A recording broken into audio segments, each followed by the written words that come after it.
Harper Audio presents The Spinster's Guide to Scandalous Behaviour, The Seduction Diaries, by Jennifer McQuiston, performed by Lana J. Weston.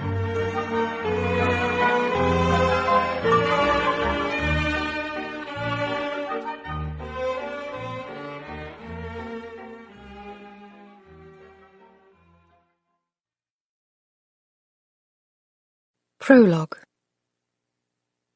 London, 1850. It was a closed casket by necessity, not protocol. But that didn't keep people from coming. They milled about the drawing room, sombre clothing and whispered voices coalescing into a dark smear of sight and sound. Some had come to grieve, others to gawk. He was far too drunk to remember their names, but not yet drunk enough to drown them all out, so he took another surreptitious swig of whiskey from his flask and tried not to scowl.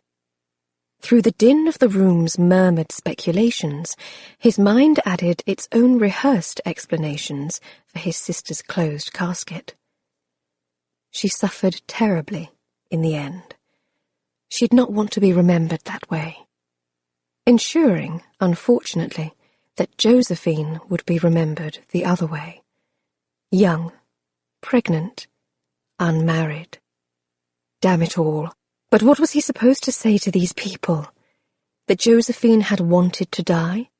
That perhaps now, at least, she could find the sort of peace and respect she had been denied in life?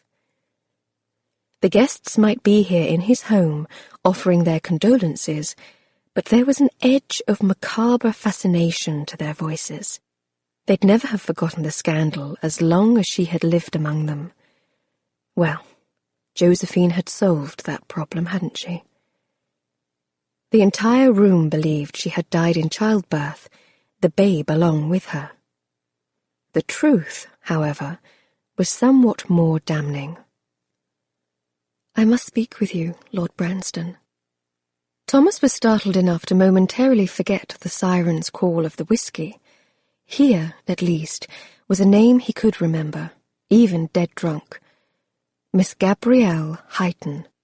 He turned his head until his bleary gaze focused on the face of the woman he still hoped to marry, despite all that had transpired.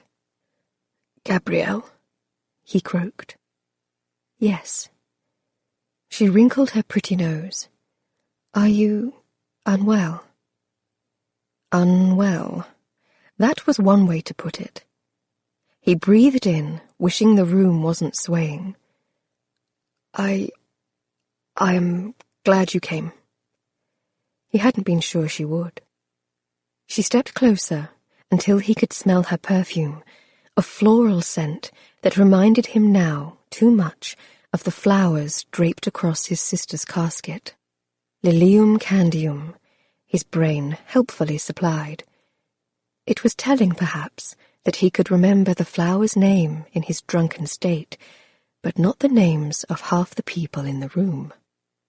How long had it been since he'd studied botany at university?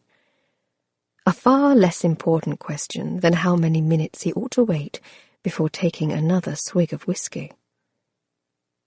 His fingers tightened around the flask as Gabrielle's gaze hovered to the left and right, but wouldn't quite meet his. "I came because I needed to tell you." She drew a deep breath, making dread shift in his stomach, pooling alongside the whiskey. "And because I knew you would be here." Her eyes finally met his and held. "You've not been at home the other times I tried, you see," she accused. Thomas gritted his teeth. No, he'd not been at home. There were arrangements to make, funerals to organize, bottles to drink. And tell him what, precisely? He could understand if Gabrielle had a desire to speak with him, considering the depth of his sister's scandal, but whatever his betrothed had to say was a conversation best had in private, not at the foot of a casket. He deserved a chance to explain. Beg, if necessary.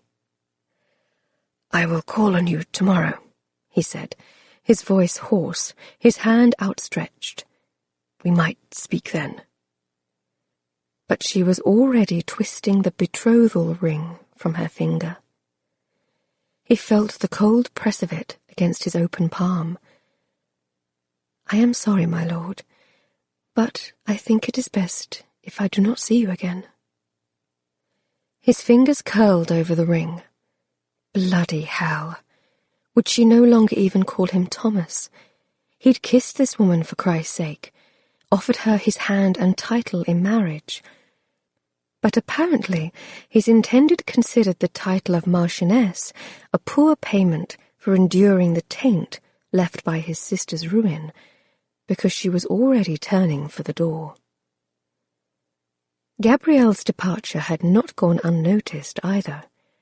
Around him the crowd was stirring, the whispers shifting. It was one thing to be left at the altar, but this was a different notion entirely. As the vultures circled closer, and the woman who had once been his future slipped out of the drawing-room door, he took another generous sip of whiskey, not even bothering to try to hide the flask this time. Let them gawk, let them talk. It no longer mattered. Perhaps his sister had found the right solution after all, and perhaps it was time for him to disappear as well. Chapter 1. London, April 1853. Wilson, the ageing butler who ruled Cardwell House with a glove-covered fist, sometimes acted as though there was a metal prod shoved up his bum. Not that good posture wasn't an essential element of the position, and by all accounts Wilson was excellent at his job. But today that prod looked to have been heated in a fire prior to insertion. And that meant someone, most likely her, was about to catch a scolding. Lucy Westmore sighed into the silence of the greenhouse, resenting this small intrusion more than she should. Wilson didn't say a word as he pulled to a halt in front of her, carrying his omnipresent silver tray. Not that he had to. His scowl was loud enough. But years of dealing with the old butler's frowns had taught her the best recourse was to head off his lecture with a well-placed apology. So she brushed the dirt from her hands, peered up from where she was kneeling, and tried to fit a repentant smile to her face. "I know I missed calling hours again, Wilson, and I am sorry, truly I am. I just need a few more minutes." She shoved a fistful of blonde hair out of her eyes while she waited for his response. Damn, but it was hot in the greenhouse today, the air thick and musty and oppressive. Perhaps she had spent one too many hours here, sweltering over the sweet pea seedlings she was preparing for the St. James Orphanage community garden. A drop of sweat slid down her nose, and Lucy's gaze settled on the butler's balding pate. It would be heavenly to do something similar with her own unruly hair. She was tempted to giggle as she imagined what his scowl might look like then, but giggling never helped her cause where Wilson was concerned. He'd been butler to her father for 17 years, and to the previous Lord Cardwell for 20-odd years before that.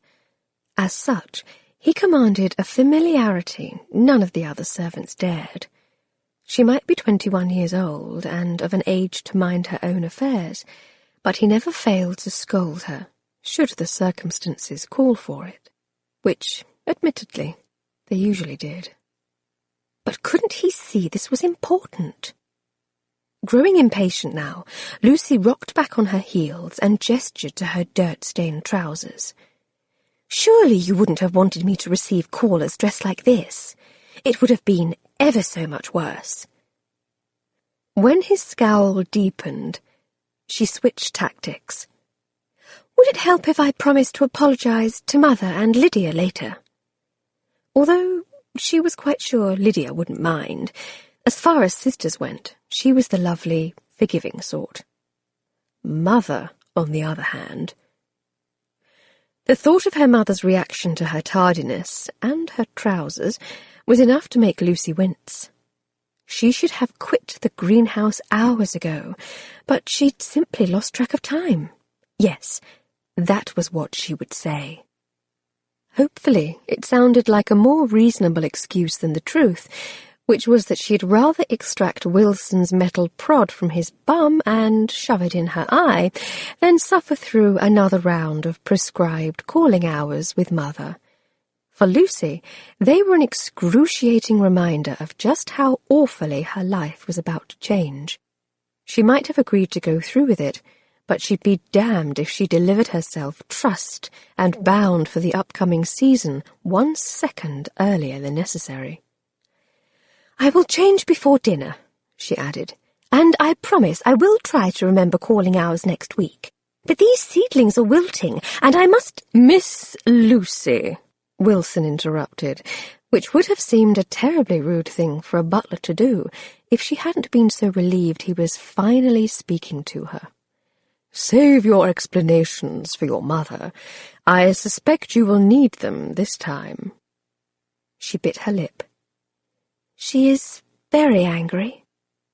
2 bushy brows lifted high, like grey moustaches above his eyes. "Lady Cardwell spent half the afternoon making excuses for your absence, and the other half bemoaning your future. I even saw her look out the front window, no doubt to see if you were swinging from a tree." Lucy flushed. "I haven't done that since I was a child." Wilson cocked his head, his silence deafening. "Fine, since I was 17. She sighed, realizing how awful that sounded. What self-respecting 17-year-old still climbed trees? But she'd never been like other girls, and despite her best intentions, despite constantly stifling her natural impulses and trying to behave the way a proper lady would, she was beginning to reach the conclusion she probably never would. "Honestly, I am not trying to upset her, Wilson. I just have different interests." He shook his head, as though she were a hopeless case. "Well, I have not come because of your mother, or even because of the calling hours you have so predictably missed." He leaned forward, slowly extending the tray he carried. "You've a package. It came in today's post." Lucy was startled enough to fall silent. Not quite the vehemence of his usual objections to her penchant for wallowing in dirt and trouble, but then Wilson was as slippery as an eel. No doubt he was biding his time, waiting for her guard to drop. She climbed to her feet and eyed the proffered tray. At first glance the package seemed rather innocuous. About 10 inches square and wrapped in brown paper, it sat on the butler's silver salver like a large, plain cousin to the dainty white letters that surrounded it.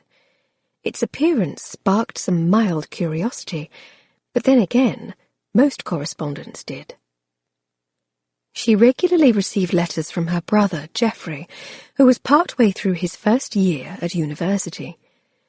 She also maintained a vigorous communication with several philanthropic organizations and a felon or two besides, if one considered her campaign to improve the conditions for prisoners in Newgate.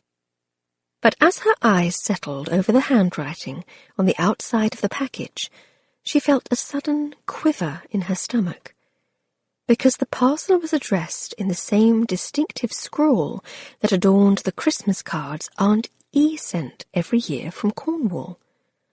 And a package from Aunt E engendered more than mild curiosity when you considered the woman had died 2 weeks ago. Her fingers reached out, and Wilson jerked back the tray. "Oh, no, Miss Lucy, not until you wash your hands."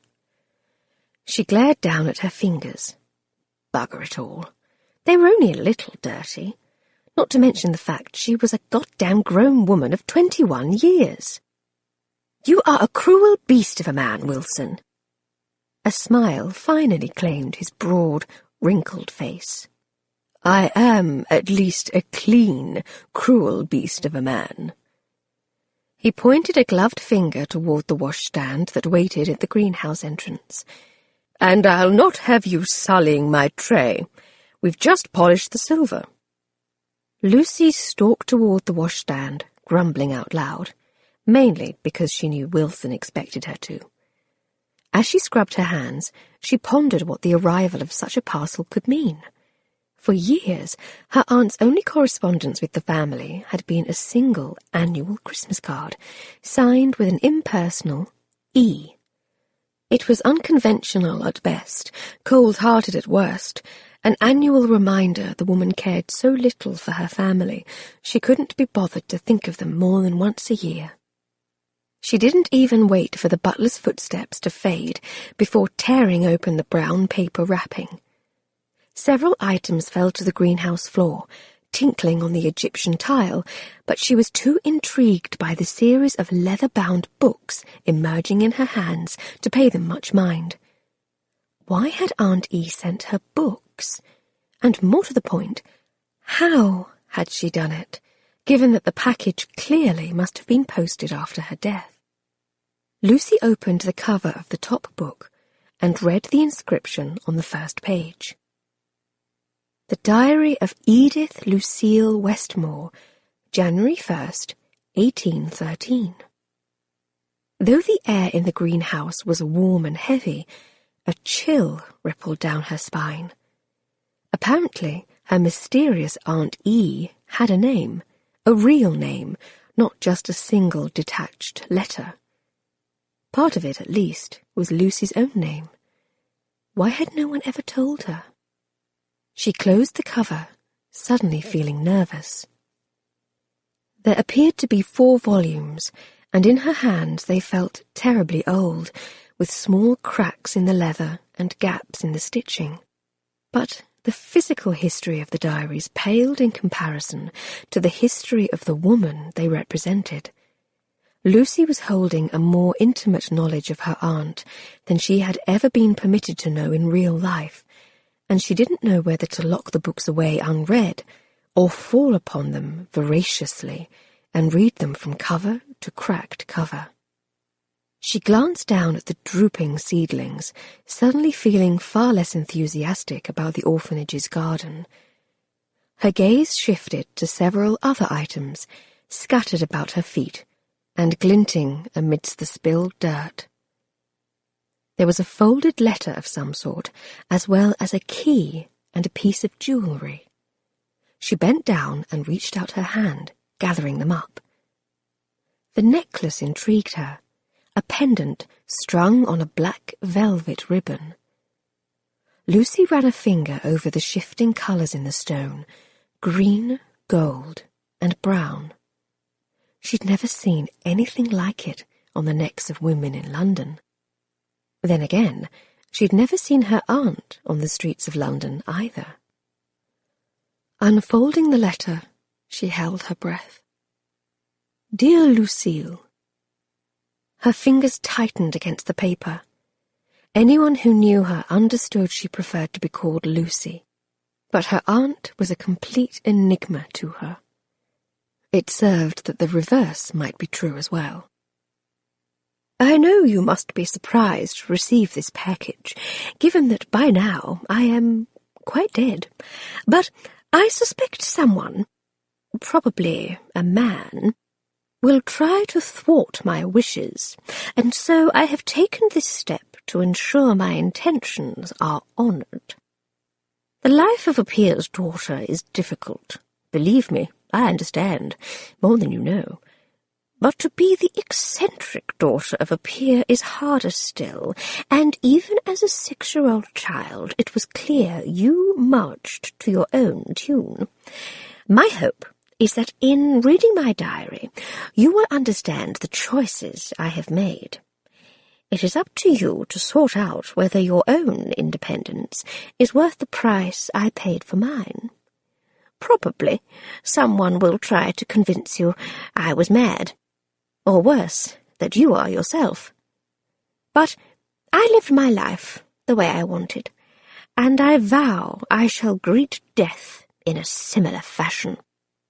My only hope is that you find the courage to as well. I am leaving you more than my journal, Lucille. I am also leaving you Heathmore Cottage.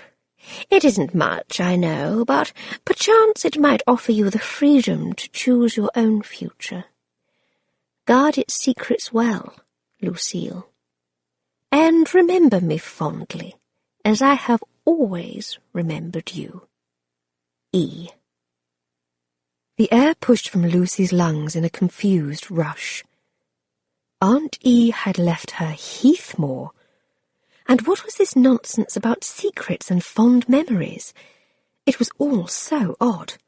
She barely knew her aunt, certainly not well enough to have shed more than the perfunctory tear when news of her death had reached London. The family had not even travelled to Cornwall for the funeral, save for father, who was more or less morally obligated to see his older sister buried. Confused, Lucy lifted the key to a skein of sunlight streaming through the greenhouse roof, studying its ridges and angles.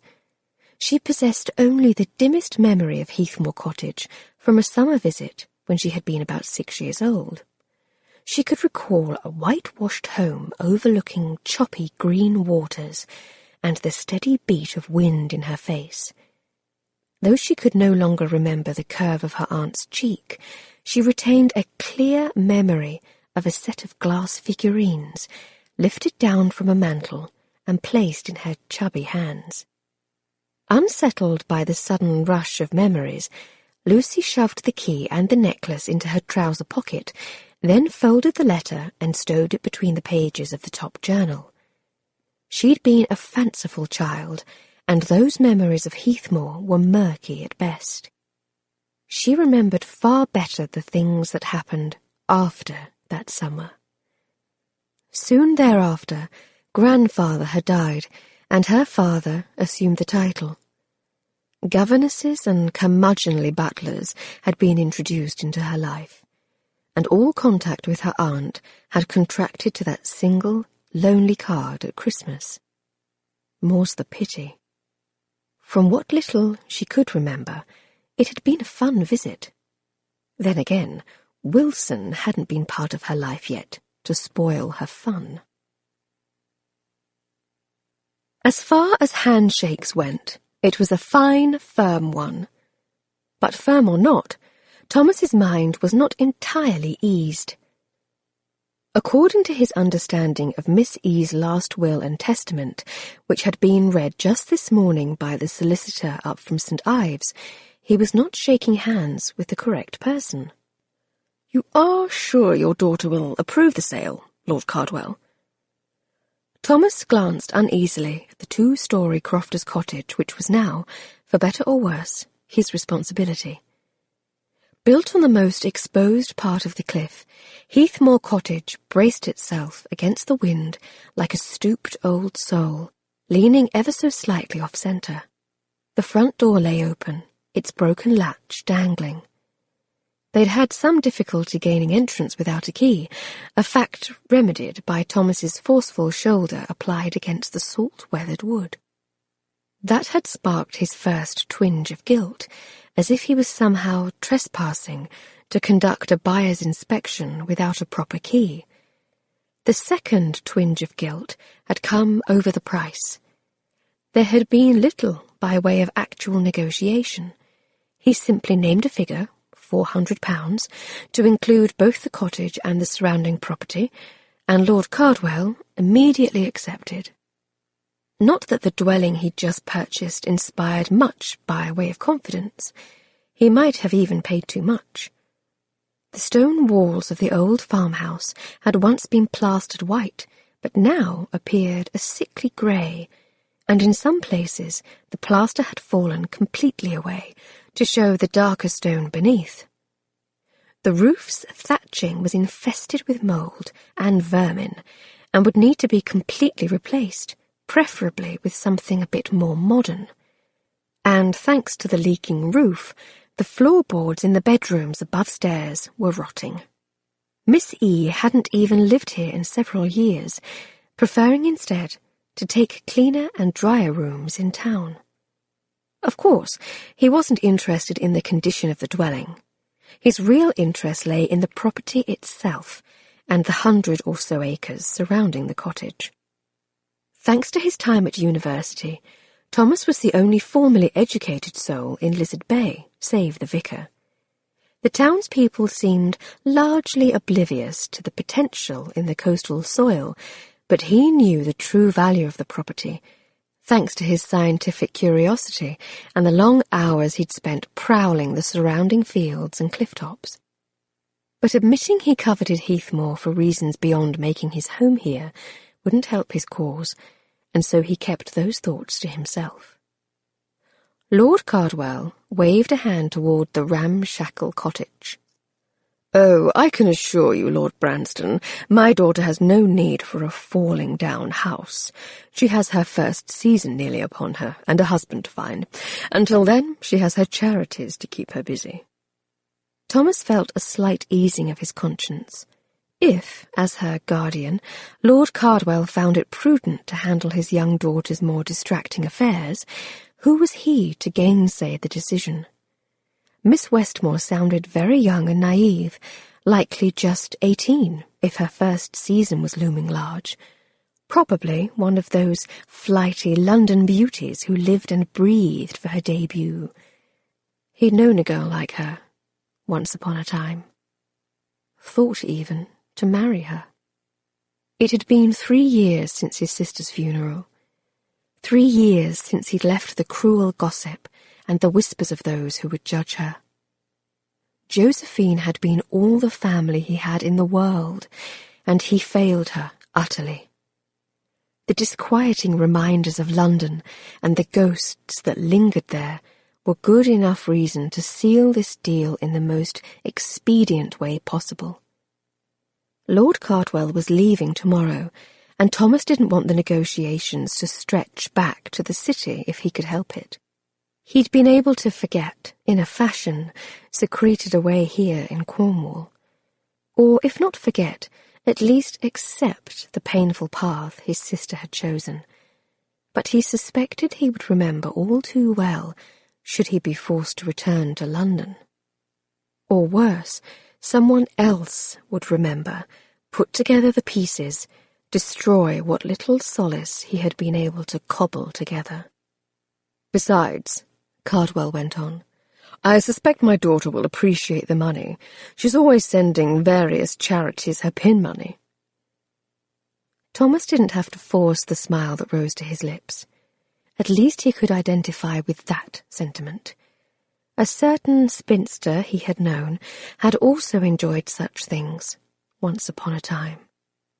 "As I am sure you know, your sister was also a staunch supporter of worthy causes," he said. In fact, Thomas himself had once been one of Miss E.'s worthy causes. She'd been the first to welcome him when he arrived at this barren outpost 3 years ago. Others in town had initially viewed him with suspicion. Not that he blamed them. He had been silent and sullen, the stink of London and whiskey clinging to him like a miasma. But Miss E. had befriended him, and there was no denying the townspeople respected her. Her reputation in town had been a strange, perplexing phenomenon, one Thomas was never able to properly sort out. She was clearly an outsider, eccentric and outspoken, regularly interrupting the vicar's Sunday service with her own contrary thoughts on the sermon. Cantankerous was the word that came to mind. But once Thomas had been taken under her prickly wing, there was no longer any question of his acceptance in Lizard Bay. Miss E. had forced him to look beyond his drunken solace to the world beyond. He missed her a good deal. If only her brother did as well. "Sounds like my sister," Cardwell agreed, showing few signs of mourning beyond a ring of dark circles below his eyes. "She was forever trying to right the wrongs of the world, but I still can't imagine what possessed Edith to think this was an appropriate bequest for my daughter." His voice trailed off, doubtful, house falling to pieces. Perhaps Miss E. thought your daughter had fond memories of the place, Thomas offered, though he'd not seen Lord Cardwell, nor the man's daughter, once in the 3 years he lived here. How many memories could the chit have? Cardwell shook his head. My daughter was quite young the last time we visited. I doubt she even remembers the journey. More likely Edith has some plot afoot. God rest her soul. She always did. A plot? Thomas raised a brow, his mouth twisting with surprise. Surely it's just her way of showing a kindness. Perhaps.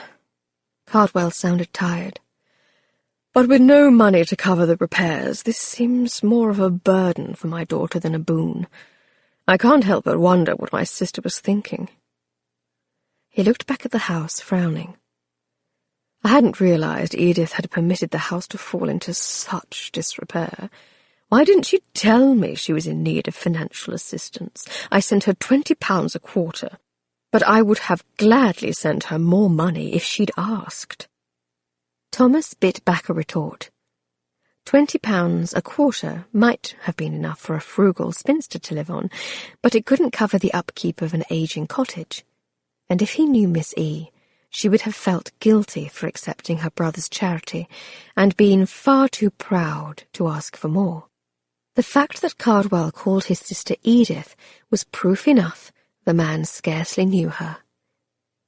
Everyone in the little town of Lizard Bay, from the grocer to the vicar, had called her Miss E. If Lord Cardwell had bestirred himself to come down from London to visit his sister once in a while, he might have seen Heathmoor's decline with his own eyes and intervened before it reached this sorry state. But given the fact that the home's dilapidated condition was the cause of this quick sale, Thomas held his tongue. I feel a bit guilty, Lord Cardwell went on. I should probably pay you to take Heathmoor Cottage off my daughter's hands. It's out in the middle of nowhere, with not even a proper road to get here. You'll need the devil's luck to turn it into something usable. No need to worry. Thomas forced a smile to his lips. I like the solitude the property offers. With a little work and polish, I think it will shape up as a nice escape from town.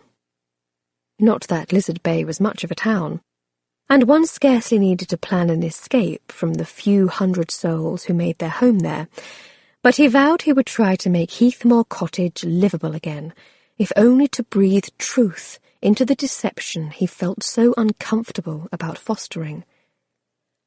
I admired your sister, Lord Cardwell, he added, hoping to ease the man's conscience.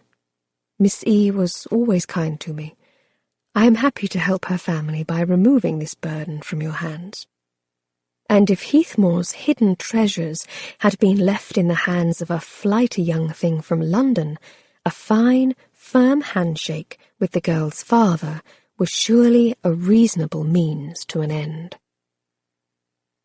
From the Diary of Edith Lucille Westmore, January 1st, 1813. Dear Diary, I had always planned to start the new year by keeping a journal.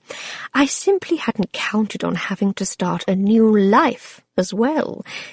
But I cannot see a different way forward. No matter Father's vile threats, I refuse to marry a gout-ridden peer who is twice my age. In truth, I think I would be deranged to carry it through. A wife belongs to her husband, by law, by nature's edict. But a woman alone belongs to herself. I want Father's approval, truly I do. It feels as though I have spent half my life trying in vain to please him, and the other half utterly failing. But if he thinks to control me with threats of an asylum, he doesn't know me at all. I will make my own choice in this. I must, if I am to remain sane. Chapter 2. Lucy pushed her food around her plate and stole a sideways glance down the dining room table. Father had returned home today, looking worn out and weary from his travels, as though he'd gone nearly to hell and back. Well, not hell, precisely. Hell was at least a few degrees farther south.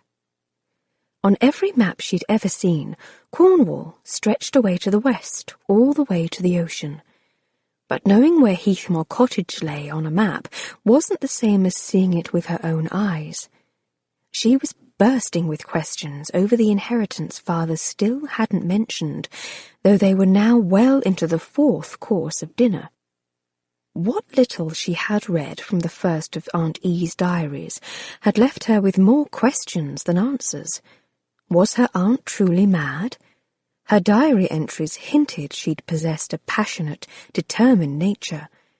Lucy couldn't imagine being committed to an asylum simply for refusing to marry.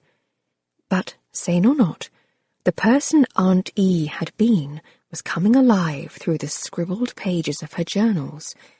Why did no one speak of her death? Why did no one speak of her life? As her mother discussed plans to visit the modiste for yet another mind-numbing fitting before the start of the season, Lucy slid a hand into the pocket of her skirts, running a finger over the slim iron key she had taken to carrying about, like a talisman. If she didn't soon take matters into her own hands, she was either going to be forced to strangle the modiste or her mother. Neither murder would get her any closer to Cornwall. So she put down her fork and cleared her throat. Her mother's head swiveled in her direction, her brow pinched in annoyance. "Lucy," she admonished, "how many times must I tell you? A lady does not clear her throat. It sounds very common." "But I have something I wish to say." "Well, a lady should never say too much, particularly during dinner. It would never do to interrupt the conversation of the gentleman seated next to you." Lucy stifled a groan, recognizing the familiar pattern of this conversation, namely, how disastrous the upcoming season was bound to be, given the sorry state of her manners. "But there isn't a gentleman seated next to me." She lifted a hand in her sister's direction. "There is only Lydia, and no one would ever mistake her for a man." "Probably because she doesn't wear trousers." Her mother's eyes narrowed. "Pity we can't say the same about you." Lucy bit her lip to keep from saying something she would regret.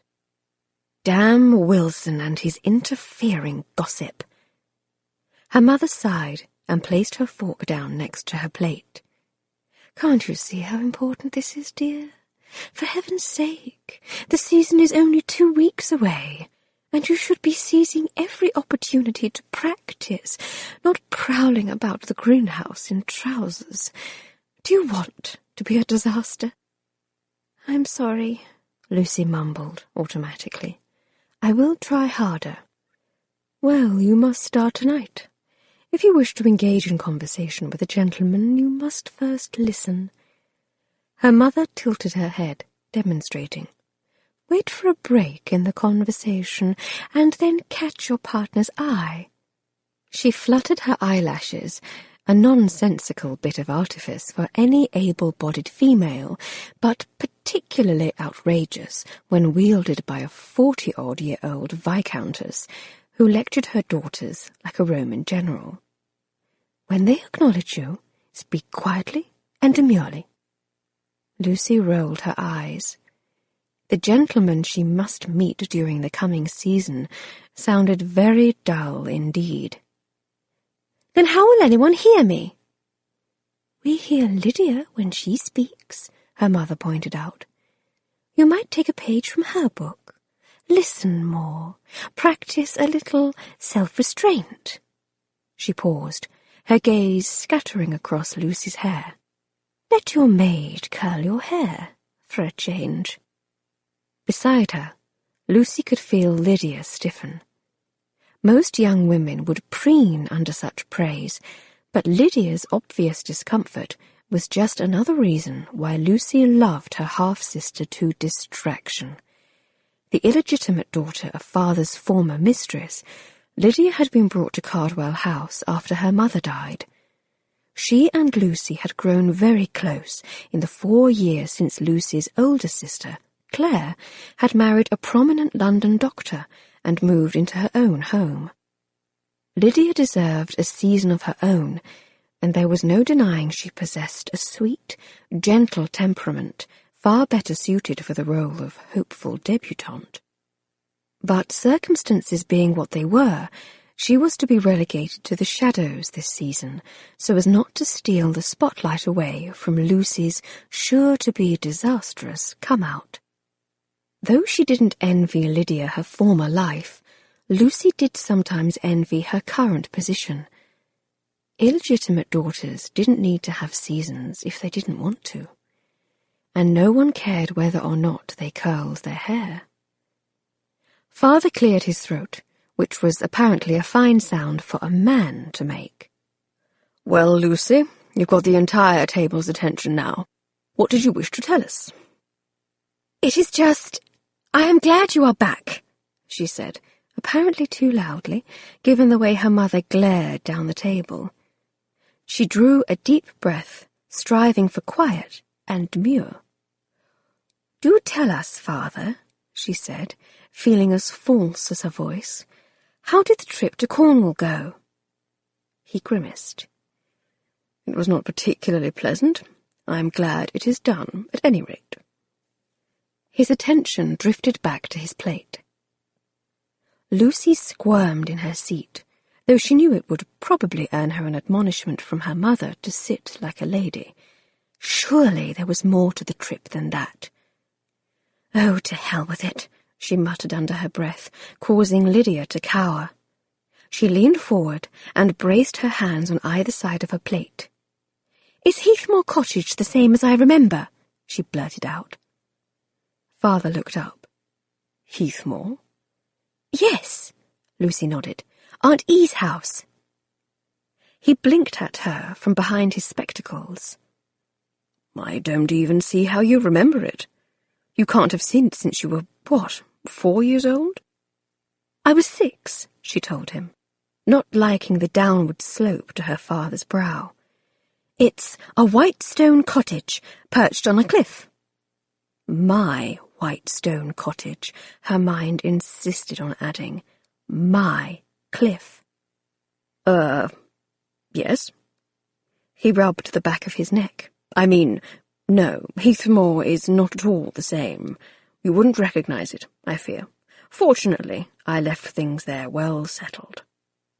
Lucy stared at her father with a growing sense of unease. Settled? Things were anything but settled. In fact, she was feeling decidedly unsettled. Behind her father's spectacles, his eyes weren't meeting hers. A wisp of unease uncurled in her stomach. "I ask because I received a package from Aunt E this week," she told him. "A package?" Surprise sharpened Mother's voice. "How is that even possible? The woman died 2 weeks ago." "She must have had someone mail it in the event of her death," Lucy reasoned. She slid a hand into her pocket, her fingers dancing over the key. How much to reveal? The journal seemed a terribly private gift to mention. If Aunt E had wanted others to see them, she wouldn't have taken such pains to see the pages delivered in so surreptitious a manner.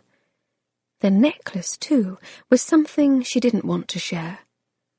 God knew it wasn't the sort of jewellery one wore to church. Heathmore Cottage, on the other hand, was a gift that could not be hidden. She pulled out the key and held it up. "Apparently, she left me her house." There was a moment of shocked silence, where Lucy was quite sure she could hear the air settle in her lungs. But then her mother made a strangled sound that was anything but demure. "Oh, for heaven's sake! That woman was mad!" Lydia clapped her hands together. "Oh, Lucy, your own house!" she exclaimed, not a trace of envy in her blue eyes. "What a generous bequest!" "It isn't generous, it's ludicrous," Mother snapped. "I declare, that woman was always tottering on the edge of insanity. For her to reach out now, when it might sully Lucy's reputation, just as her first season is about to start." Her voice hitched. It's unconscionable." Father offered a weary sigh. "So that's what happened to the key to Heathmore Cottage," he murmured. "I had wondered what my sister was up to." He held out a palm, beckoning for Lucy to pass the key forward up the table. "I'll just send the key on to Lord Branston. I'd hate for him to have to buy a new lock when we have a perfectly good key in hand." Lucy closed her fingers over the key. "Who is Lord Branston?" And more to the point, why did he have need of her key? Her father frowned. "Now, Lucy, be reasonable. Branston's offer to buy the place is a bit of a relief. The house is falling down, and it is miles from the nearest town, without even a proper road to speak of. I can't understand why he wants to buy it, but he says he likes the solitude." Lucy's face grew warm. Oh, bugger it all. Aunt E had been right. Someone was trying to thwart her wishes. And bless her aunt's no longer beating heart, it was a man. 2 men, in fact. "You've sold my property," she demanded. "To a hermit." "Not a hermit." Her father's frown deepened. "A marquis. I admit it was a bit of a surprise to find someone so cultured in a town like Lizard Bay." Lucy swallowed the growl that wanted to escape her throat. "Cultured or no, how can he buy Heathmore when I've never even spoken to the bloody man? Aunt E left the property to me." She shoved the key back in her pocket. "I am of age, and I am in possession of the key. It should be my decision whether or not to sell it." Beside her, Lydia made a small squeak of protest. Lucy ignored her. She didn't want to upset her sister, who always grew pale and nervous during domestic squabbles, as if the family she'd been fortunate enough to find was in danger of disintegrating before her eyes. But this wasn't a battle she could back down from. Not if she wished to claim her inheritance. Father stared at her as though she had grown 2 heads. "Frankly, I am surprised to hear of your interest in the place. I've never seen you show the slightest interest in anything beyond your petty distractions in London." Lucy felt a familiar spark of anger to hear her work so described, as though her philanthropic pursuits were some form of childish amusement. She wanted nothing more than her father's approval, lived and breathed for the occasional word of praise. Why couldn't he, for once, acknowledge her accomplishments? Had he any notion of how hard she worked?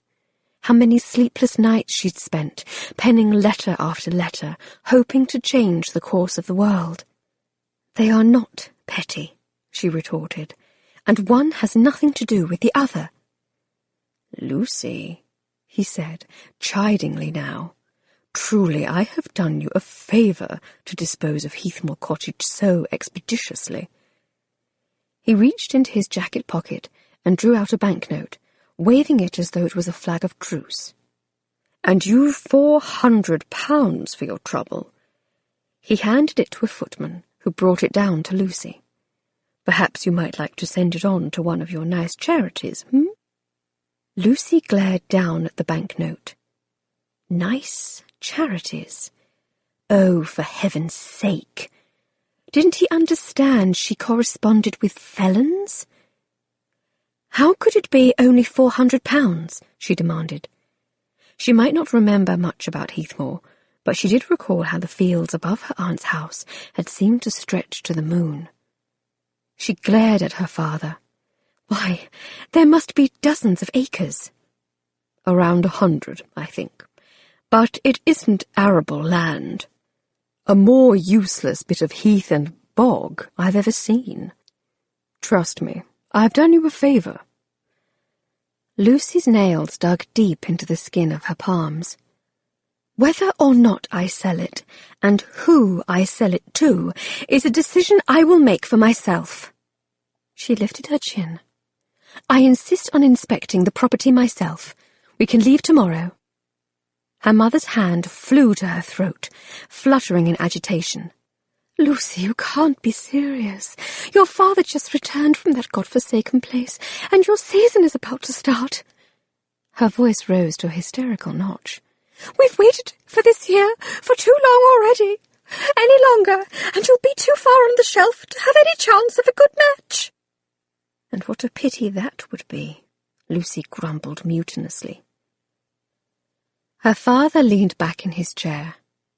"Don't be obstinate about this, Lucy. It's an impossible idea. The cottage is falling down, and it is infested with rats and vermin, quite uninhabitable." Lucy glared at him. Had her parents any notion that, to her, the thought of the coming season, an archaic process that more or less sold young women of good breeding to the highest bidder, was enough to give the idea of living in a rat-infested cottage a good deal of appeal? "If it is so terrible," she pointed out, "then why does Lord Branston want it?" She crossed her arms over her chest. "I would like to see Heathmore for myself. Only then will I know whether selling the property is the right choice, and I must remind you, I am 21 years old. I am of an age to make my own decisions on this matter." At that, her father's face turned an unfortunate shade of red. "And how do you think you will get there?" he asked, his voice a tangle of irritation. "You'd need train fare to Salisbury, an overnight stay at the inn, and then a coach to take you on from there. All of that costs money, and that is the one thing my sister didn't leave you." "I will use my pin money," she declared hotly. "If you have any saved, I suppose you are welcome to try." At Mother's squeak of protest, her father raised his hand, as though asking for a moment to explain. "But I refuse to give you a penny more." Lucy gaped at him. "You would take away my pin money?" "As you have so enthusiastically pointed out, you are of age." He raised a brow in challenge. "But I know you, Lucy. You haven't any money saved. Perhaps if you put it away like Lydia does, instead of sending it to every lost cause in London, you might have a nice sum to set by, but you've never been able to hold on to a farthing." This time Lucy was too angry and too hurt to ignore the slight. "Lost causes," she choked out, wishing that for once Father could be supportive of her interests rather than merely tolerant. "And here I thought they were merely petty distractions."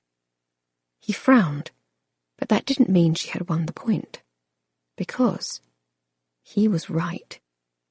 She didn't have the money to fund a trip to Cornwall. She ought to, given that she received £3 a month in spending money and had no interest whatsoever in ribbons and clocked stockings and the like. But as he had pointed out, her pin money had a habit of falling through her fingers, straight into the coffers of her charities. She had always thought she was saving the outside world with her generosity, but now she wondered if she might not have been ruining her own future instead. Her father tapped a firm finger against the table. "Lucy, you can't afford this house. You haven't the money to travel, much less the funds to make it livable." He picked up his fork, the redness in his face easing now. "These sorts of antics were tolerable when you were 17, but you are a grown woman now, with responsibilities to your position. You've the coming season and your entire life ahead of you. Your mother has gone to great expense to prepare you for your come-out, and you might be a bit more grateful for the opportunity. Heathmore is sold, and you'll just have to accept it, The usual sounds of dinner slowly resumed. Forks against china, the low hum of conversation. No doubt it was a relief to the rest of them to have the matter so handily dismissed. But Lucy felt as though the walls of the dining room were closing in on her, smothering her. She knew she was being impulsive. Indeed, she'd been accused of such proclivities her entire life, and she wasn't entirely foolish. She knew that in her present financial state, she very likely couldn't afford the property. But that didn't mean she didn't want to try. Something about this fight stirred a recklessness in her that felt far more real than the looming season. The fate of Heathmore Cottage, indeed, the fate of her own future, was hanging in the balance. No other cause had ever felt quite so necessary to her very survival. She pushed away her plate. "May I please be excused?" she asked. Quietly and demurely, just the way she had been ordered. When her mother nodded, Lucy waited for a footman to hold her chair, then stood up, smoothing a hand down the front of her silk skirts. It was wasteful, she knew, leaving her plate half full on the table. Many in London lacked food tonight, much less gilt-edged china to eat from. She ought to know, given that feeding the unfortunate poor in East London was another one of her petty distractions. But tonight, the thought of staying at the table 1 second longer than necessary made her stomach churn in anger, not hunger. She made her way meekly out of the dining room, head down and hands clasped in front of her. But despite the outward facade, her inner thoughts tumbled about, gaining speed and shape. No, she didn't have money of her own. But livable or no, Heathmore Cottage was hers, a gift from Aunt E to restore or sell as she saw fit. This Lord Branston fellow needed to prepare for disappointment. Because by father's own damning words, lost causes were her specialty. Chapter 3. Lord Branston, courtesy of Postmaster, Lizard Bay, Cornwall, April 12th, 1853. Dear Lord Branston, despite whatever agreement you believe you have reached with my father, he lacks the legal authority to act on my behalf. I am of an age to make my own decisions, and if I decide to sell Heathmore Cottage, you can be sure it will not be for so paltry a price. I am returning your banknote with my regrets. Please return the home and the property to the condition in which my aunt left them. Any further association with the property will be considered trespass. I will not hesitate to involve the authorities if necessary. Yours sincerely, Miss Lucy Westmore. Thomas stared down at the letter, the banknote crumpling in his hand. Well, this was unfortunate. Scarcely 20 feet away, the cottage's newly replastered walls gleamed white in the sunlight. The dusty pile of furniture had been pulled out and scrubbed down. Mrs. Wilkins, the proprietress of the boarding-house down in Lizard Bay, had spent yesterday morning washing the cottage's dusty windows with vinegar-soaked rags.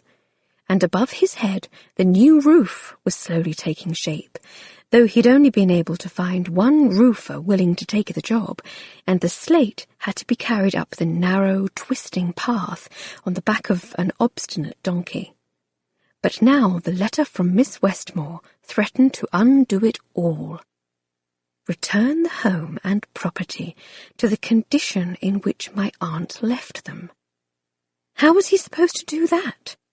Rip off the new slate roof? Through his interrogation, a reluctant bit of respect tried to intrude. Whoever else she was, Miss E's niece was not quite the frippery-minded miss he'd imagined.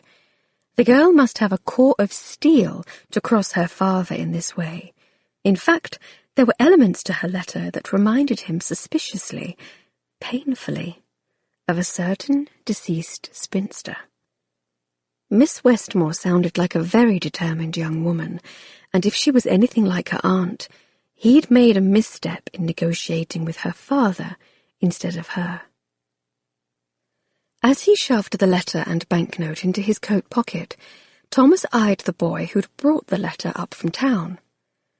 The lad was the smallest of the Tanner orphans, with a shock of red hair and a face full of freckles. It was good to see he was wearing shoes today. In January, Thomas had seen Danny tripping about town with naught but socks on his feet, and not because he'd lacked the shoes either, because Thomas had personally seen the entire lot of Tanners shod around Christmas time. It seemed, upon further interrogation, the boy had thought shoes were too fine a luxury to wear to anything but church. But today, shoes were clearly not the worst of the boy's problems. The lad's left eye was red and swelling. "Have you been beaten then, Danny?"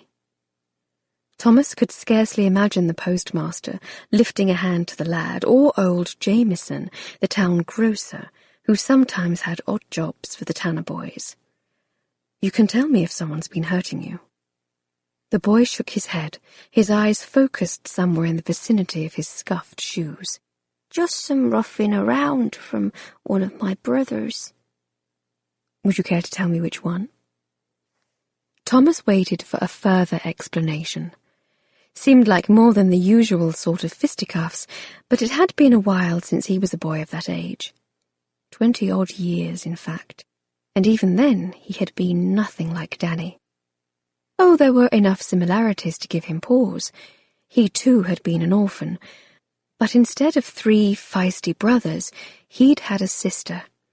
And instead of growing up surrounded by townspeople who knew and loved him, he and Josephine had been granted only a cold, uncaring guardian, followed by a relentless string of boarding schools.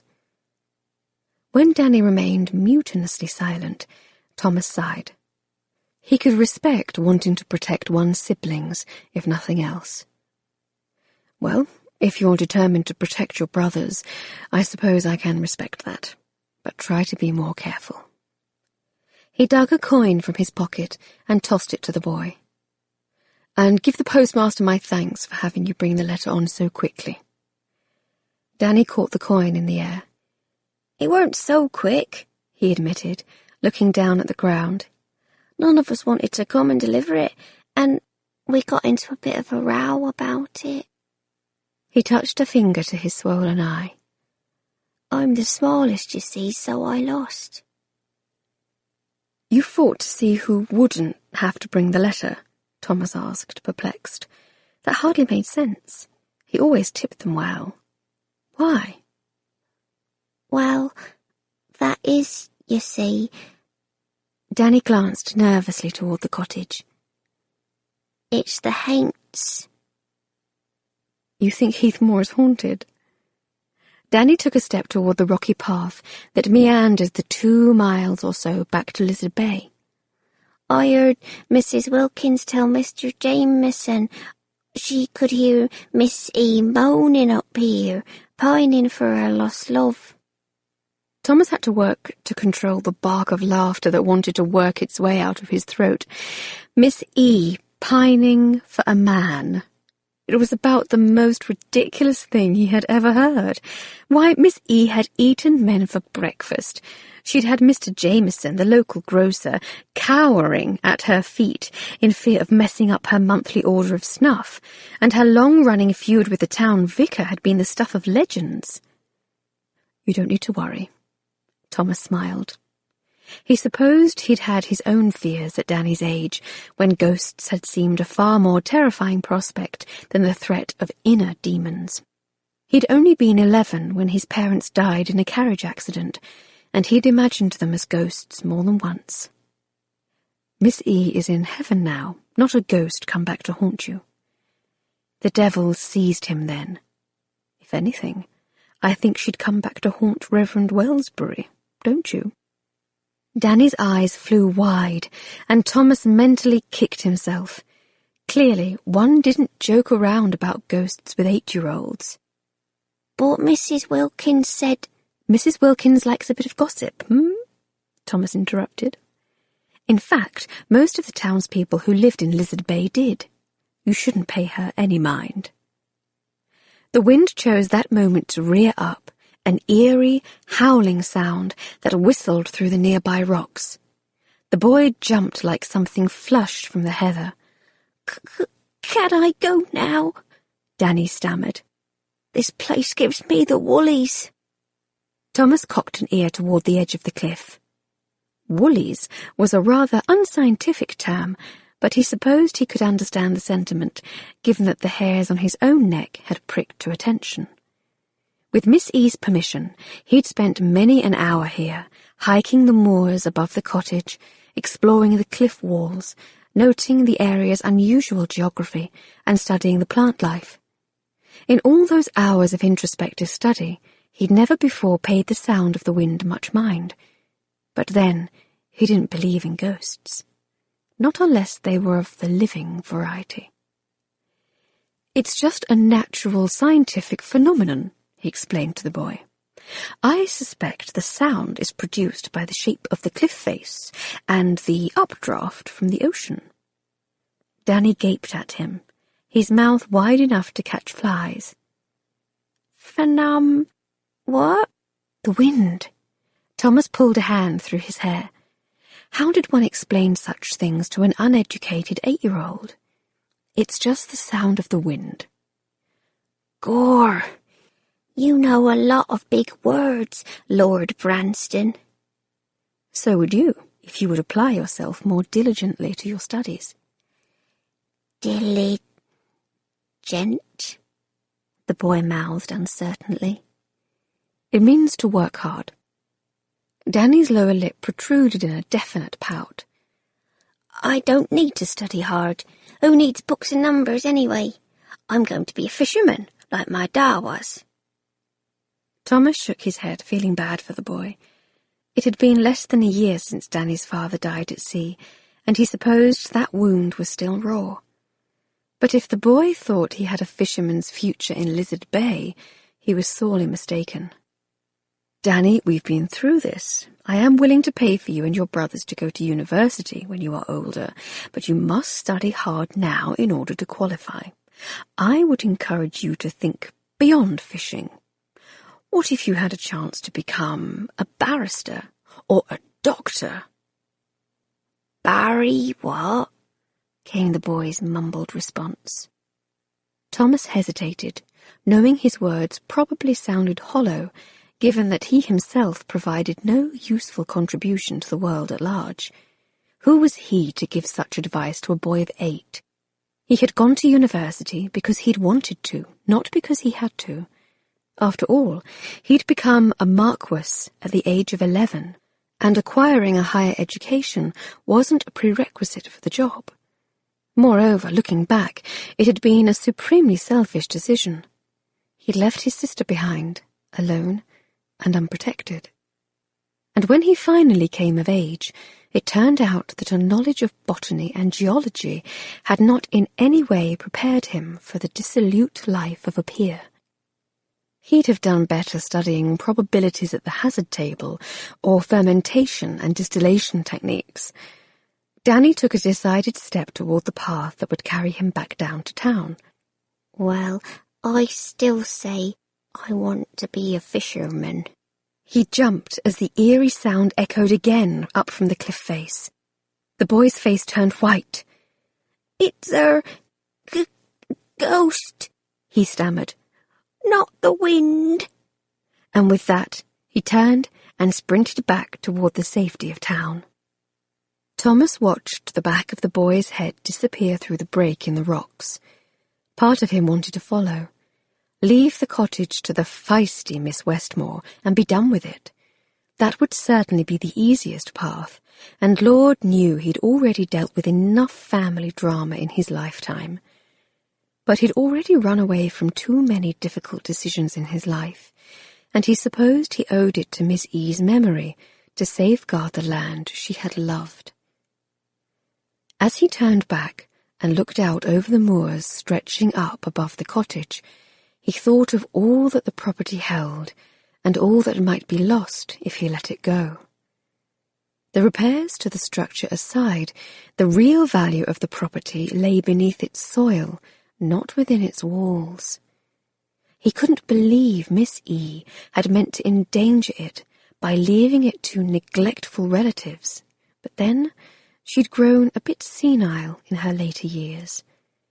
He'd thrown himself into procuring it for honourable reasons, and he was loath to let it go so easily, now that the seeds to save it had been planted. Worse, the most damning line from Miss Westmore's tersely worded letter kept swimming through his head. If I decide to sell it, you can be sure it will not be for so paltry a price. She had all but threatened to sell the property to the highest bidder. That meant, if he wanted to save Heathmore from those who would exploit it, he was going to need to take the negotiations to London. And so Thomas trudged back to the cottage to call off the roofers, already mentally calculating his route to London, dreading every agonizing mile. God, he hated London. Was there a hope in hell he could manage this trip without falling apart? Thanks, in part, to Miss E.'s insistence on temperance, he felt more in control of his life now, more capable of resisting the bottle at any rate. But he knew he was untested in his current state. There was little enough by way of temptation here in Cornwall. London, however, was a different beast entirely. Perhaps he'd spent too long avoiding this decision, too long trying to convince himself of all the reasons why he shouldn't set foot in the city. It had been 3 years after all. 3 years since he'd fled his sister's funeral and his fiancée's betrayal, heartsick and confused, and more than a little inebriated. He knew he had changed, largely for the better. But had London changed? Had she? Heaven help them all. He was about to find out. From the Diary of Edith Lucille Westmore, January 20th, 1813. Today Father called in our family doctor. After questioning me at length and completing a cursory examination, Dr. Bashings withdrew from the room to confer with my father for a good half-hour, their voices hushed and urgent. When I pressed my ear to the door, I caught only one word, but it was more than enough. Bedlam. That most terrifying of threats, the asylum where the ton disposes of their unwanted women. But would Father really do it? I know I am too outspoken for my own good. According to my father, it is one of my most significant flaws. In retrospect, I probably shouldn't have rapped Dr. Bashings on the head and told him to mind his own bellows when he asked about my menstrual cycle, but honestly, I can't see what one has to do with the other. For now, I'm to be given a prescription, some vile-tasting powder that is to be mixed with my milk at night. Apparently, my humours run too hot for Dr. Bashing's comfort. Well, they are certainly running hot now. I may not be a pliable sort of young miss, but I refuse to be a drugged one. Chapter 4. The post has arrived, Miss Lucy. Lucy looked up, immediately on guard. Ever since penning her letter to Lord Branston, she'd felt on edge whenever Wilson brought the post. Something told her the man who wanted Heathmore Cottage would not be so easily put off. But why was Wilson smiling? Am I to presume a letter has come from Geoffrey, then? She asked warily, closing her aunt's diary and tucking it into the pocket of her day dress. Yes, your brother is proving remarkably dedicated to his correspondence these past few months. His bushy brows rose in amusement. Shall I fetch your gloves? Lucy picked up Geoffrey's latest letter by one corner, sniffing it suspiciously. No, I am sure that won't be necessary. He never pulls the same prank twice. Although repeating the mischief when someone didn't expect it would be a prank in and of itself, wouldn't it? Geoffrey was famous for such things, or rather, he was infamous. Last month, he'd sent her a letter whose pages had been soaked in the juice of hot peppers. After she accidentally touched her face, her eyes had watered for hours. Last week, he'd sent a letter containing a sachet of ink cleverly hidden behind the wax seal. When she opened it, the ink had gotten all over her hands and ruined one of her favourite dresses. Who knew what horrors this one contained? "I'll just let you open this one," Lydia giggled from the sofa, where she was bent over her embroidery. "Read it out loud, if you would." "Coward," Lucy laughed, though she could understand the need for caution. She carefully slid a fingernail beneath the wax seal, half expecting the thing to burst into flames. She'd never admit it out loud, but it felt good to have Geoffrey prank them by letter. He'd escaped to university this past autumn, ostensibly to further his education, though she suspected he did so primarily to extend his career as a professional trickster. She missed him more than she'd thought she would. She looked up from her careful task to find Wilson peering down. She smiled, knowing the servant missed Geoffrey every bit as much as she did. "Don't you have something to polish?" she asked, though her words held no heat. She did so enjoy catching Wilson engaging in poor manners, given that the reverse was so frequently true. "Only you, Miss Lucy." He gave her a freshly forged frown. "Only you." As he puttered away to wherever Wilson went when he wasn't harassing her, Lucy leaned back into the chair to read the letter in peace.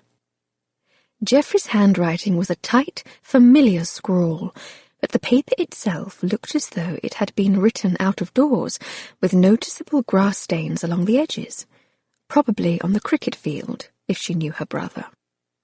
She felt a frisson of irritation to see the evidence of his carefree leisure, given that she was being cloistered indoors due to her mother's fears that the spring sunshine would ruin her complexion ahead of next week's come-out. God, she'd give anything to climb a tree the way she used to. She'd even do it quietly and demurely if she had to. But that would no doubt ruin her carefully buffed fingernails. Bugger it all. "Dear Lucy, Father wrote to me to say Aunt E has left you a rat-infested house in Cornwall. What jolly good luck! I always thought she was a bit mad, but this surely confirms it. Father asked me what I think about your insistence on keeping it, and I had to laugh. Perhaps it might help those poor marriage-minded fools take notice of you this year. You could be known as the Rat Lady from Lizard Bay. Why, they'll be lining up for a chance with an heiress like that. In all seriousness, I wish you good luck in the coming season. You are definitely going to need it. Yours with affection, Geoffrey." "What has he done this time?" Lydia asked, her head still bent over her embroidery. "You've gone very quiet." Lucy folded the letter, suddenly less enthusiastic about reading it out loud. There was no obvious prank to impart. It seemed an ordinary enough letter. She couldn't fault him for ribbing her about the coming season, given that such teasing was part of his dubious charm.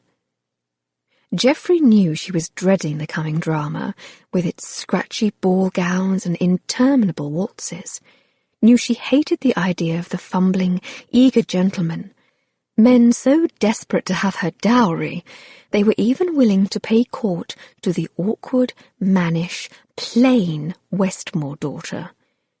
He must know, too, that she didn't want to marry.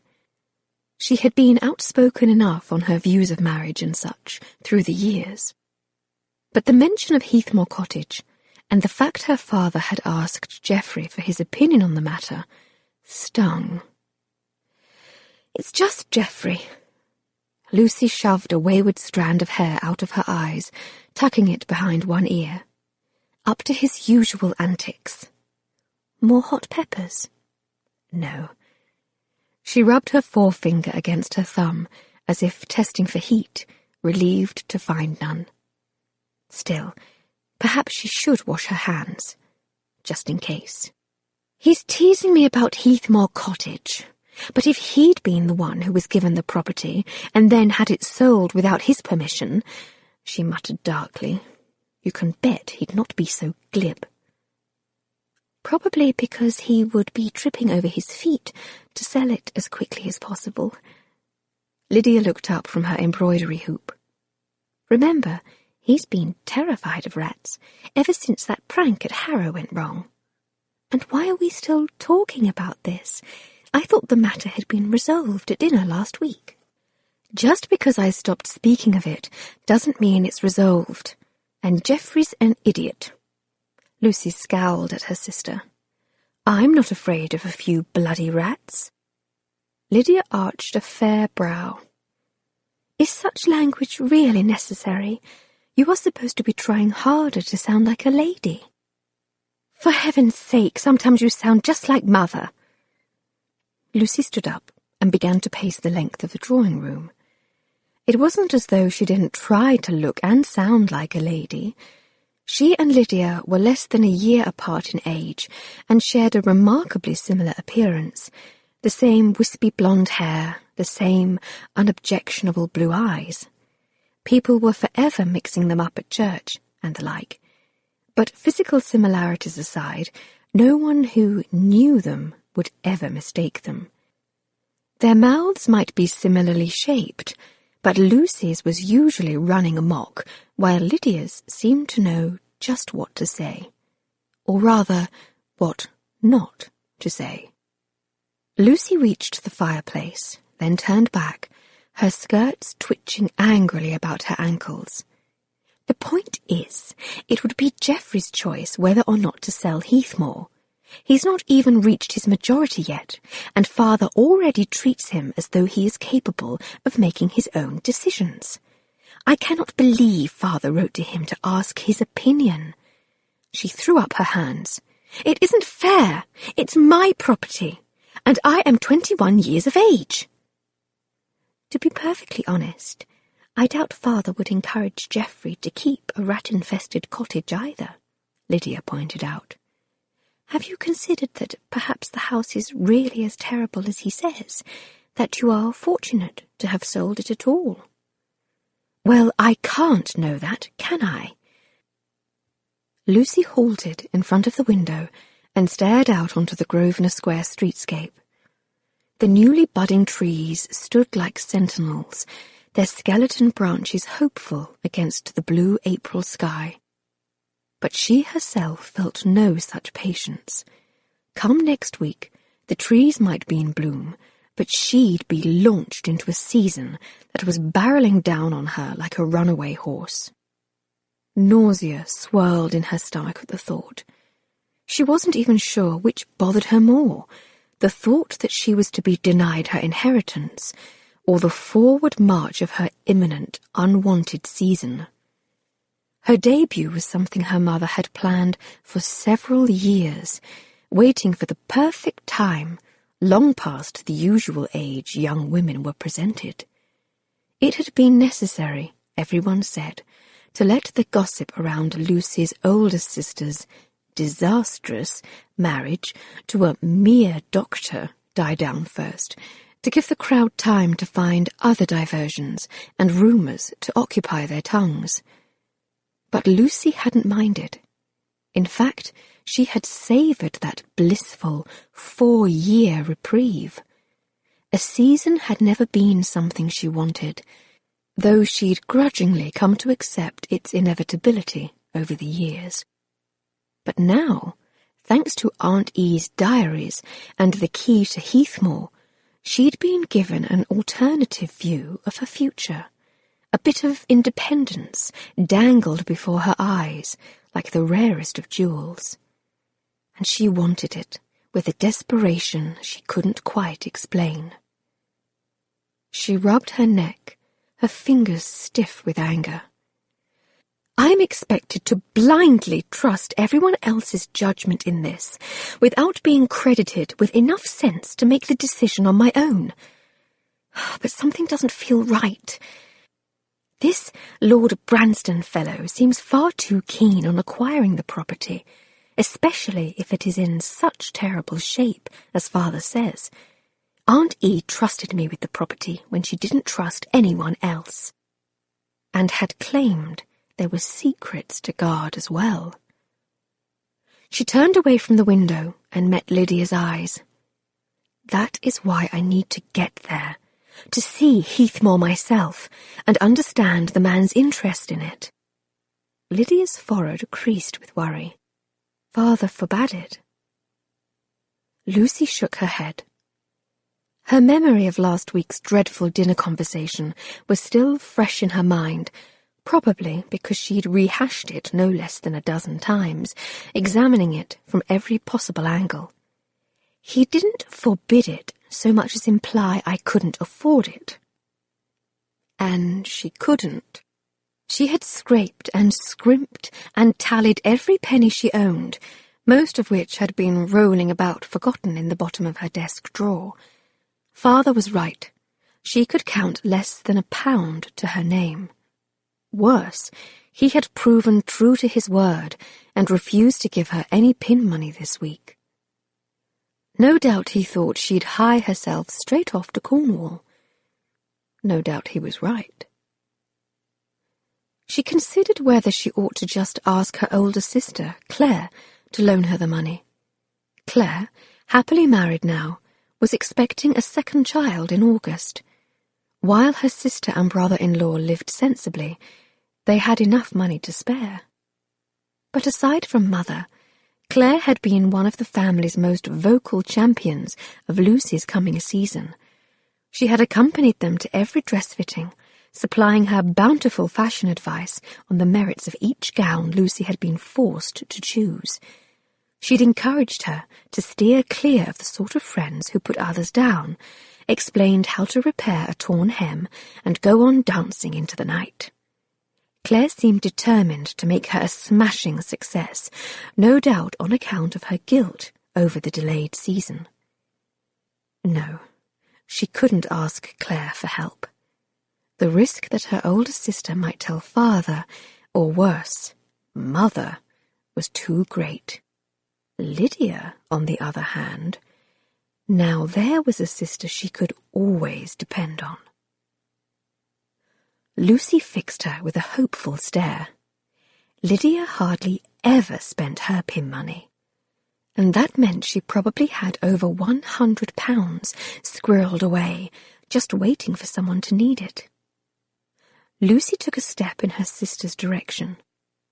"Couldn't you just loan me a few pounds? I don't have need of much, just enough to get me to Cornwall and back. Father would never even need to know where I found it." "I can't."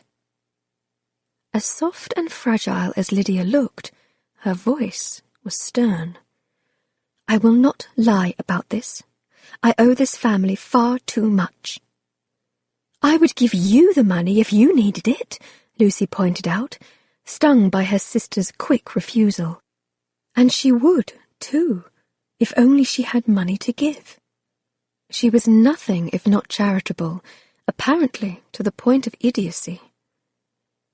"You have less at stake than I do," Lydia said quietly. On that point, Lucy found she had no argument. Father had been unfailingly generous to Lydia, going so far as to publicly acknowledge her as his daughter. Lydia might not have a grand season in her immediate future, but she'd been given a respectable dowry that might eventually tempt a third son or prosperous tradesman to overlook the circumstances of her birth. If she'd been in Lydia's shoes, with the same domestic-minded hopes and dreams, she supposed her loyalties would be very similarly aligned. But Lucy's dreams weren't of the domestic mind variety. At least, she couldn't imagine having such dreams while shackled to a man who only wanted her dowry. No, she dreamed of adventures, not titled husbands. She wanted a life full of grand causes and charities that needed her, not a husband who had need only of her money. and the thought of abandoning her hopes and dreams just because she was female made her want to smash something. "I suppose I can understand your loyalty to father," Lucy muttered, "and I should not have asked you. It was not fair of me." "It isn't only about father," Lydia sighed, picking up her embroidery again. "If you do this now, with the season nearly upon you, it will break your mother's heart." She lowered her head. "I cannot be a party to that." "Surely you don't owe my mother such loyalty," Lucy protested. "Don't I?" Lydia looked up, her expression sad but firm. "She welcomed me into this house 4 years ago, when she had little reason to, when my very existence posed a threat to her own children's reputations. She may not be my true mother, but, in a way, I owe her more than any of you." She shook her head again. "So, no. As much as I love you, as much as I usually admire your fierce sense of independence, I won't betray their trust. If you are determined to go to Cornwall, you must find a way to do it on your own."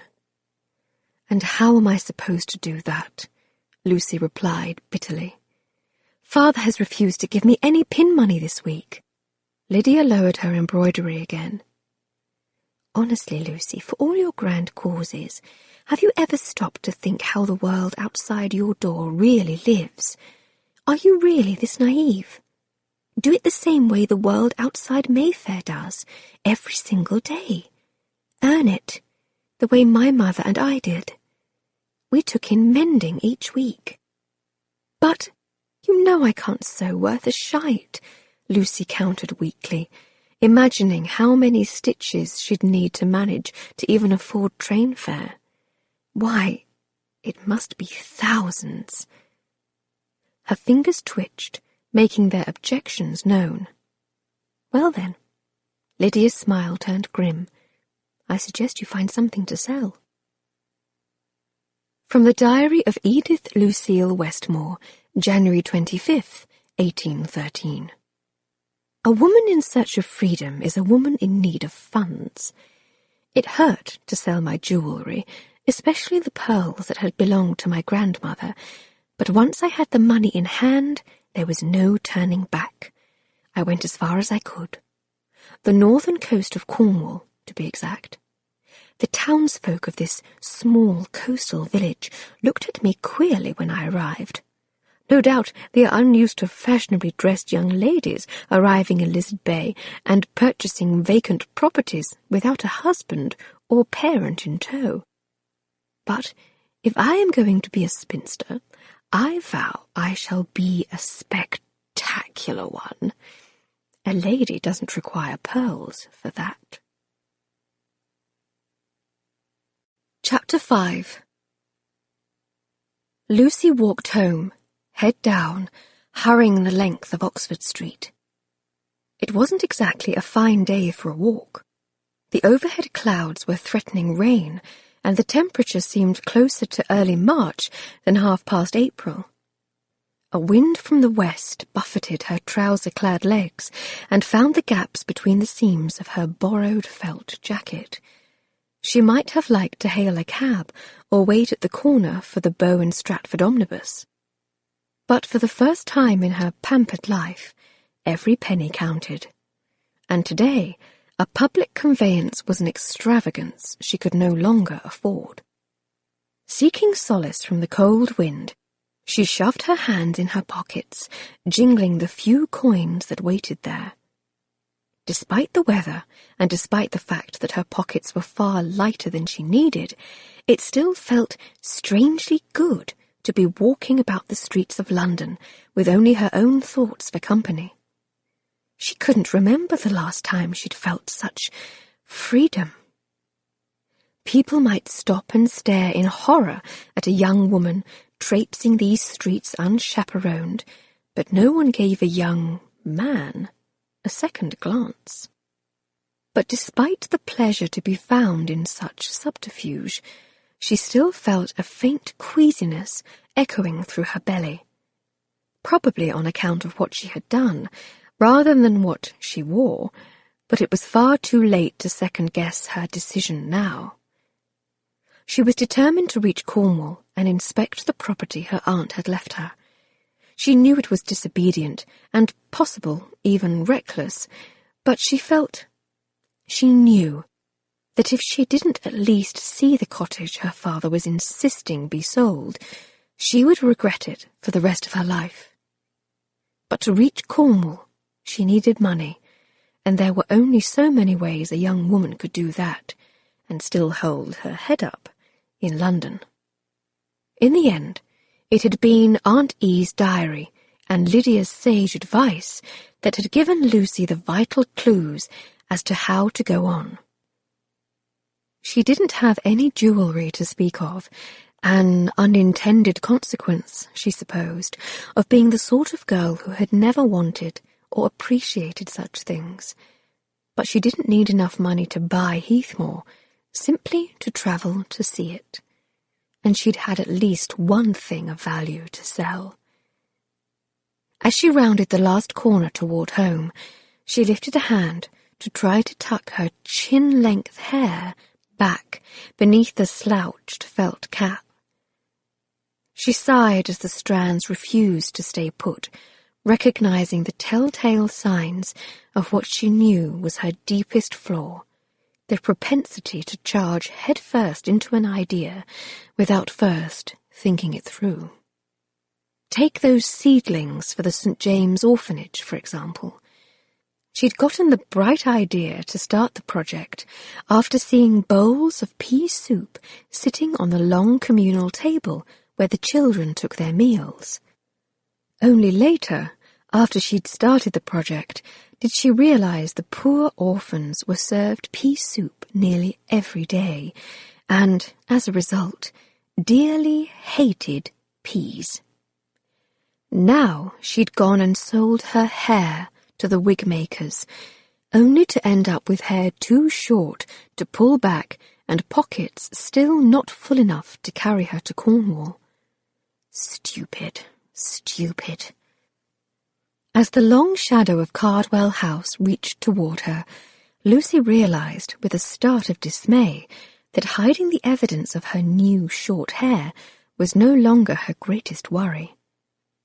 She was returning to Grosvenor Square later than she'd intended, thanks to the long, punishing walk. An unfamiliar coach waited outside, and a finely dressed matron was being helped into it by a young man. Bugger it all! She'd missed calling hours. Again. Head down, she slipped past the coach, trying not to attract undue notice as she aimed for the servants' entrance. All she needed was to be recognized by one of her mother's so-called friends. But she stopped dead in her tracks as she heard the light patter of laughter coming from inside the coach. "Didn't I tell you she'd be nice, dear?" she heard the woman say, over the creak of springs in the seat. "And she's old enough to probably be desperate." "Nice and wealthy." The young man chuckled, making Lucy's cheeks heat in indignation. "And really, that's all that matters, isn't it?" "She's pretty enough," came the woman's voice again. "I suppose." The young man laughed again. "Of course it won't matter. I don't intend to spend any more time with her than necessary to get an heir." Lucy's hands tightened to fists. Who on earth were they talking about? If they were talking about Lydia, dear, sweet, deserving Lydia, who dreamed of a husband and children and happiness, she was going to need to warn her sister against this bloody fop and his mother. But the pieces didn't fit. Lydia wasn't usually invited to calling hours on account of her illegitimacy. But Lucy couldn't take the time needed to puzzle it through. If today's visitors were leaving, that meant her mother was inside, spitting mad. and that meant she needed to get inside and change as soon as possible. Lucy dashed away from the coach and slipped inside through the scullery entrance, dodging the curious stares of the kitchen staff, who were already busy preparing for the evening meal. She lifted a finger to her lips, begging their silence.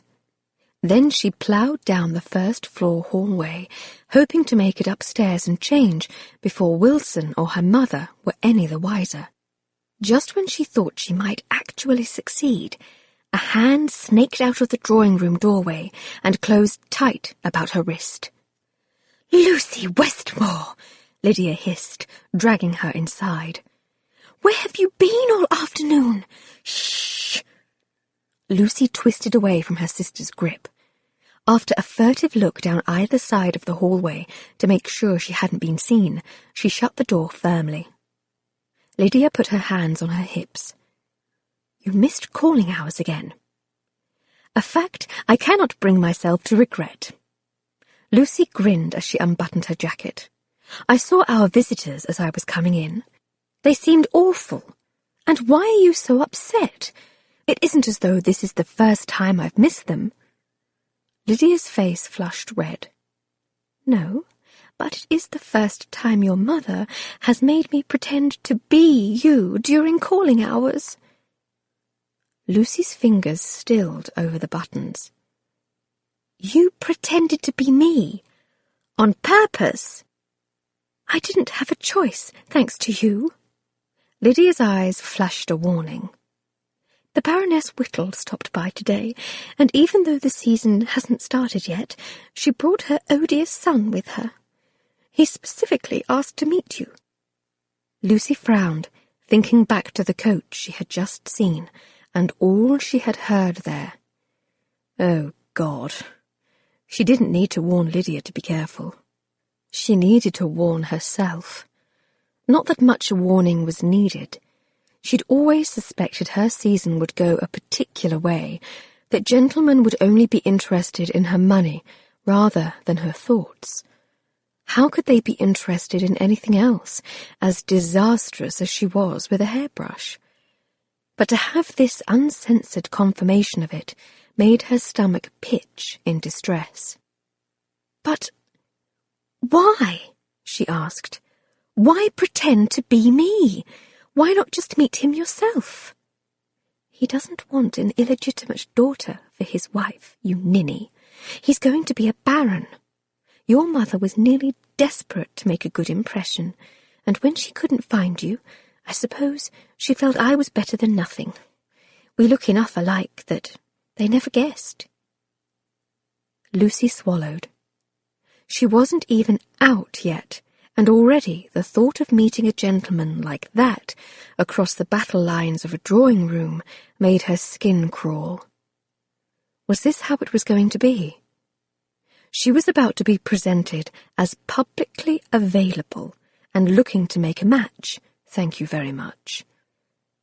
And to the eyes of countless greedy gentlemen, she was a walking, talking, £10,000 dowry. No wonder the Baroness had brought her idiot son.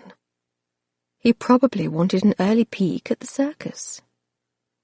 "Are you listening to me?" Lydia demanded. "Your season is scarcely a week away, and you don't seem to care at all. And don't tell me you've been in the greenhouse, because Wilson already checked there." Her gaze scooted lower, and that was when her eyes finally widened. "Why are you wearing Geoffrey's old hat and jacket?" Her voice inched louder. "What on earth is going on?" Lucy shrugged out of the borrowed garment, wishing she could shrug off her simmering anger as well. The damned fop had actually admitted he was only interested in her money. She couldn't imagine a life shackled to someone so shallow. "I went out." Lydia gaped at her. "Do you mean you went outside, dressed like that? You've seen me in trousers before. Yes, trousers to work in the greenhouse, which is scandalous enough," Lydia choked out. "But to go out where someone could see you. You look like a boy, Lucy finished. She removed the hat and several pieces of her newly cut hair swung forward to just barely graze her chin. 'Tis rather the point. Better to be thought a boy, I think, when one traipses unchaperoned through the streets of London. She smiled cheekily. I need to guard my reputation, you know. Lydia turned pale as new milk. She reached out a trembling finger to touch Lucy's hair. Oh, Lucy, what terrible, awful thing have you done now? Lucy shook her head, testing the feel of it against her neck. Her hair didn't feel terrible. Neither did it feel awful. I've sold it. She blew several insistent wisps of hair from her eyes, wondering how to contain them. Now that she'd removed her cap, the shortened strands seemed a bit excited by their newfound freedom. In fact, it was your idea. How exactly was this my idea? Lydia sounded close to hysterical. You encouraged me to find a way to earn the money to reach Cornwall on my own. You told me to find something to sell, so I visited the wig makers. Did you know they pay more for blonde hair? Though not much more. She had a total of 15 shillings in her pocket. By her calculations, if the sum was added to the loose change from her desk drawer, she had enough to get her to Cornwall. Now she just needed to find enough to either keep her there or get her back. I didn't mean you should sell your hair, Lydia cried. I meant you should sell the silver buttons off your old cloak, or perhaps your pen and ink set. Don't be silly, I need my pen set. You need your hair too, Lydia retorted, her voice incredulous. What about your season? Your mother will be devastated. What were you thinking? Lucy's lungs tightened, as though someone had yanked a rope tight about her chest. For heaven's sake, this wasn't about Mother, or the season, or Lydia either. It was her choice, her life, her bloody hair. No one will notice when it's pinned up, she protested, though a niggling doubt argued the counterpoint. She'd known from the moment the wig-maker had made his first snip with the shears that hiding this was going to be a potential problem, but by then it was too late to change her mind. She'd hoped that with a few hairpins no one would notice. But judging by the way the ends refused to stay in even a simple queue at the back of her neck, the wig-maker must have cut it even shorter than she'd thought. Lydia sank down onto the sofa. You are ruined, she whispered. If you go out in public now, you'll never recover. Oh, for heaven's sake! Lucy rolled her eyes. I'm not ruined. Surely being ruined would involve more than a trip to the wig-makers, and be a bit more fun in the making. Take Aunt E, for example. According to the first volume of her aunt's diary, she'd taken herself to Cornwall without her parents' permission and lived for more than 4 decades as a scandalous spinster. To Lucy, that sounded like the right kind of ruin, one that was earned outright, rather than merely presumed. But judging by the tears welling in Lydia's eyes, her sister's definition of ruin was rather different. You mustn't tell anyone, Lucy warned, suddenly realizing that between her hair and Lydia's knowledge of her plans, a good deal of havoc could be wrought. I still need to find a bit more money if I'm to do this properly, and that means I need to hide this from Mother, at least for the near future. She looked pleadingly at her sister. Do you promise not to say anything? You are really going to Cornwall, then? Lydia choked out. Not yet. Soon, though. When I can earn a bit more money, and I won't be gone forever. Lucy sat down beside her sister and placed a hand over hers. I only want to have a look at my property, to make the decision for myself. In fact, I predict I will be back before the season has even properly started. But Lydia pulled her hand away. And what good would coming back do with your hair shorn and your reputation in tatters? She asked bitterly. Did you even think this through before you charged into it? Lucy bit her lip, the question hitting a little too close for comfort. No, she hadn't thought it through. She'd simply read Aunt E's diary entry last night and woken up this morning determined to find something to sell. As per usual, she'd set her sights on a grand goal and ignored the smaller difficulties, such as how to explain, or hide, the evidence of what she had done. She might be impulsive, but she at least had enough self-awareness to look back now and recognize her usual pattern of impetuousness. I probably should have done a bit of research into how much I might earn first, she admitted.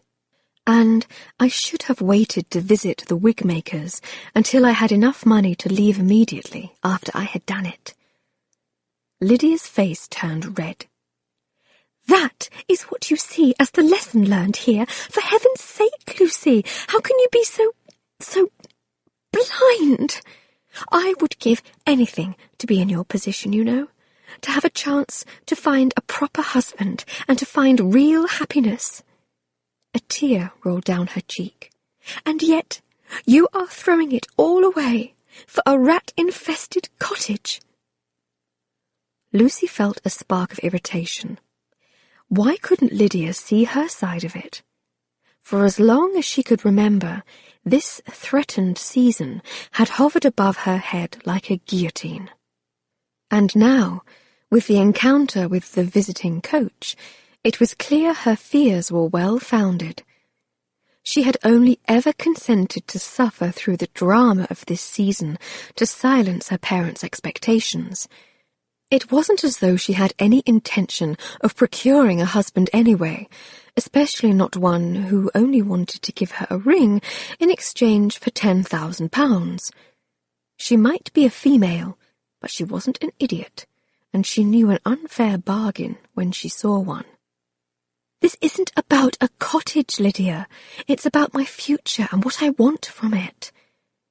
She hesitated, thinking with a small cramp of regret of how long her mother had been planning this season, and how hurt she would be if she did something to ruin it. I know this is hard for you to understand, but I can't imagine myself happy with a husband. Particularly not a greedy arse with a sour-faced baroness for a mother. And what is the point of a season, if not to find a proper match? But what is the point of a future without someone to share it with? Lydia countered through her tears. Why would I want to share my future with someone who will make me miserable? Lucy protested, shuddering at the thought. Why must I marry at all? Not all marriages are miserable. Your parents seem to muddle along, even though they have their differences. Lydia's cheeks flushed, no doubt on account of the fact she was living, breathing proof of some of those differences.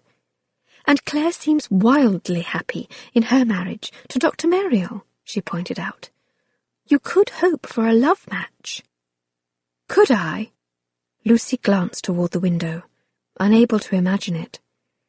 She shook her head slowly. I am not like Claire. Her older sister was poised and beautiful and brave. She had chosen a man she loved, but Lucy couldn't think of a single other marriage based on such an anomaly. With her too tall figure and mannish ways, she couldn't imagine ever being gifted with such a choice herself. Which meant she was facing precisely two possible paths for her future. Marry a penniless fop like the one from the coach, or don't marry at all. Outside, night was starting to fall, and through the window she could see the glow of the gaslights on Grosvenor Square. A servant would be coming in soon to pull the drapes, which meant she needed to scurry up to her room and figure out what to do with her hair before dinner. But she hesitated, wanting to make Lydia understand. "Can't you see?" Her gaze swung back to meet her sister's tear-filled eyes. "I don't have the same dreams as you and Claire, Lydia." In fact, she couldn't imagine a more miserable existence than being shackled to a man she didn't know, forced to conform to a stranger's expectations of what a suitable wife did and said. She thought about her now confirmed fears for the season, the certainty of an unhappy marriage if she accepted her fate. And then she thought of her aunt's diaries, full of passion and adventure. Resolved, she shook her head. "Haven't you ever wanted something so much it hurt, something that was refused you, even though you knew it ought to be your birthright?" "How can you ask me that?" Lydia answered, swiping at her face. "I won't have a grand season, you know, and I'm at least half a Cardwell." Lucy sat silent. It was true. Thanks to the vagaries of her birth, Lydia's hopes for a future and a husband were of the ordinary variety, lacking the glittering ballrooms and pinched slippers and polished piers in her own future nightmare. There would be no grand season for Lydia, no presentation at court. But Lucy had never wanted this season. It was her mother's dream, not hers. God, they were a hopeless pair, each wanting what the other had. A knock came at the door, making them both jump. "Miss Lucy?" came Wilson's booming voice from the hallway. Oh, bugger it all. Lucy brought her finger to her lips, begging her sister's silence. "I know you are here," Wilson warned from outside the door. "The kitchen staff told me they saw you come in." Lucy groaned. Could no one be trusted to keep a secret around here? Slowly, she stood up. Slowly, she opened the door to face Wilson's predictable scowl. But as the butler's frown dissolved into a look of abject horror, her lips flirted with a smile. She did enjoy vexing the man. "Do you like it?" she asked, touching the new, rough edges of her hair. "I think it complements my trousers." Wilson made a wheezing sound deep in his chest. Lucy stepped forward and clapped him on the back, suddenly worried. She wanted to annoy the man, not kill him. "You've a caller, Miss Lucy," he rasped, punctuated by a series of halting, gasping coughs.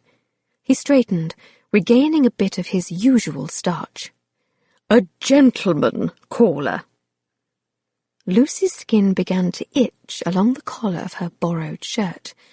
I do?" "The gentleman specifically asked me not to involve Lord Cardwell." He handed her a card with a disapproving frown. "I don't mind saying I am uncomfortable with the request." Lucy looked down at the card. The Marquis of Branston. "Oh, my God," she whispered. Her knees buckled, and she had to lean against the doorframe for support. Oh, bloody, bloody hell! "A visit such as this requires a proper chaperone. Shall I inform Lord Cardwell?" Wilson frowned. "Or perhaps you would prefer Lady Cardwell provide attendance. Calling hours have ended, but perhaps an exception could be made." "No!" Lucy cried, beginning to panic now. If her parents found out about the letter she had sent, she'd have far more to worry about than a lecture on missing calling hours. When Wilson's frown lengthened, she tried to temper her voice. "The gentleman is here about something to do with one of the charities I work with." The lie tasted sour on her lips, but she ploughed ahead. I shall be fine with Lydia as chaperone. You may show him in now." Wilson looked down at her trousers. "He is no one of consequence," Lucy insisted, squirming now. And she didn't dare leave Lord Branston alone in the drawing-room for the half-hour or so it would take to dress and curl her hair. It was better to see him quickly and be done with the matter, before her father caught wind of his visit. "Please show him in," she insisted. With one last frown, Wilson did as she asked, saving her from a spate of further lies. Because Lord Branston was someone of consequence, and while she'd felt empowered dashing off a scathing letter, she felt ill-prepared for a face-to-face meeting. "Lord Branston," Lydia mused from the sofa. Her tears were gone, though her eyes still bore traces of redness. "Isn't that—" "Yes." Lucy knocked her head once, twice, against the door frame, but the violence did little to clear her thoughts. If anything, it muddled them further. She dug at the unholy itch that had sprung up beneath the collar of her shirt, almost as though her skin were telling her to run far and fast. She turned around to face her sister. "It's the man who tried to buy Heathmore." Lydia's forehead wrinkled. "Lucy, what else have you done besides cut your hair?" "I may have sent him a letter demanding he vacate the premises," Lucy admitted. She blew wisps of hair out of her eyes. "And accused him of trespass." "And threatened to summon the authorities." What was the bounder doing here? Why would he have come all the way from Cornwall, especially given the tone of her letter? Not to thank her for her good manners, or to compliment her on her penmanship. Oh God, she needed a solid plan, and apparently an entire army of hairpins. Unfortunately, neither were in ready reach. "Are you really going to meet Lord Branston dressed like that?" Lydia asked, sounding horrified by the notion. Lucy looked down at her clothing, relics left by Geoffrey when he escaped to university. Though she wore trousers when digging in the dirt, it had been years since she'd truly dressed as a boy, and then she most often pretended to be a groom to climb trees in Hyde Park. The subterfuge no longer came easily. She would have preferred to be dressed in her own clothes for this meeting, especially given how Geoffrey's waistcoat bunched in the wrong places and strained in others. And good God, how this shirt made her itch. But as awkward as she felt, she refused to give Lord Branston the pleasure of dressing properly for his company. The man was trying to force her hand in a direction she refused to go, and she would see this to an end once and for all. Hopefully, before her father found out. From the Diary of Edith Lucille Westmore, January 31st, 1813. One only gets a single chance to make a first impression, and I fear I have made mine all too well. I attended church down in town today, intending to meet my new neighbours. When Reverend Wellsbury offered to walk me home after the service, I foolishly accepted. Looking back now, I can't imagine what I was thinking. I even let him steal a kiss. I might choose to be a spinster, but that doesn't mean I can't kiss a handsome man every now and again. But now I suspect the vicar kissed me only to illustrate the potential moral perils of the life I have chosen. When I explained I had no intention of ever marrying, he said it was unnatural for a woman to choose to be alone, and that the town was worried about me, living alone on the edge of a cliff. Worried more about me or my influence on their daughters, I wonder. Still, he is much respected here in town. If everyone in Lizard Bay subscribes to the handsome young vicar's views, my reputation here will be as doomed as it was in London. Well, I shall endeavour to be myself, no matter the cost to my reputation. Indeed, I can scarcely wait for church next Sunday. Chapter 6. A stiff-shouldered butler led Thomas into a drawing-room, the walls papered in intricate blue flowers. After his 3-year sojourn in Cornwall, where his feet spent more time out of doors than inside, the carpet felt obscenely thick beneath his polished shoes. His eyes fell upon a crystal decanter of brandy, mocking him from a sideboard. Damn, but he could use a drink right now. He hadn't had a drink in 3 years, not since Miss E. collected his drunken secrets and threatened him with a bit of well-meant blackmail if he didn't dry out his sorry hide. He'd done it too. There was too much at stake to not obey. But it was telling that in the 2 hours since he'd stepped off the train at Waterloo Bridge Station, he considered stopping for a drink no less than a dozen times. He was beginning to wonder if the easy sobriety he enjoyed in Lizard Bay was more a lack of temptation rather than any strength of character on his part. He'd only been in London a few hours, but already he felt adrift, as though returning to sea after a long absence to find he no longer knew how to swim. He forced his gaze to the centre of the room.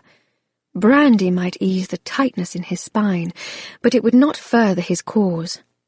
This wasn't a casual business meeting between peers, handled over drinks at a gentleman's club. He was here to meet and negotiate with Lord Cardwell's flighty young daughter. He suspected he'd do better to pour himself a cup of tea. He scanned the room's occupants, sorting out the battle lines. A girl was seated on the sofa, staring at him with wide blue eyes. A sour-faced brother played chaperone to one side, digging at his collar and looking none too happy to see him. Thomas ignored the lad and concentrated on the primary business that had dragged him here from Cornwall. His gaze settled more firmly on the girl. She was pretty enough, he supposed, in a bland, British sort of way. Blonde curls were piled on top of her head, and she was wearing a demure pink gown that would no doubt find a welcome in any fine drawing-room in London. The pallor of her skin told him he'd found his quarry and managed to surprise her. Good. Always better to start these things with the other party off balance. "Miss Westmore," he said, bowing from the waist. "Thank you for seeing me. I imagine my appearance comes as a bit of a surprise." Her eyes widened even more. That is, I am certainly surprised by your, appearance." Her voice trailed off, trembling at the edges. Odd that. She sounded unsure of herself. She'd seemed more confident in her letters. More of a bollocks bruiser, actually. Thomas studied her profile as she darted a nervous glance toward her brother. She looked as though she'd suffered a recent cry, judging from the redness of her eyes. He'd prepared himself for a feisty exchange, given the tenor of her written correspondence, but he hadn't prepared himself for tears and stammers and silence. "I am sure you can imagine why I am here," he said, wondering why she wouldn't meet his eyes. "Your letter suggested you might consider a different offer, and so I have come to negotiate. I would offer you £500 for Heathmore Cottage." She sat frozen like a leaf in ice, even though she'd practically dared him to come to London with a better offer. And why did she keep looking away? He was negotiating with her now, not her father, and certainly not her brother. Wasn't this what she had wanted? Or was this silence part of her act to extort more money. He was tempted to tell her about Heathmoor's nearly barren soil, about the second floor of the cottage, rotting and treacherous because he'd not been able to find carpenters brave enough to come in to do the work, about the eerie whistle of the wind and the townspeople's whispered speculations of a haunting. But the speech he'd planned felt forced, the words a pale shade of the truth, because there were good things about Heathmoor too. Sweeping ocean vistas, and acres of hidden beauty, a rare explosion of colour come summer, fragile flowers somehow finding a toehold in the reluctant soil. But she wouldn't know any of that. "I understand Heathmoor Cottage might hold great sentimental value for you," he began again, more softly now, "given how much it meant to your aunt. But there are things you do not understand." "No." The brother chose that moment to insert himself into the conversation. The lad stepped forward, looking as though he might like to take Thomas by the throat. "I am afraid it is you who does not understand." Only it wasn't a man's voice delivering the words. It was a woman's. And that was when Thomas took a closer look. Bloody hell. It wasn't a brother playing chaperone at all. It was a young woman who, if you took the time to look beyond the poorly chopped hair and the ill-fitting waistcoat, looked very much like the demurely stylish young lady sitting on the sofa. Only there was nothing demure or stylish about her. Two blue eyes glowered at him, nowhere close to a cry. Her mouth was a wide slash of disapproval beneath a rounded snub nose, and her blonde hair was a short, unschooled tangle about her ears. She was nearly as tall as he was, and appeared to harbour some sort of twitch scratching at her neck. But despite these things, which might have made another woman appear unbalanced, she radiated an energy that made him take an involuntary step backward. "Miss, Lucy Westmore, I presume?" he asked weakly. "Yes." She stalked toward him, her fists clenched. He wondered if perhaps she meant to strike him. She was certainly dressed for a brawl. The first time he met Miss E, she'd done that very thing, pulled back her gnarled spinster's fist and popped him in the left eye, for no greater a transgression than accidentally trespassing on her property. He took a deep breath, trying to sort out how to diffuse the situation.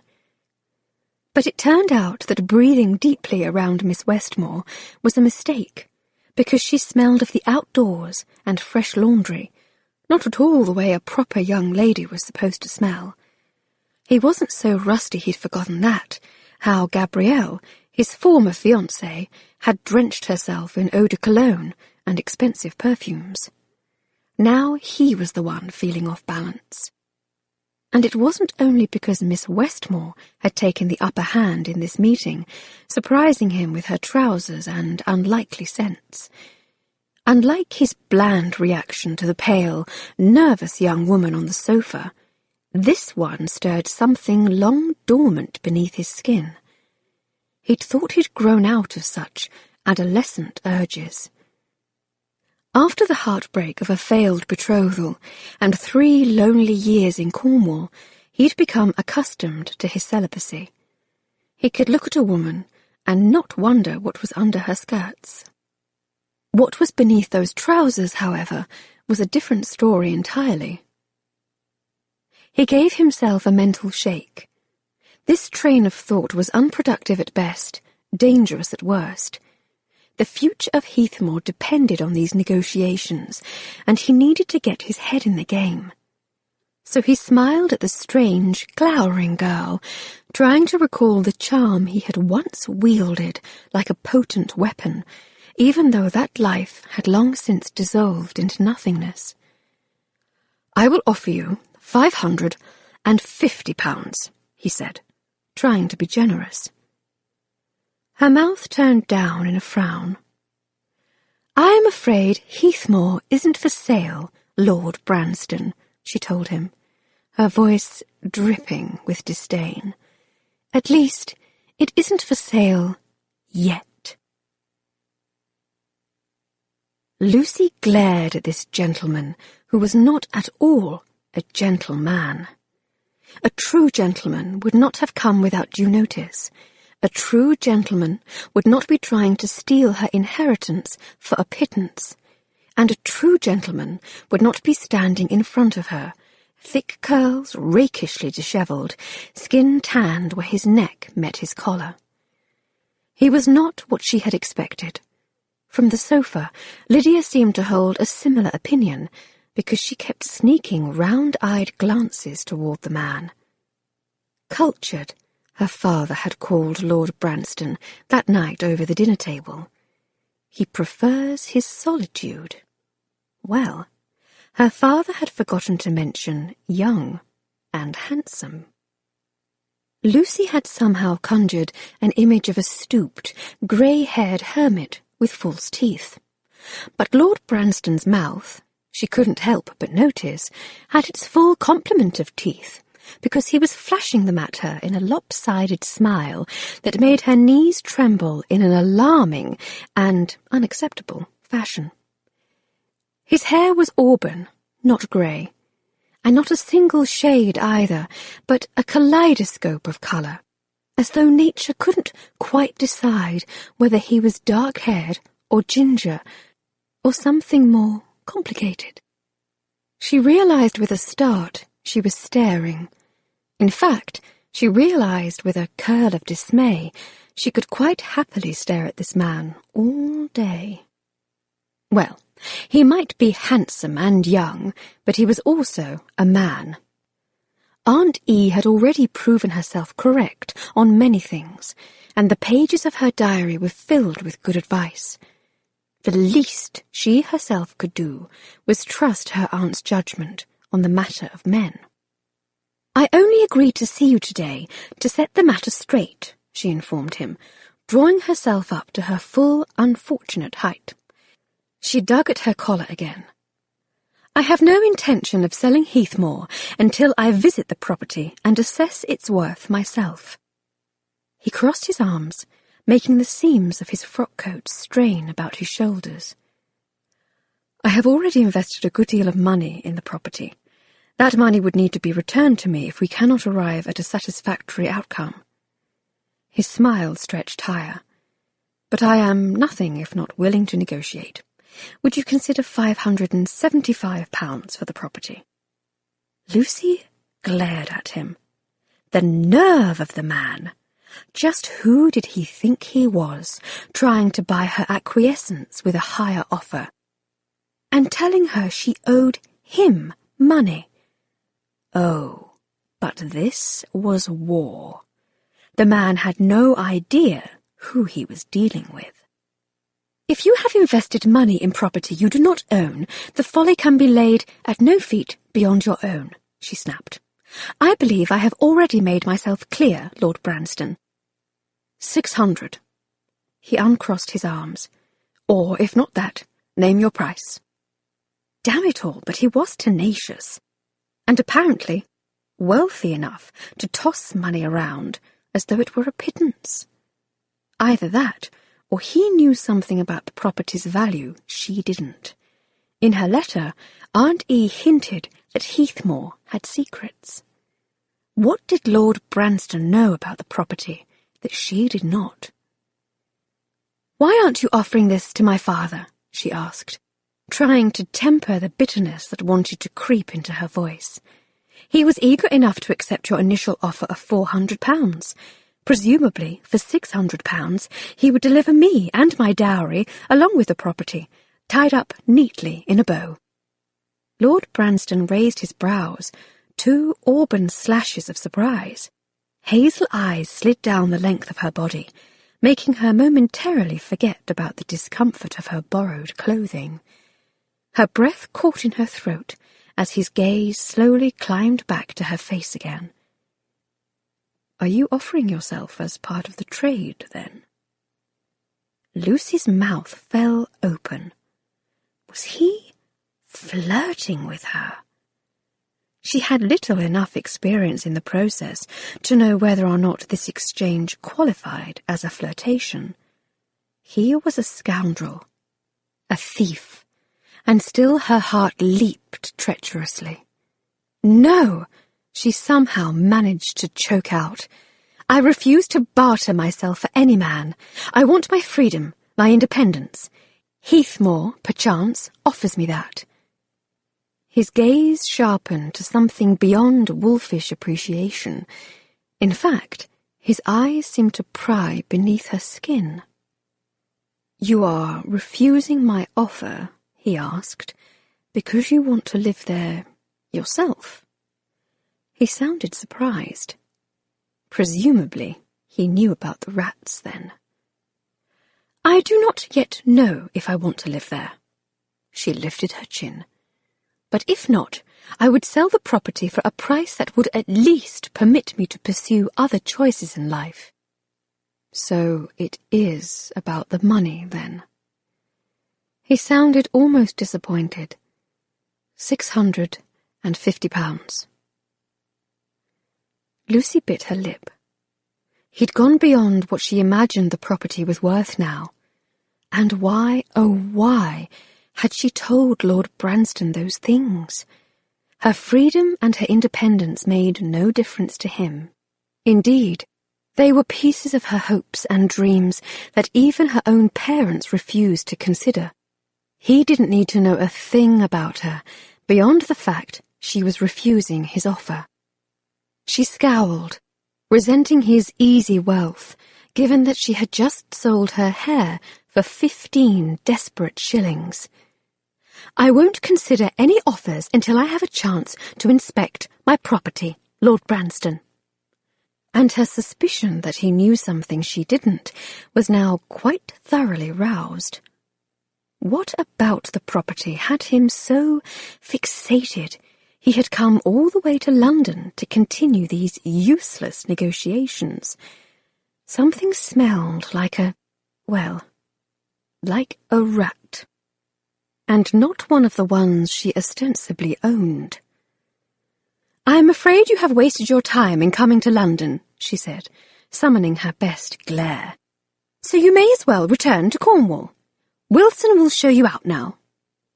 Except Wilson was nowhere to be seen. Lucy glanced toward the open drawing-room door, searching for Wilson's familiar balding pate. What good was a butler if he wasn't there when you needed someone tossed out? The servant usually hovered over her like a persistent gnat, but he'd left her alone with only Lydia to guard her reputation. Judging by the way her sister was still gaping, moon-eyed at their handsome guest, there would be no help from that quarter. She caught the familiar sound of Wilson's shoes then, clicking on the hallway tiles. Relief poured over her. There he was, just in time. But as Wilson came through the door, Lucy realized he hadn't come alone.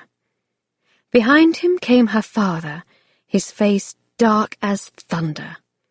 Oh, damn Wilson and his meddling. It had been this way since she was a child. She'd do something, sneak a pie from the kitchen, let loose a pair of frogs from the first-floor hallway, and Wilson would somehow, some way, inform her father.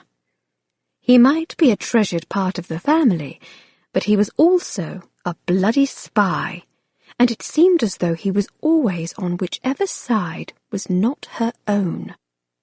And while she might be through negotiating with Lord Branston and wish him gone, judging by the look on her father's face, things were just heating up.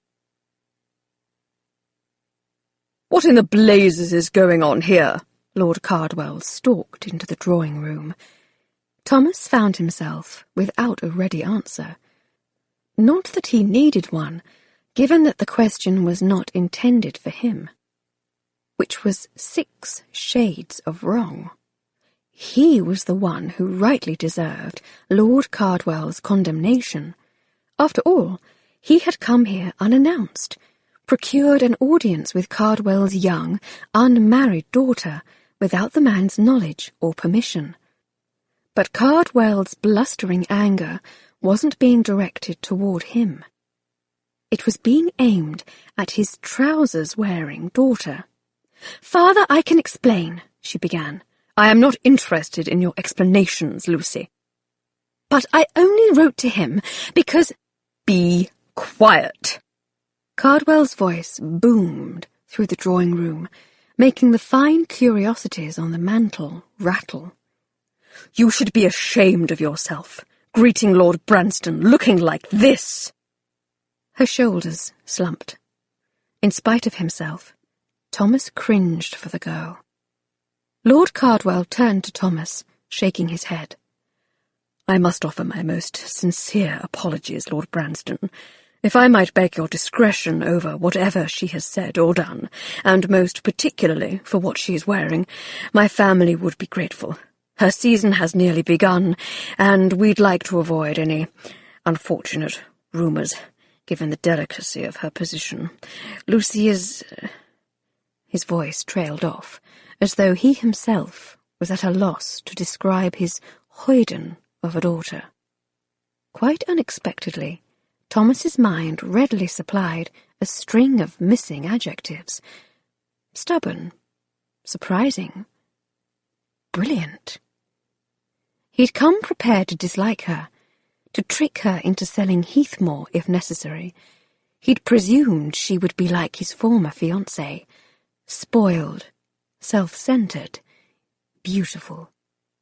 Instead, she had turned his preconceived notions of what a viscount's daughter should do and say, and turned them on their side. "Perhaps you should be apologizing to your daughter instead of me," he told the man. Cardwell's head jerked backward. "I beg your pardon?" "Your daughter. After all, she's the wronged party here. I believe apologies are customary in those situations."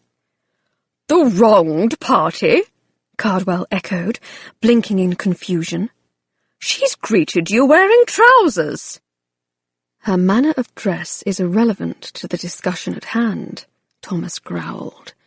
"You attempted to sell me a piece of property that belonged to your daughter without her authority. And yet, she is of age, is she not?" "Yes, but—" "I presume she is considered sane, and therefore capable of making her own decisions." I suppose." Cardwell's face reddened, and his gaze slid to his daughter. "Although one has to question her decisions of late." Thomas bristled at the edge of doubt in her father's voice. 3 years ago, when his sister turned up on his London doorstep, unmarried and pregnant, there had been some in London who encouraged him to have her committed to an asylum. After all, he was her guardian, even if he'd proven a poor one, and no sane woman would fall prey to such folly, particularly not the sister of a marquis. It would have been the most expedient solution to the scandal she presented, and was a decision that might have even convinced his fiancée to stay. But he'd refused to listen to them then, and he refused to tolerate Cardwell's uncertainty now, no matter that it was the fashionable way to deal with headstrong females. "You owe your daughter an apology, Lord Cardwell." He crossed his arms, waiting. "Just who do you think you are, coming into my house and telling me how to behave toward my daughter?" Cardwell blustered.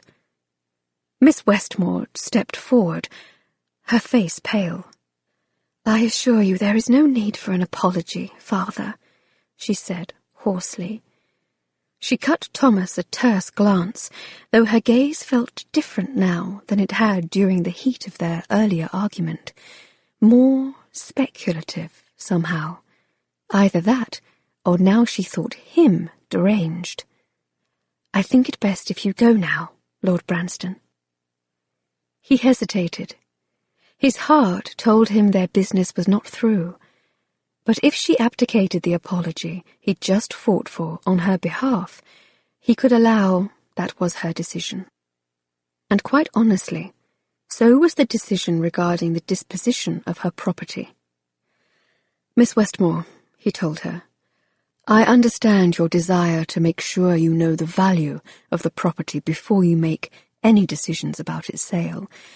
I only ask that, when you eventually reach a conclusion on the matter, you give me first right of refusal." Her eyes flashed. "I would not depend on it, my lord." Thomas gritted his teeth. He'd thought, perhaps, that she'd been wavering. There had been a moment before her father stormed onto the scene when he thought things might be leaning toward a different solution. If she lived at Heathmore herself, rather than selling it to the highest bidder, the property would be safe. But damn it all, there was no mistaking the stubborn glint in her eye. He'd seen it more than once when someone had tried to cross her aunt. Not wanting to inflame the situation further, he nodded in Cardwell's direction, who at least was glaring in his direction now instead of his daughter's. Then, knowing he had angered them both, he turned on his heel and left. That drink was waiting. And he still had 13 bloody hours left in London. From the Diary of Edith Lucille Westmore, February 7th, 1813. Though it is tempting to lay my troubles at the feet of my father, I didn't escape London simply to thwart his wishes or merely to avoid an unwelcome marriage. Neither did I leave only because I was afraid of Bedlam and the horrors that might await me there. I left for a more important reason than that. I came to find myself. Already I have a fair idea of who I am not. I am not someone who can change myself at the bequest of some man, be he a father or a vicar. I cannot pretend to be something or someone I am not. I may be a spinster by choice, but I will not be an unhappy one. There is plenty to keep me occupied in Lizard Bay, beyond the distraction of vexing Reverend Wellsbury, and I am determined to immerse myself in the possibilities. If I can improve someone else's life, perhaps I can improve my own. Above all, I shall make my own happiness, even if it makes others cringe. Chapter 7. Locked in her room, presumably for safekeeping, Lucy did not waste time licking her wounds. No, she put her anger and isolation to a better use. She packed her bag. Her parents' voices had shaken the house into the wee hours of the morning, tossing about words like troubled and willful and unstable.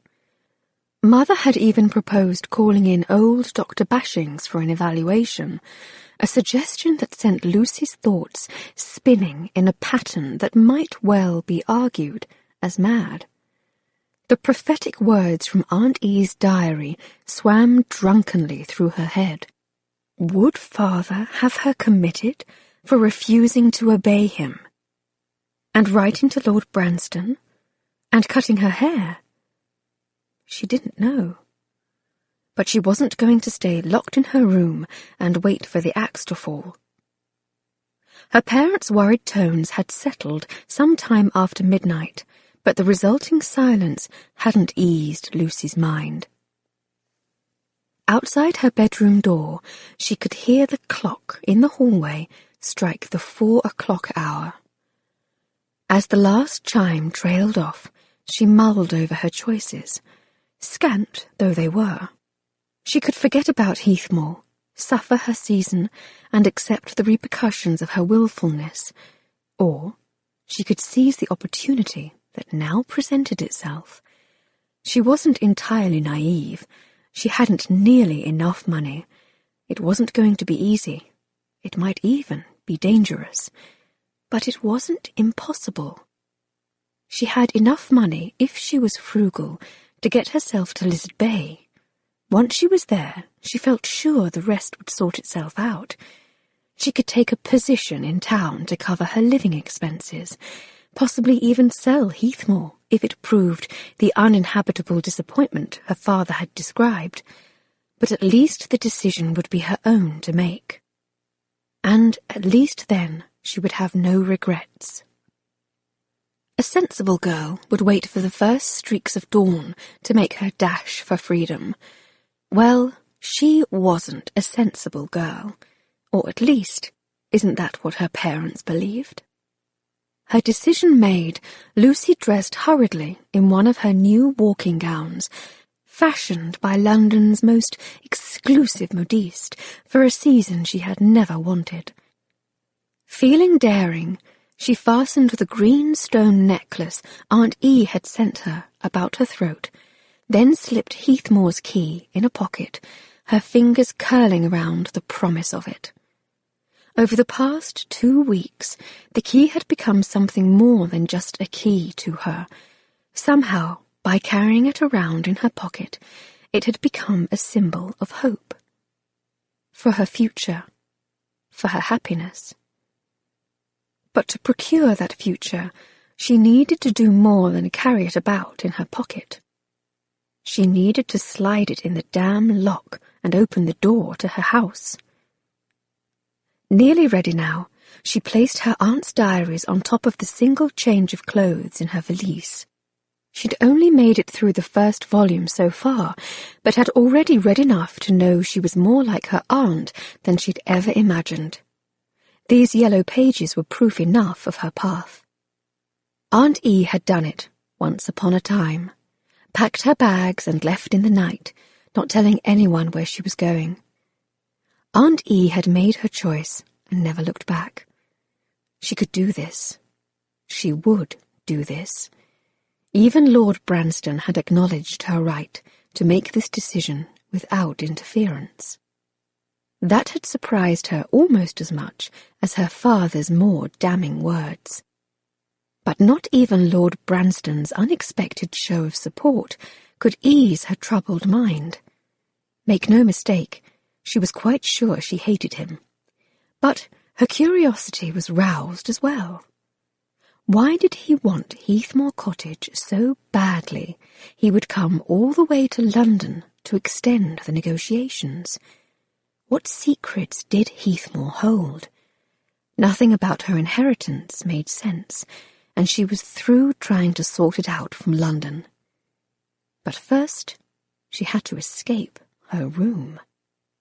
Lucy pressed an ear to her door, listening to the sounds of the house at sleep. She felt quite sure she could pick the lock. She had plenty of practice being locked in her room as punishment for her varied transgressions through the years. Hairpins were good for at least something, though their value in containing her short hair was now thoroughly moot. But picking the lock carried an element of danger. Had father put a guard outside the door?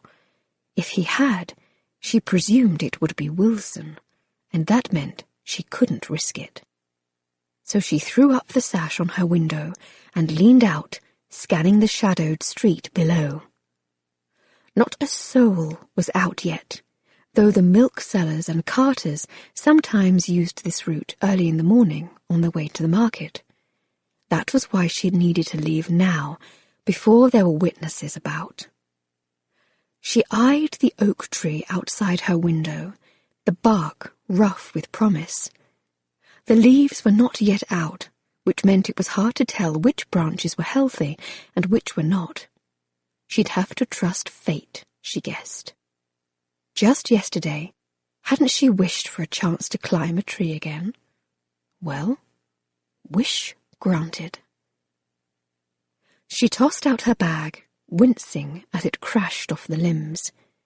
Then, with a muttered oath instead of a prayer, she swung a leg over the sill, yanking at the heavy skirts of her walking gown as they tangled about her feet. This was not going to be as easy as the last time she had done it. Then again, that had been more than 4 years ago. And she had been wearing trousers at the time. Somehow she launched herself into the branches of the tree, and somehow, though she sacrificed some skin on her palm and a patch of lace on her sleeve to the effort, she managed to lower herself to the ground. As her boots touched down, the breath left her lungs in a slide of relief. Giddiness washed over her. She had done it. Now all she needed to do was walk the dangerous, dark streets of London and reach the train station without being gutted by a brigand. She picked up her bag and turned around, only to run smack into a silent wall of servant. "Going somewhere, Miss Lucy?" Wilson's big voice cut through the quiet of the street. Lucy scrambled backward, her heart thudding against her ribs. Damn Wilson to hell and back. She should have known he'd guess her plans. He had an uncanny way of knowing exactly what was running through her mind. Well, she had clearly miscalculated this time. It would have been better to pick the lock. Could she outrun him? Wilson was old, but he wasn't wearing skirts and carrying a bag. She didn't like her odds. "And where might you be going this fine early morning?" he asked, as though their meeting was a casual one. Lucy took another frantic step backward, until the bark of the tree dug against her back. He was part of the family, but he was also a servant. He couldn't stop her. Not really. He could only tell her father. But that would mean disaster, given that the train didn't depart the station until 8 o'clock. She expected her father to eventually come after her, of course, but she hoped to have at least a day's head start. "I'd rather not say," she told him tersely. "I see. Do you mean to tell me you found enough money for the journey?" Wilson inclined his head, his broad face awash in doubt. "I was led to believe you lacked the funds to reach Cornwall." Lucy bit her lip. She should have known Wilson would be aware of all of this. The man knew everything that went on at Cardwell House. "I've enough to get there," she told him, defiantly. "That's all that matters." "I see." He crossed his arms. "And how will you eat once you are there?" "Well, there are rats, aren't there?" As his bushy brows rose, she sighed. "Honestly, I will sort it out when I get there. You can't stop me, Wilson, so you may as well bid me goodbye."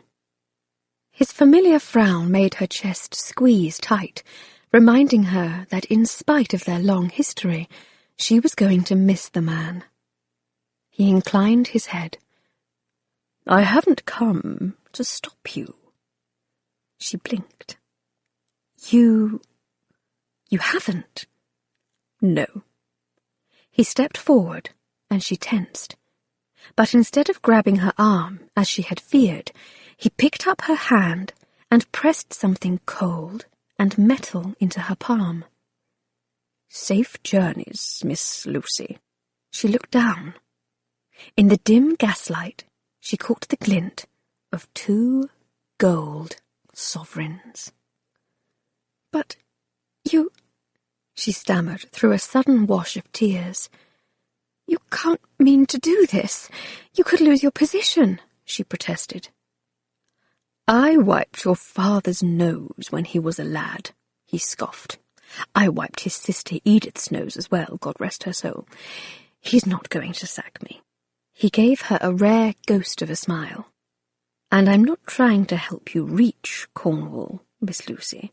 I don't imagine I could stop you with a pistol and a length of rope." His big voice shook with emotion, and if she wasn't mistaken, there was a sheen of tears in his eyes as well. "No, I'm trying to help you get back safely, you see."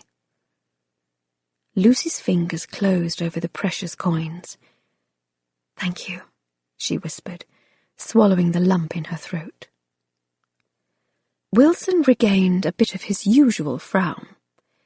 "And I insist you take a cab to the station.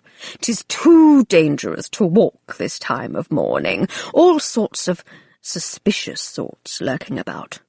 "But I need every penny," she confessed. "There's a hackney waiting on the corner of Oxford Street. I've just come from paying the driver." Lucy gaped at him. "How did you know?" He smiled again. "Your next steps are never that hard to guess. I just imagine the most impulsive path possible, and there you are, tripping along it, brave as anything." His smile fell away, leaving him suddenly looking more like the old Wilson she knew. "If you like, I will tell your father you are skulking about in your room, and don't wish to see anyone. That should buy you a day or two's head start at least." Lucy stared at him, speechless. Not even Lydia had been willing to do this for her. And Lydia was family. He jerked his head toward Oxford Street. "Go on then, quickly, before I change my mind." Lucy took several steps toward freedom, hugging her bag to her chest. At the corner, she could make out the shadowy shape of the cab and horse that would carry her to the train station. She turned around to look at the servant she'd known nearly all of her life one last time. "Wilson?" He stood like a dark rock in the street. "Yes?" With a soft cry, she launched herself into his arms. She hugged him fiercely, as though this goodbye could stretch to the rest of her family. Somehow, in this moment, knowing she had Wilson's approval was enough. "Thank you," she whispered. "Just promise you'll try to stay out of trouble," he said gruffly, over the top of her head, patting her back. "I'll try to," she promised, pulling back with a smile. "But we both know my efforts don't always end well on that front." And then, with her bag in one hand, she ran like the dickens for Oxford Street. Streaks of dawn were just appearing on the horizon as Thomas made his way out of the hotel, or at least they should have been appearing. If he had been back home in Lizard Bay instead of London, he was quite sure he could have seen it. Instead, soot-streaked buildings obscured his view. When he breathed in, the morning breeze smelled of coal fires instead of salt air and seagrass, and the muddled pounding of his head told him that even had the sky been more promising, he was still too knackered from last night's dive into the bottle to properly appreciate it. Wincing from the effort of breathing, he lifted a hand to hail one of the cabs sitting in a line. A voice pushed from behind his shoulder. "Branston?" He stiffened, but didn't turn around. The voice came again. "Excuse me, but are you perchance Lord Branston?" Thomas gritted his teeth and forced his feet to turn. A well-dressed gentleman grinned up at him, umbrella in hand, hat perched quite properly on top of his head. The man was close to his own age and looked vaguely familiar, but then all of London did. He'd once imagined himself friends with half the ton. It had taken his sister's scandal to realize that friendship was a term best used loosely in London. The discovery of the true friendships he'd formed in Cornwall had shown him that such memories of his friends in London were based on little more than smoke and mirrors. Thomas tried to school the surly expression that wanted to settle on his face. "Are we acquainted, sir?" "Wellingsford. Edward Wellingsford. Come now, don't say you don't recall." Thomas shook his head. "We went to university together." "Did we?" Thomas responded bleakly. He still didn't remember. And while he didn't remember many details of what came after graduation, given his rapid descent into dissolution once he'd entered London's social scene as a marquis who'd reached his majority, He remembered very well his years of study during university. He'd bet his right hand he had never seen this man in a single, solitary class. Well, I was there the first year. I was thrown out for doing poorly. The man shuffled his feet. But we both belonged to the same club, and I came to your sister's funeral. Thomas forced himself to give a curt nod. He still didn't remember, but perhaps pretending to might send the man scurrying off. How long has it been? The man mused. 2 years? 3, Thomas murmured, turning back to the street and raising his hand again. Damn it, but why was the hackney taking so long? I was sorry to hear about your sister, Wellingsford said next, glib as punch. Though, from the gossip I heard, I have to say it was probably for the best. A red haze of anger descended over Thomas's line of sight, and he had to force himself to stare straight ahead, to not react. For Christ's sake, it had been 3 bloody years. Were the gossips still talking about Josephine, as though she were a parlour joke, a cautionary tale meant to scare young women into prudish compliance? It happened to the sister of a marquis. It could happen to you, too. Christ, but this visit had devolved into everything he'd feared encountering in London. The incessant gossip, the false smiles, the now empty brandy bottle rolling about the floor of his hotel room. He'd promised himself he wouldn't fall into old habits, that he was better than that, different inside. But his hard-fought sobriety in Cornwall had apparently made him forget this piece of his former life. From the moment he stepped off the train yesterday, the sounds and scents of the city had crept beneath his skin and stirred unwelcome memories. The disastrous meeting with Miss Westmore hadn't helped.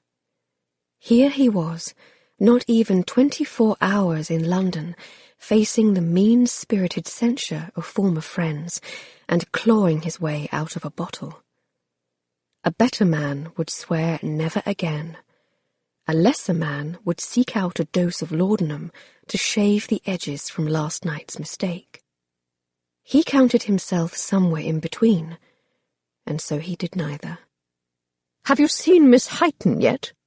Wellingsford pattered on, pulling Thomas's thoughts reluctantly toward his former fiancée. I hear she's doing all right for herself, though she's facing her 4th season now. Angling for a duke, to hear the tales.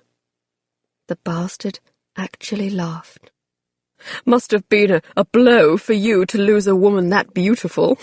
I know I wouldn't kick her out of my bed on a Monday. Thomas turned slowly, his hands clenching. I don't care to hear such things about my former fiancée, thank you very much. He glared down at Wellingsford. Gabrielle's callousness might have once left him reeling, but she didn't deserve such slander. Something in Thomas's expression caused Wellingford's eyes to widen, and he took a quick step back, his hands held up in defence. No need to get testy.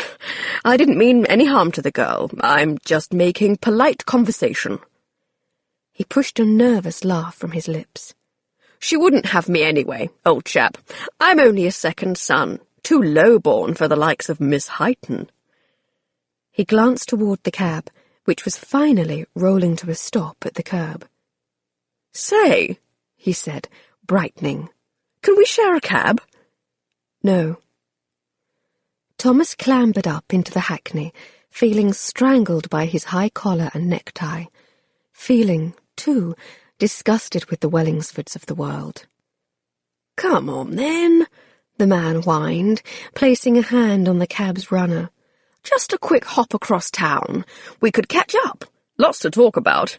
It's been 3 years, after all. Thomas leaned down, beckoning the man closer. Wellingsford stupidly tipped an ear toward him. Though it was probably a terrible idea, given how quickly rumours flew through London, Thomas grabbed the man's coat lapel and hoisted him closer. "If I let you up in this cab," he growled, "and have to listen to one more disgusting word out of your mouth, I can promise you your face will be rearranged before we even reach your destination." He released his hold on the man's coat and patted the man's hat for good measure. Wellingsford stepped back, his face a ghastly white. Never mind," he stammered. "I think I see another cab." As the bastard hurried away, Thomas settled back in the seat, a grin settling on his face for the first time all morning. He knew he had likely just started a new train of gossip that would soon be spread through every club in London. "Mad Marquis threatens idiot." Well, that was a change of headline he could live with at least. "Where to, Governor?" the driver asked, far too cheerfully for 7 o'clock in the morning. Though Thomas had intended to go straight to the train station, for some reason, no doubt on account of his encounter with Edward Wellingsford, his tongue now took an unexpected detour, one he had promised himself he wouldn't take. Then again, his judgment had never been trustworthy when rendered down the barrel of a bottle.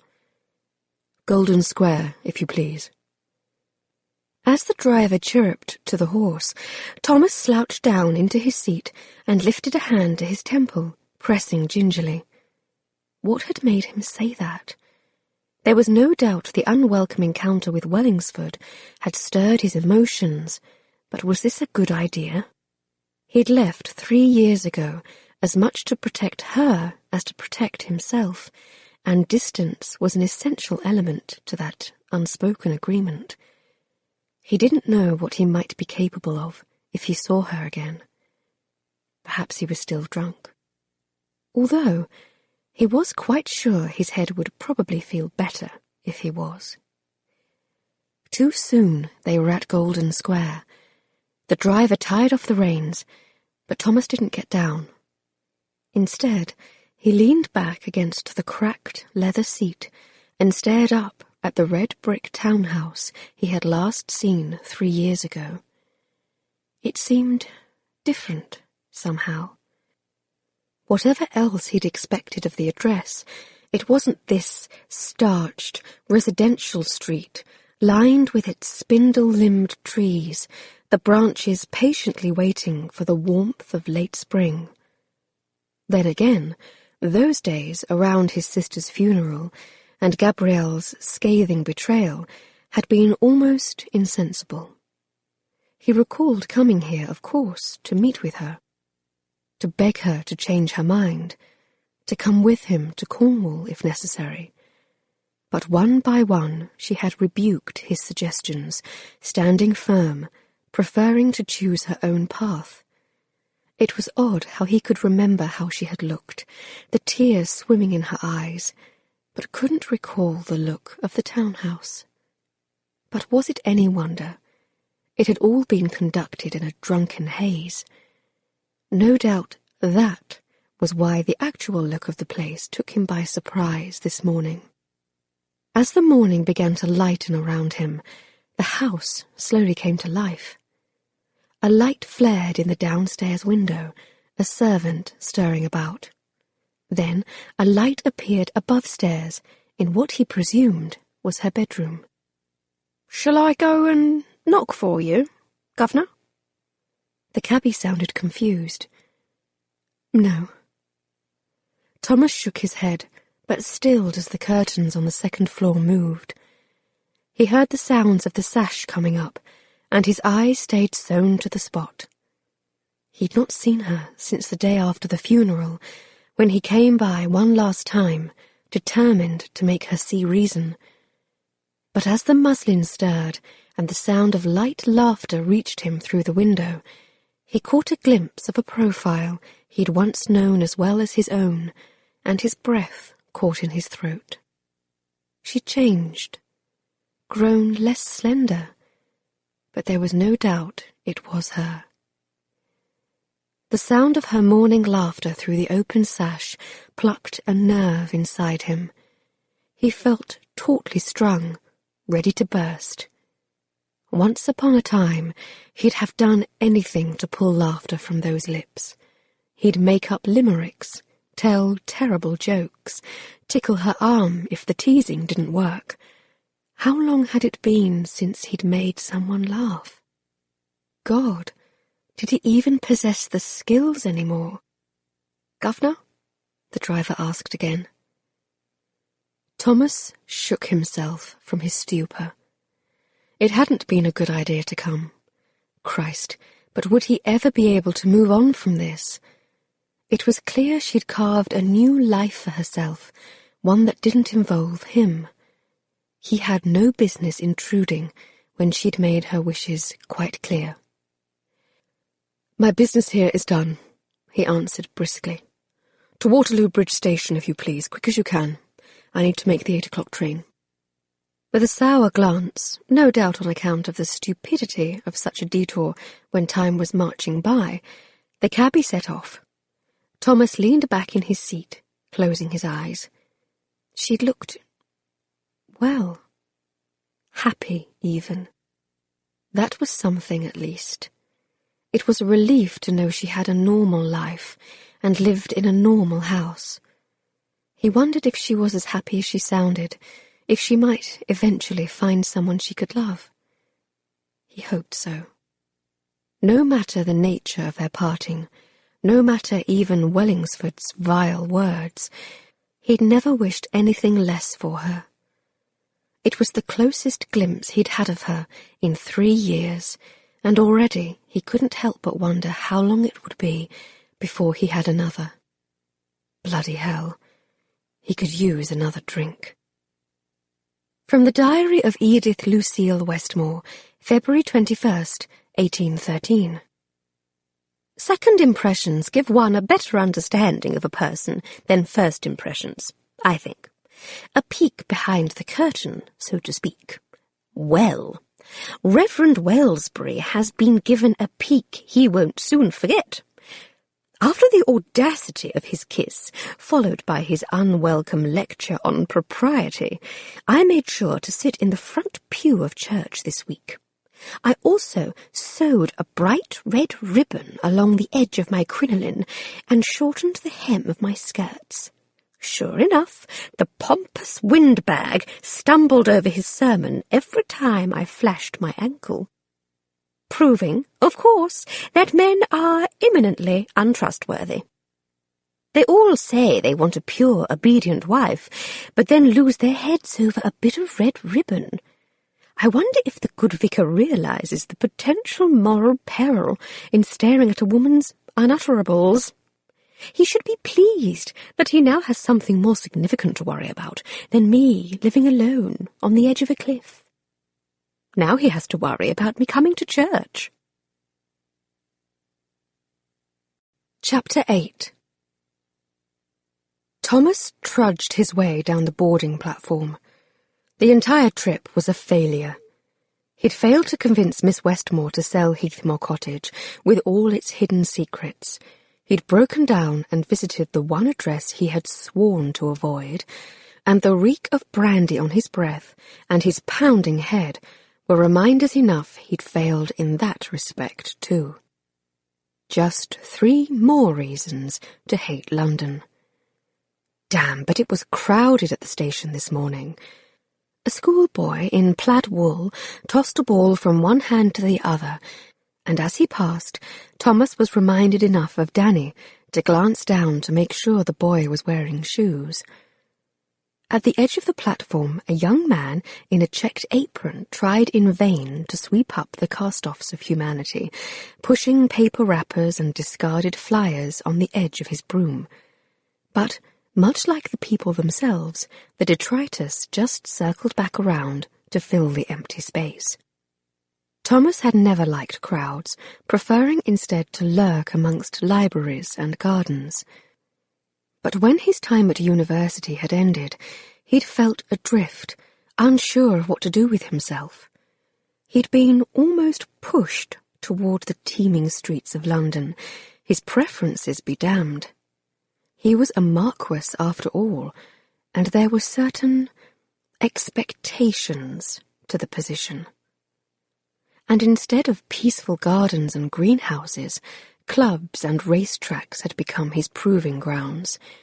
And instead of books on botany and geology, bottle after bloody bottle had filled his life. He couldn't even point to when it had become a problem. He only knew it had. He preferred the solitude of Cornwall now. Needed it. Too many people made him twitch. All too soon, these worn-out souls would be packed, elbow to chest, in third-class seating, sweating and miserable. Thank God he had a first-class ticket, and would soon be sleeping on his own upholstered seat to the rhythm of the rails. A bell rang out, fair notice the train was boarding. With it, the crowd began to push and hum. Through the frantic swirl of people, a woman caught his eye. Perhaps it was her height, standing several inches above the other women on the platform. Or perhaps it was because he could just see an inch or so of blonde hair peeking out from the bottom edge of her bonnet. Whatever the reason, it was enough to make Thomas turn and stare as she hurried toward a third-class car. It couldn't be her. She was a viscount's daughter. She wouldn't be riding in third class. But as her face turned to greet the ticket-taker, he caught a glimpse of that wide mouth that had argued with him so vigorously yesterday, but then failed to stand up to her father. Bloody hell! It was her. Miss Westmore was boarding the train to Salisbury. Alone. Perhaps he shouldn't count his failures just yet. At least she was wearing a proper dress this time, and a very fashionable one too, though his skills in that arena were rusty with disuse. It was a bright canary gold, clearly meant to draw attention to the wearer, and was nipped and tucked in places that highlighted her generous curves. Definitely not the sort of gown, or the sort of woman one usually saw in a third-class car. About her neck he spied a distinctive serpentine stone, a defiant symbol of Lizard Bay and the unusual geology of the coast. Its appearance gave him pause. It told him her destination better than any map. Holy hell! Did she really mean to go to Cornwall without suitable accompaniment? He could see no servant trailing her, no glowering father at her heels, no stacks of trunks and hat boxes towering in weight of loading. He couldn't figure her out. The girl was trouble incarnate. He ought to bundle her back to Lord Cardwell's house, the consequences of facing her father be damned. Or better still, he ought to leave well enough alone. But as she disappeared into the depths of the third-class carriage, he found himself drifting toward the point where he had last seen her. What was she doing? Damn it, what was he doing? She'd made her position clear yesterday. She had no interest in dealing with him. But something about this girl piqued his interest. She seemed alive. Not much else in his life did. Thomas made to follow her into the carriage, but found his way blocked by the ticket-taker. "Tickets, please!" the man barked, holding out his hand. Thomas shook his head, which had the misfortune of making it pound more fiercely. "I just want to speak with a woman who's just gone into the car. I'll only be a moment." "You must have a ticket to board," the man said sternly. "I only want a word, and I only want your ticket." With a snarl, Thomas pulled his ticket from his jacket and handed it to the man. "Now may I pass?" The station worker began to sputter. "But this is a first-class ticket, sir." He pointed toward the other carriage, just ahead. "Your car is there. This is the third-class car." "Oh, for heaven's sake," Thomas growled. I presume a first-class ticket holder can sit anywhere they please. There are only a limited number of seats. Then give someone else my seat in the first-class car. Thomas pushed past him. I choose to sit here. With Aunt E's second diary volume clutched in her hand, Lucy found an empty seat and settled into it with a small sigh of relief. Wilson, bless his big heart, must have kept his word, because no one had shown up to intercept her at the station. The wooden seat felt hard as a slab of granite beneath her bum, but it couldn't dim her enthusiasm. She was finally on her way to Cornwall. She took off her bonnet and leaned her head back against the wooden bench, briefly closing her eyes. She was too excited to sleep, but suspected she was also too tired to read. Through the seat back, she could feel the steady vibration of the engine and the jostling of fellow passengers as they shifted about on the bench, each seeking to find a comfortable position to carry them through the portending 9-hour ride. Perhaps once the train started moving, she might have a hope for a nap. Does your father know you are on this train, Miss Westmore? Lucy's eyes flew open, and her fingers tightened over the journal as she saw who had uttered such a damning phrase. Oh, bugger it all. She bit her lip to keep from saying it out loud. Could she really have such poor luck?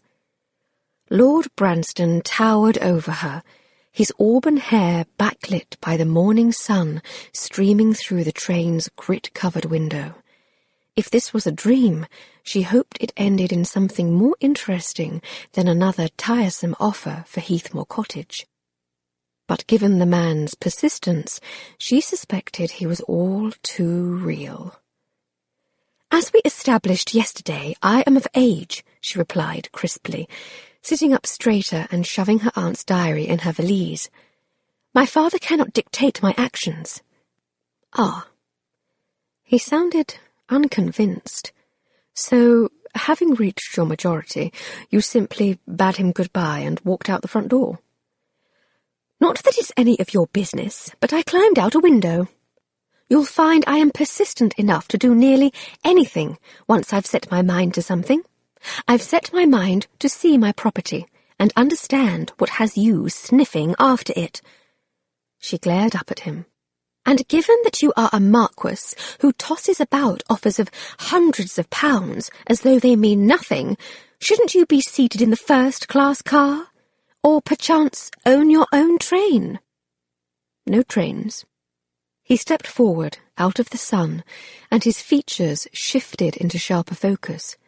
She could see, then, the light brown of his eyes, golden flecks swirled with green, and the light stubble across his cheeks, suggesting he'd not shaved this morning. He chuckled softly. "I prefer to spend my money on falling-down cottages, you see." Lucy swallowed at the sound of his light laughter. "Not my cottage." Unperturbed, he lowered himself onto the bench beside her and stretched out his legs, as though he meant to stay. As he filled the space beside her, she caught the faint scent of brandy. Perhaps his valet had splashed some on his skin after shaving, although he didn't appear to have used the services of a valet this morning. Though his clothing was quite respectable, the sort of frock coat and trousers you might find on any well-bred London gentleman, the points of his collar were drooping, and his necktie was slightly off-centre. Not that those small signs of dishevelment detracted from his appeal in any way. Already he was making her heart thrum faster and the skin itch beneath her collar. He sidled closer to her as he made space for a last, straggling traveller, a woman with a fussing baby in her arms. He even took the woman's bag and stowed it for her under the seat. The gesture, while kind, caused his thigh to brush up against hers and sent her stomach jumping like a nervous kitten. "Surely there are other places you might sit," she said in exasperation. A crooked smile appeared as he settled back against his seat. "I don't see any other seats, Miss Westmore." "I would imagine there is more room in the first-class car." "Yes, but the company there is so much less enjoyable." Warm hazel eyes met hers and lingered. The view as well. Lucy slouched down against the hard bench. He wasn't doing anything untoward, exactly, and he'd extended a kindly hand to the woman with the baby. But that was evidence he was mannered, not nice. She didn't trust him any further than she could throw him. And then it was too late to fix. With a mighty groan, the train began to pull out of the station. Bugger it all. Now she was stuck with the man for the length of the journey. She inched away from him, though that brought her flush against a portly man to her right, who reeked of pipe tobacco. She cleared her throat purposefully, given that she had no intention of making a good impression. "Speaking of views, I remember the view of the ocean from the front door of Heathmore Cottage," she said, determined to both regain the upper hand and circle the conversation back around to the point, which was that she was not going to sell him the property, so he might as well toddle on to a different seat in the car and leave her in peace. Lord Branston shrugged, seemingly unperturbed by her rabid throat-clearing. Or was he hard of hearing? But no. He was smiling. "The view is about the only thing to recommend it, at present. I assure you my offer of £650 is more than fair. It is worth more than that to me. I can see you appear to harbour a sentimental attachment. Your aunt was similarly fond of the place." He hesitated and leaned closer. "Would you consider £675?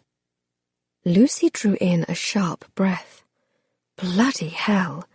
He'd only sat down next to her to continue the negotiations. "If Heathmore is in such terrible condition, why are you so interested in it?" she asked. "I suspect you could buy any home in England. Why is my house the one you want?" Though the train car rocked and swayed as it gained speed, his eyes didn't waver as they met hers. "Why is anything the one we want?" he said softly, and the varied interpretations of his words kindled a warmth in her stomach. "That is hardly an answer," she protested. "Very well, then. There is something about it that appeals to me, something others don't see when they look at it." He inclined his head. "It has hidden depths. If I thought you meant to live there and see to its upkeep, I would leave it be, I assure you. But as long as there is a chance you might sell it, and as long as there is a chance someone else might buy it, I am afraid I must continue to offer." Somehow, she found the presence of mind to shake her head. "And I am afraid I must continue to decline, Lord Branston." In fact, in this moment, on this train, she wouldn't imagine selling it, no matter how high the man's offers escalated. Though she'd claimed to Lydia that she wanted to inspect the property to have a better sense of its worth, now that she was finally on her way, freedom tingling beneath her skin, the thought of selling it felt 6 shades of wrong. His low-throated chuckle slid over her like a warm bath. "We'll see, Miss Westmore. We'll see." From the Diary of Edith Lucille Westmore, August 20th, 1815. Reverend Wellsbury seems up to his usual tricks again. Today's sermon was on loving your neighbour, and he met my eye more than once from the pulpit. When I winked at him, the man turned as red as the devil himself. I have to admit, he's a handsome thing. It's no hardship to go to church, even if my mind's not always on God. But I can't help but wonder, just who does he intend the advice for? It is no secret around town that I've received 3 separate proposals of marriage from Mr. Jameson, the town grocer, and more mooning glances from Mr. Bentley, the postmaster, than I can count.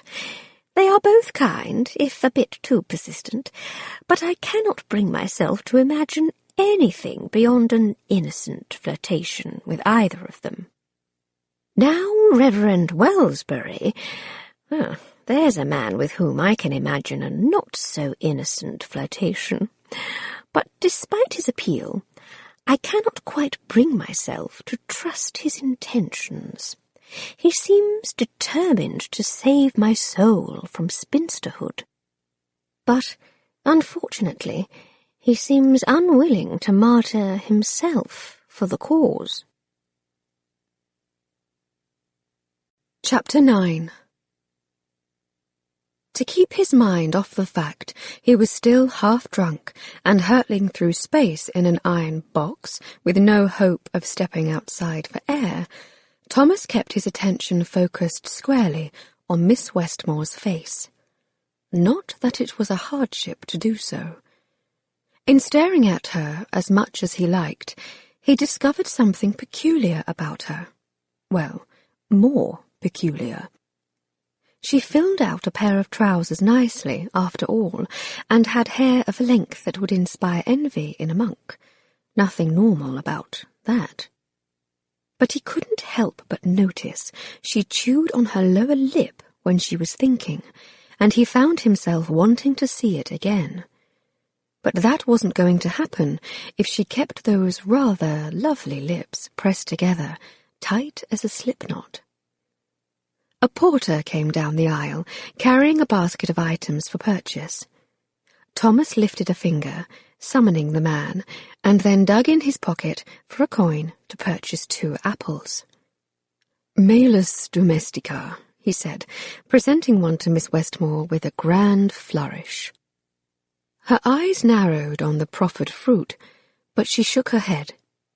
A beat passed, and then those lips miraculously opened. "Why did you call it that? It looks like a plain old apple." He turned it into his palm, the yellow-red skin slightly mottled. He could tell by its colour that it was a Ribston Pippin variety of apple. He could tell her its entire history, including its original cultivation from an orchard in Yorkshire. But given the disdain in her voice, he decided to keep that information to himself. She seemed none too impressed by his knowledge, anyway. He stared down at the apple in his palm, wishing she would just take it. She looked hungry, despite her refusal. Or was she turning up her nose at the apple itself? It looked different than the apples he'd been served on the way to London. He supposed they must serve only polished apples in the first-class cabin, the ones with no evidence of interest from insects and the like. But he liked the look of this one, as though it was somehow more real than the carefully chosen, polished variety, much like Miss Westmore herself. He frowned, suddenly realizing she was still waiting for an answer. "Malus domestica is the scientific name for apple," he explained. "I enjoy odd facts." At her resulting scowl, he added, "I studied botany at university once upon a time." She rolled her eyes. "If you are trying to impress me, Lord Branston, you should just leave off. Botany is hardly a subject of note. Now, philosophy, religion, law, those are subjects a marquis might use to advantage. At least, the useful variety of marquis." By her tone, it was clear that she roundly considered him one of the non-useful varieties. Not that he disagreed. She wiggled down into her seat and stared straight ahead again, though her lips muttered a last, final thought. And the fact that you know the scientific name for a bloody apple won't change my mind about Heathmore. Thomas sighed at the dismissal. He bit into his apple and pocketed the one he'd intended for her. This was a bit like trying to squeeze blood from a stone. He thought of his discarded first-class seat, with its lovely cushioned bench and its copious space. And then he thought of how close Miss Westmore was sitting to him, and how the scent of her reminded him a bit of this apple, fresh, tart, and entirely unexpected in the car of a filthy third-class carriage. As far as trades went, he suspected it was worth it. "Do you know much about your destination, Lizard Bay?" he asked next, thinking, perhaps, she simply needed an avenue to less confrontational conversation. She ignored him. "It is a small town," he went on, "and I've never seen a lizard there myself. I suspect the town's name derives from some older Cornish word, or perhaps it was named after the lizardite rocks that litter the coast."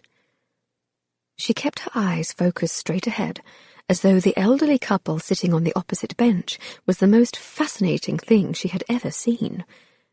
But there it was. Her mouth shifted. The line became softer, and her lower lip slipped between her teeth.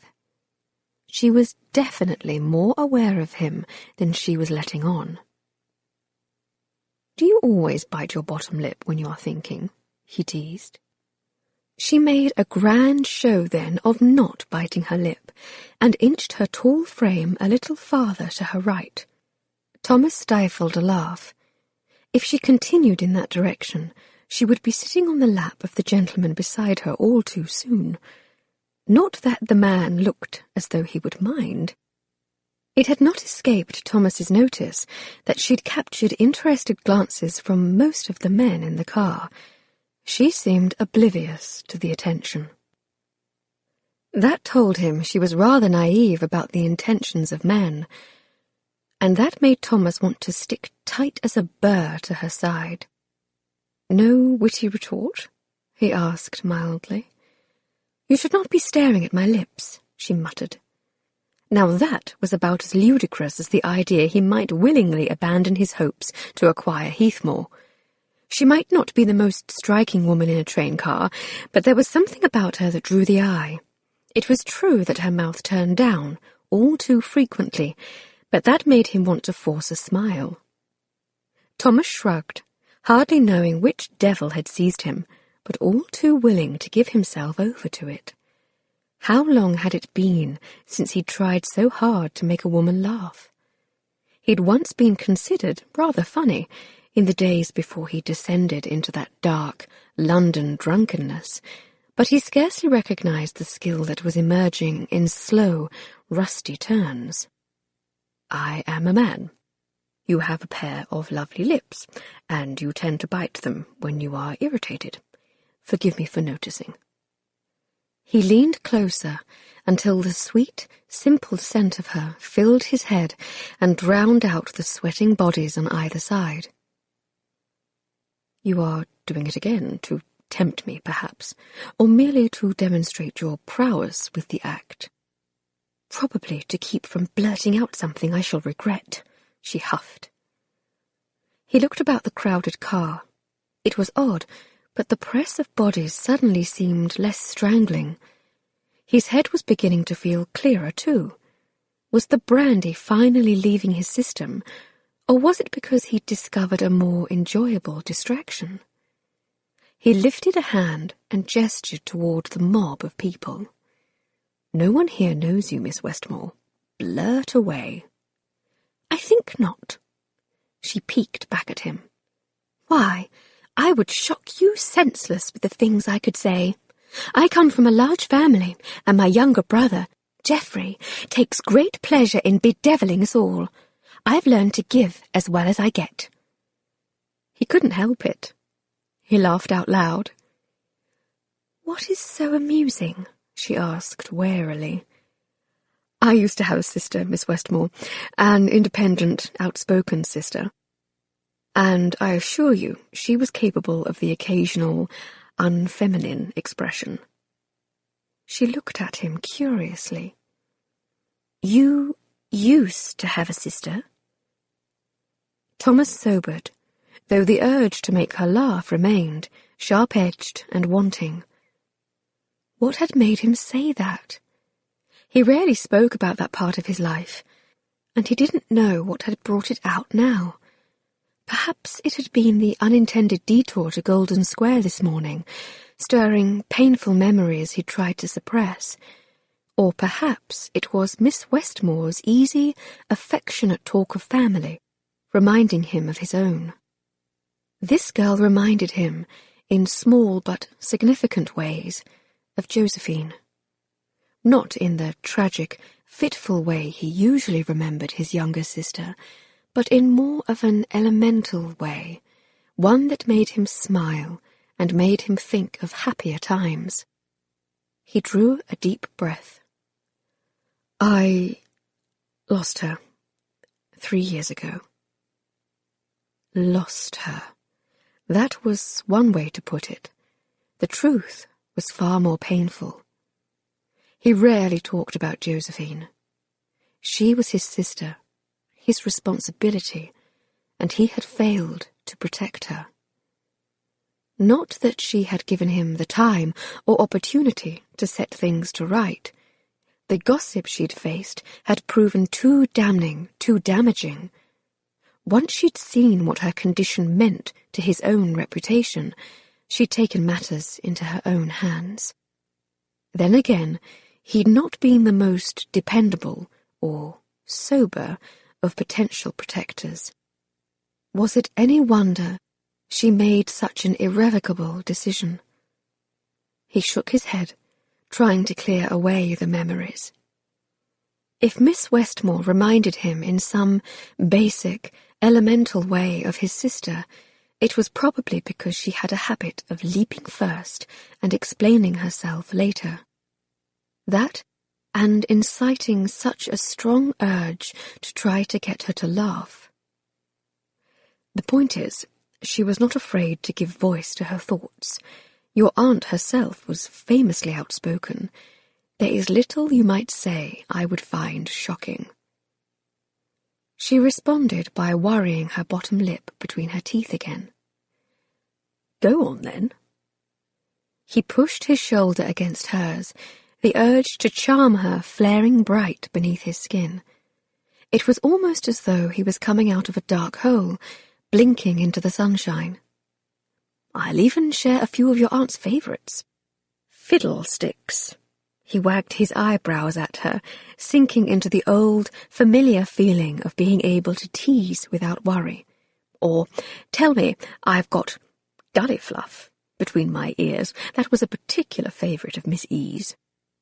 Miss Westmore clapped a gloved hand across her mouth, and her shoulders began to shake. For a moment, he thought perhaps he had made her cry, to remind her of her recently deceased aunt.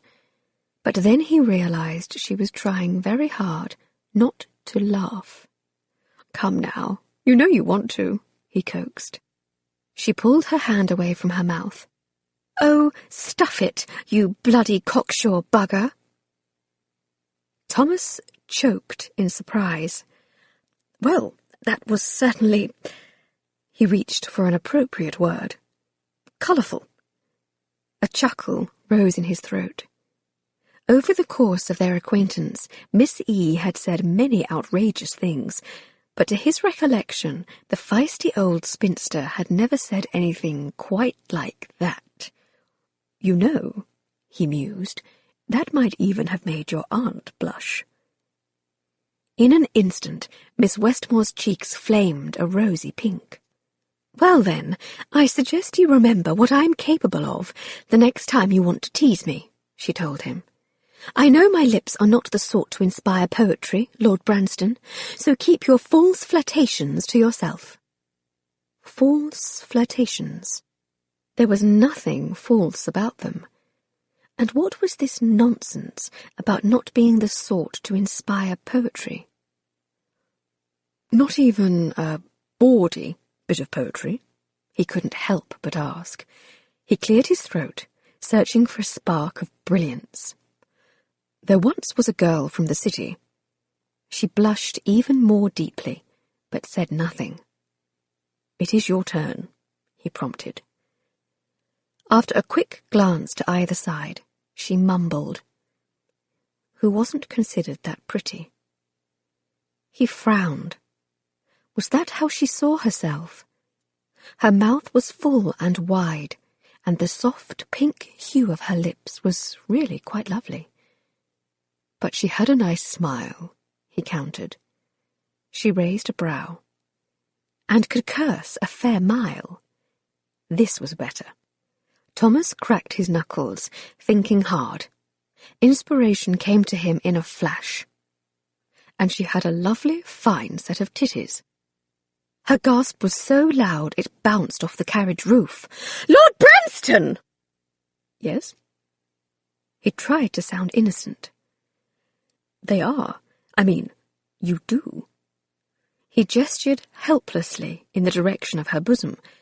"I couldn't see them yesterday beneath that horrid waistcoat, but today here they are." He knew he was crossing a line of propriety, but for some reason he couldn't bring himself to care. It was almost as though by trying so hard to be irritated with him, she was inviting such a lovely intimacy. And he'd been lonely for far too long to resist. She crossed her arms over the generous chest that had inspired such a moving bit of rhyme. It might be properly covered in yellow canary wool and feature a double row of brass buttons marching up the bodice, but he knew what lurked beneath. He was nothing if not imaginative. He grinned at her, feeling enormously satisfied with himself. "Do you mean to tell me, Miss Westmore, that you'd rather I stare at your lips after all?" "That is, you are not being a proper gentleman." "Am I supposed to be?" He leaned back in his seat. "You were the one who called me a bloody cocksure bugger." "I was trying to shock you," she sputtered. A mission well accomplished. "Lord Branston, I scarcely think—" "And do think you might call me Thomas. I prefer that to cocksure bugger." He leaned closer, whispering in her ear. "I'm trying to impress you, you see. I'll not have you thinking I prefer buggery to a proper bedding." She burst out laughing, and the tips of her ears turned as pink as her cheeks. "Try it." "Thomas," he said, exaggerating the syllables. "I couldn't. That is, we aren't... That is..." She wrestled her laughter under control and then studied him, chewing on her lip. Once again, his eyes felt compelled to linger. "We aren't friends," she finally said. "It wouldn't be proper." "There is not much about this entire venture I would label as proper," he pointed out. "You are travelling to Cornwall without a companion, and presumably without your father's knowledge, and I don't compose poetry about just anyone you know. Perhaps we could be friends, of a sort. You will call me Thomas, and I might call you Lucy, or, if you prefer, Lucy." Now finally he had her smiling, a broad beauty of a smile, too. "I would prefer to be called Miss L," she told him, though she did so with a fair degree of amusement. "If I choose to live at Heathmore Cottage, as my aunt did, I will need a name that fits." She tried it out again. "Miss L." She nodded. "Yes, I rather like the sound of that." "Miss L, then." He smiled, but her words kindled a faint sense of unease. They were a reminder of her goal here, and his mission, beyond making her smile. The shadow of Heathmore Cottage sat between them. Still, they needn't face that for at least another day. and there was no reason they couldn't be friends in the interim. The cocksure bugger, or Thomas, as she was now halfway tempted to think of him, proved a surprisingly charming travelling companion, once he abandoned his scurrilous attempts to buy her property. Outside the window, the English countryside rushed by in a blur, winter fields just starting to turn green, stone bridges and quaint townscapes flashing by. Inside the cabin, the hours were a similar blur. Yesterday, when she'd first met him, he'd seemed far too sober and stern, a man without humour, intent on naught but negotiation. It had been easy to imagine she disliked him. But today, Lord Branston seemed different.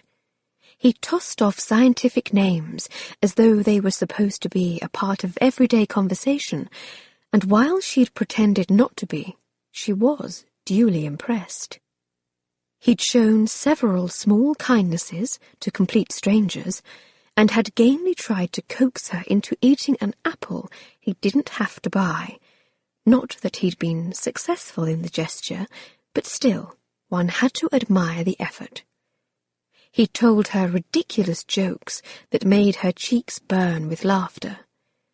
And all during the long train ride, through the mild discomfort of the hard wooden seat and the fussing baby to their left, he kept up a stream of easy conversation, as though it was his mission in life to entertain her in a third-class train car.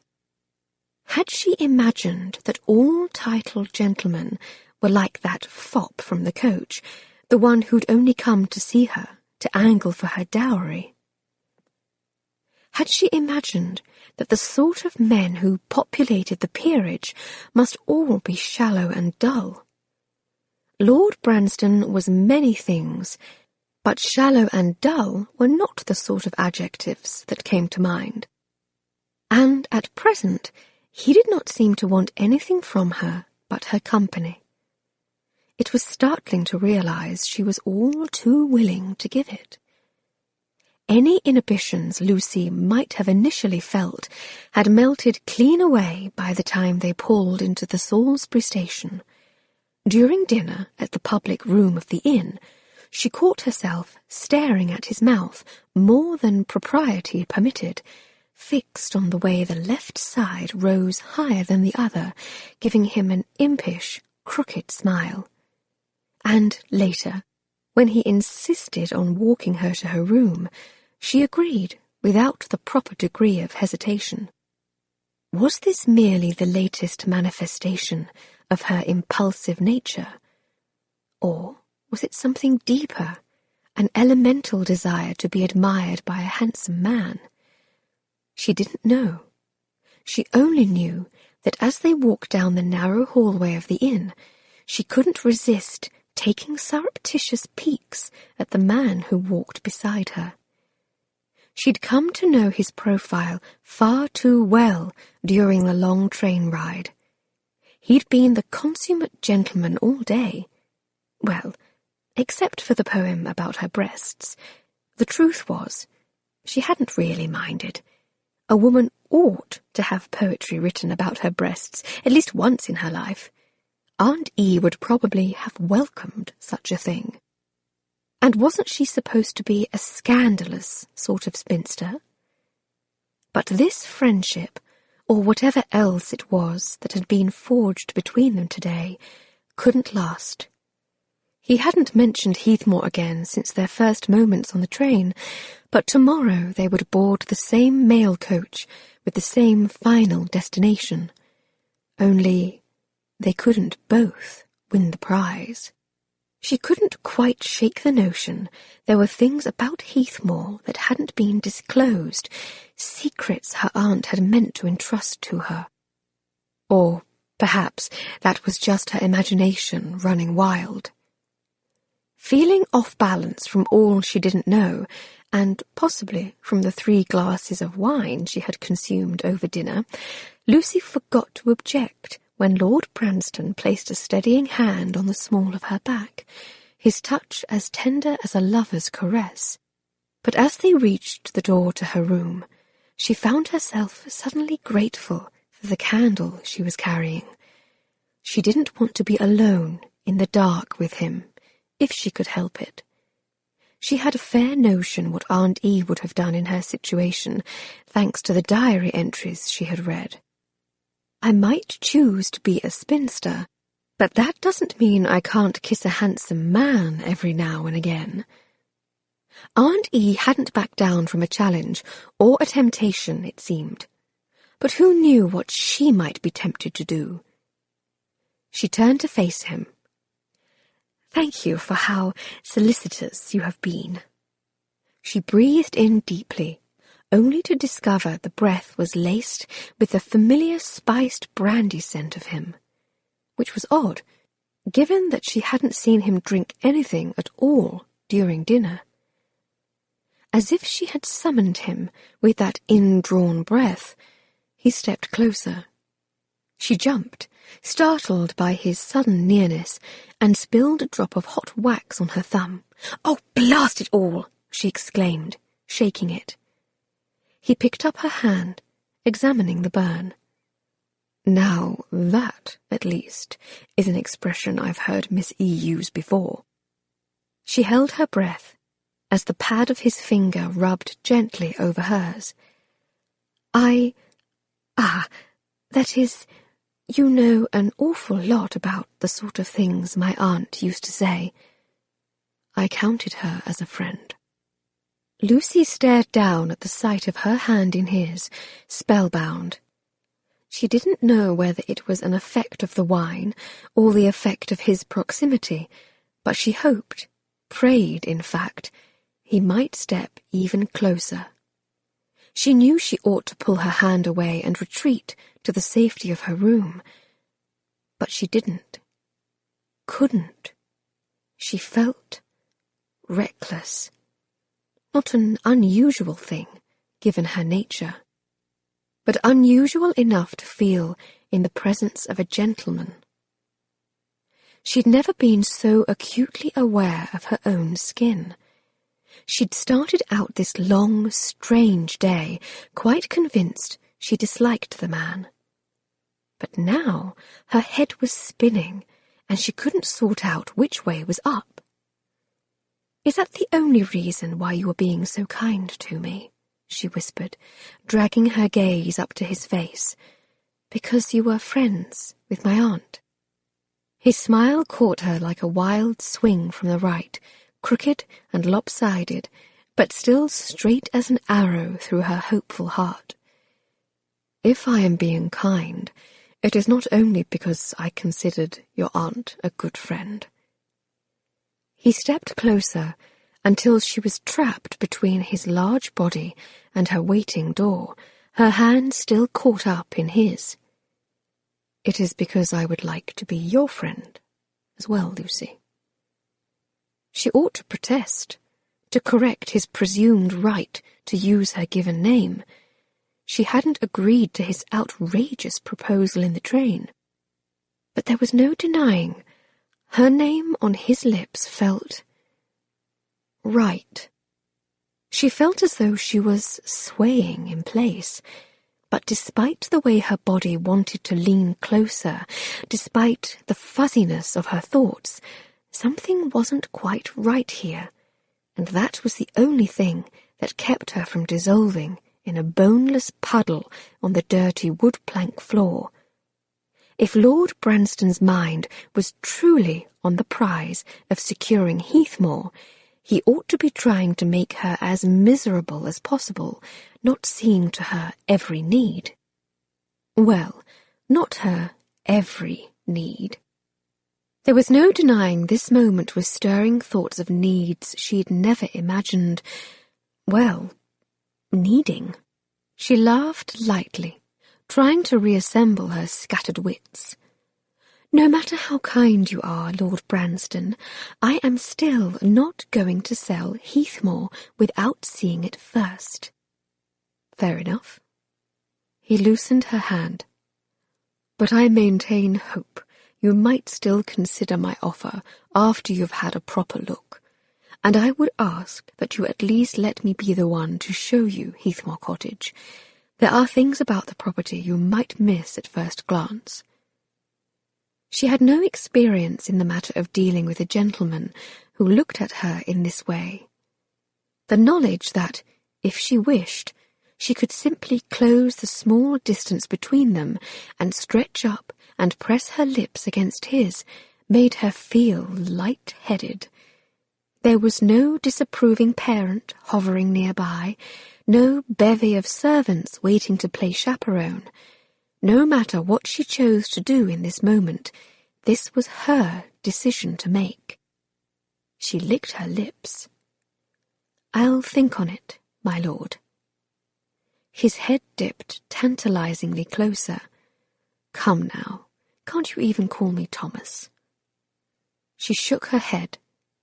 "You've not yet convinced me to overlook the impropriety." "Haven't I?" He lifted his hand, his fingers lingering near her cheek. She lifted her chin in invitation, only to feel the sharp tug of disappointment as he reached out to tug a strand of hair behind her ear instead. "You don't strike me as the sort of lady who cares overmuch about propriety." "I care," she protested. "Perhaps you care to guard your heart," he corrected, his voice a deep rumble in her ears. "But not because of what people might think." She drew in a breath. He was wrong. She did care what some people thought of her. She cared about what he thought. No comment to offer? His smile returned, slow and spreading this time, but still real enough to make her knees wobble. "I would have thought you might have a smart rejoinder. It seems I am still sorting you out, Lucy Westmore." "What if I refuse to be sorted into some neat category?" she breathed. "What if I refuse to do the expected thing? I might decide to live at Heathmore Cottage myself, you know." "You've not yet seen the property. You will change your mind." "About Heathmore?" she asked, huskily. "Or about you?" His eyes darkened.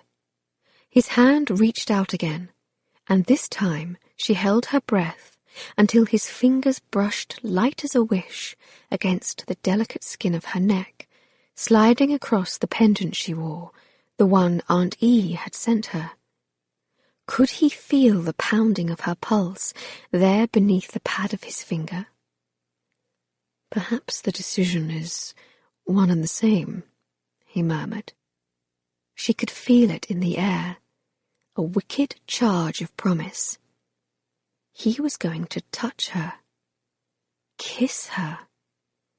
She closed her eyes in anticipation, and then she felt it, the first tentative brush of his lips against hers. She sighed into the experience, heat kindling beneath her skin. His lips were firm but gentle.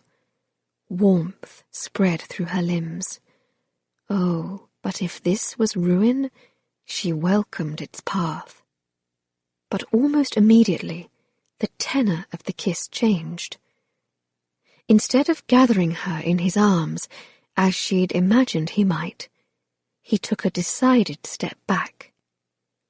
She opened her eyes to find him looking at her as though she were a strange, perplexing creature. "Don't stop," her heart whispered, though despite her addled judgment, she somehow swallowed the urge to say the words out loud. Surely there was more to the experience of a woman's first kiss than that. She'd expected fireworks, singing angels, or at least a case of dyspepsia. "Well, Miss Westmore." He exhaled loudly, but didn't resume his path toward her easy, assured seduction. "It seems you are rather more experienced in this game of negotiation than I first credited you." He dragged a hand through his already tousled curls, and then his mouth, the mouth that had just touched hers, slid into an easy, crooked smile. Have you decided to offer yourself as part of the bargain after all? She blinked up at him, confused. He lifted his brows, sliding back into his cocksure ways with the confidence of a professional swindler. His light laughter met her ears with all the subtlety of a branding iron. You might have just convinced me to offer a solid £700. All the pleasure his touch had just awakened vanished like a wisp of smoke. Embarrassment bloomed in its place. Oh, God. Oh, bloody, bloody hell. Understanding swooped in, driving its way through the hazy warmth of the wine, and it was brutal. He was offering her more money for Heathmore because of a kiss? She shrank back against the wall, whatever desire she'd felt drowning against the surge of indignation. She thought back to her fears for the future, the certainty that her season would be naught but a long parade of suitors wanting to get their hands on her money. Had she thought Branston was different then? The opposite of the fop who'd come during calling hours, pretending to be charming, and then laughing about his plans when he thought no one could hear. God, she was stupid. He was exactly the same, wanting to charm her for no reason other than getting his hands on something she possessed. Where had her wits gone? To hell, apparently. She had always considered herself strong, different than other girls. She had important things to do with her life, grand causes to pursue, but she felt the slow burn of shame to realize she had just proven she was no better than the usual giggling, empty-headed debutante.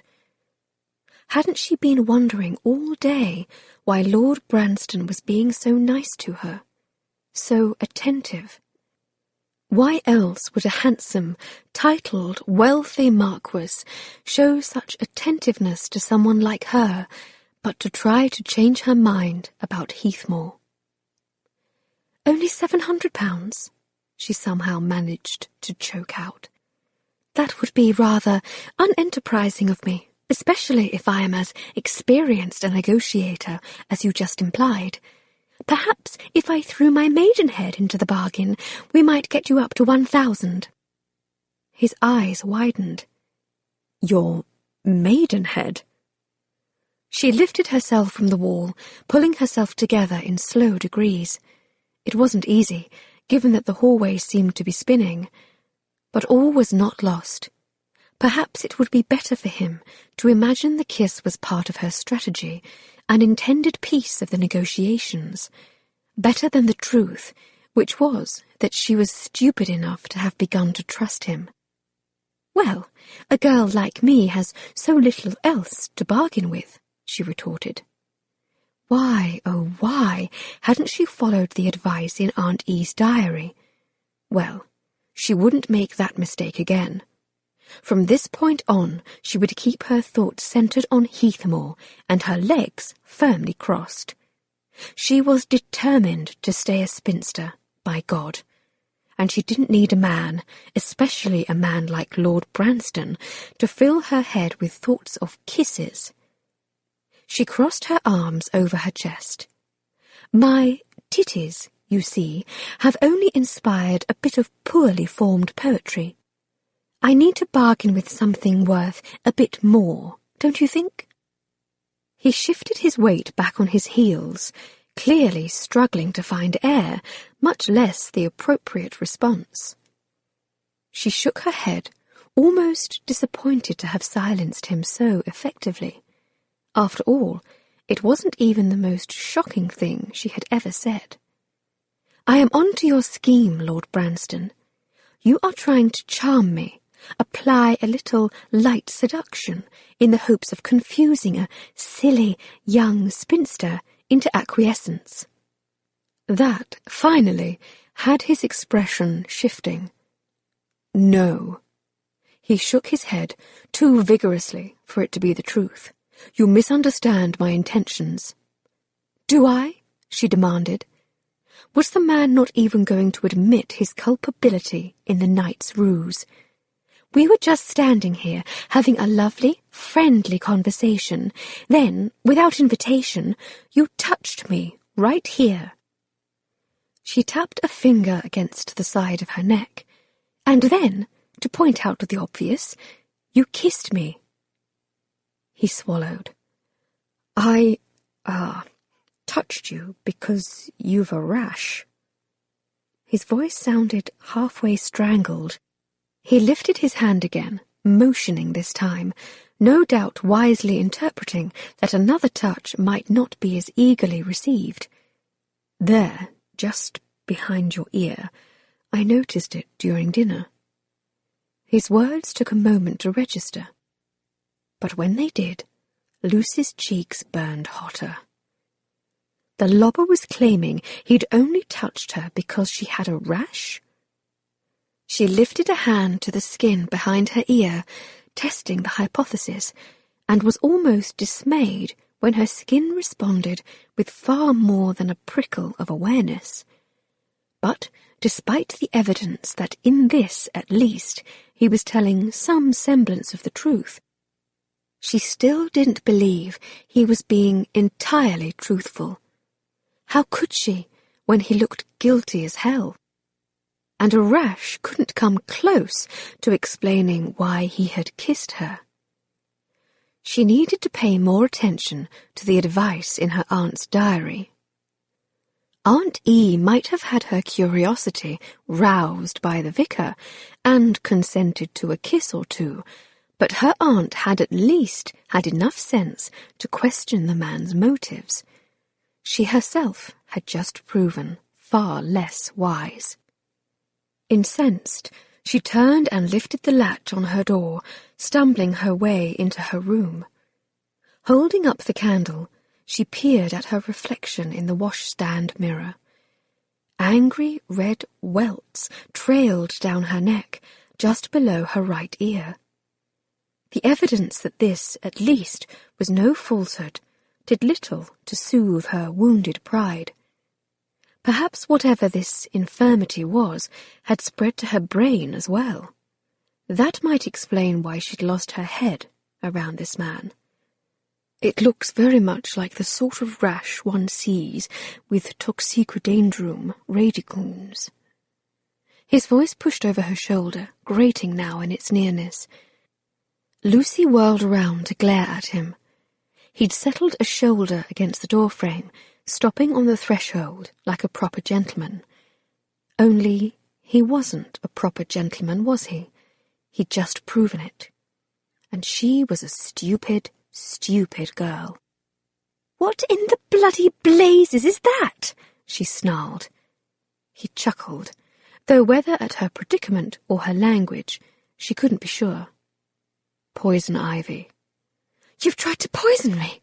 she asked, incredulously. "Not me." He shook his head. "And it isn't deadly. But, as I said earlier, plants are something of a hobby of mine. It's an exotic plant, from the Americas.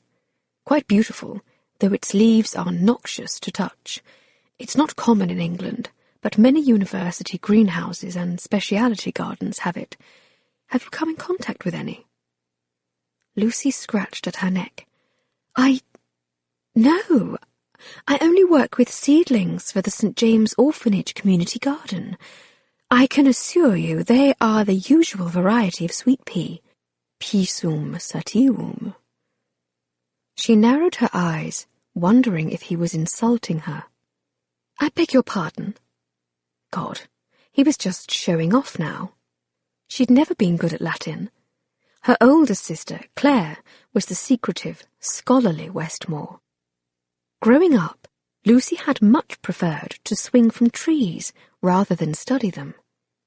It is the scientific name for sweet pea. He rubbed a hand behind his neck. "Sorry, I sometimes forget not everyone shares my interest in botany." "Pisum sativum," she huffed out, the very words sounding menacing to her ears. Surely a plant with such a terrible-sounding name couldn't be benign. Well, I've come close to swimming in it this past week. She recalled how many hours she'd spent in the greenhouse, up to her elbows in dirt. Could that have caused this rash? He shook his head. No, peas are quite safe to touch. I am certain you must have encountered poison ivy somewhere else. Can you think of another instance? Lucy turned back to the mirror, running a finger over the offended skin. It had a blistered feel. Where on earth would she have encountered such a thing? Although, if it was common in university greenhouses... Geoffrey, she muttered, thinking of the grass-stained letter she had read 2 days ago, and how after reading it she had tucked her hair behind this very ear. The bloody bastard! She'd just been pranked. Again. "Geoffrey is your brother?" he asked, from over her shoulder. "The same one who taught you to swear like a sailor?"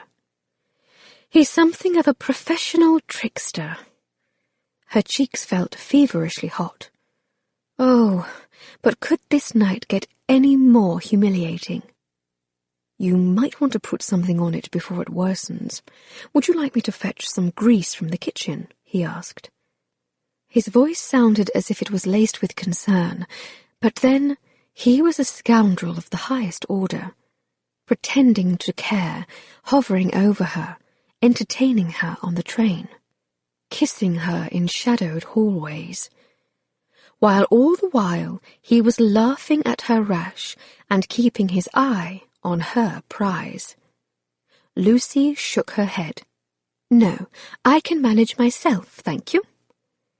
"Are you sure there isn't anything I can do?" he pressed. "Distract you, perhaps?" He cleared his throat, and in the reflection of the mirror she could see his mouth curve into a grin. "There once was a very fine neck—" "No!" She whirled around to face him properly, wincing as the wax from the candle tipped onto her bare skin again. She contemplated snuffing the flame, but then she would be alone in the dark with him, and she'd just proven herself a very bad judge of character. She took a deep breath. Just go. I would like to be alone now. In fact, she wanted nothing more in this moment than to see the back of him and the door closing behind him. He spread his hands. "Lucy," he started. "Miss L," she countered sharply. He hesitated. "Miss L, then. If you are bound for bed, please lock the door behind me. You've had a good deal to drink tonight, and a woman travelling alone can't be too careful." A point he'd well demonstrated now, hadn't he? She nodded stiffly, not trusting herself with words. As he pulled the door shut behind him, she stared at the spot where he had just stood, scratching at her neck and trying to remember all the pertinent reasons why Aunt E said she shouldn't trust men. They lectured women about living on cliffs. They gawked at red ribbons in church. And, oh yes, there was this new piece as well. They tried to charm young ladies into selling their property.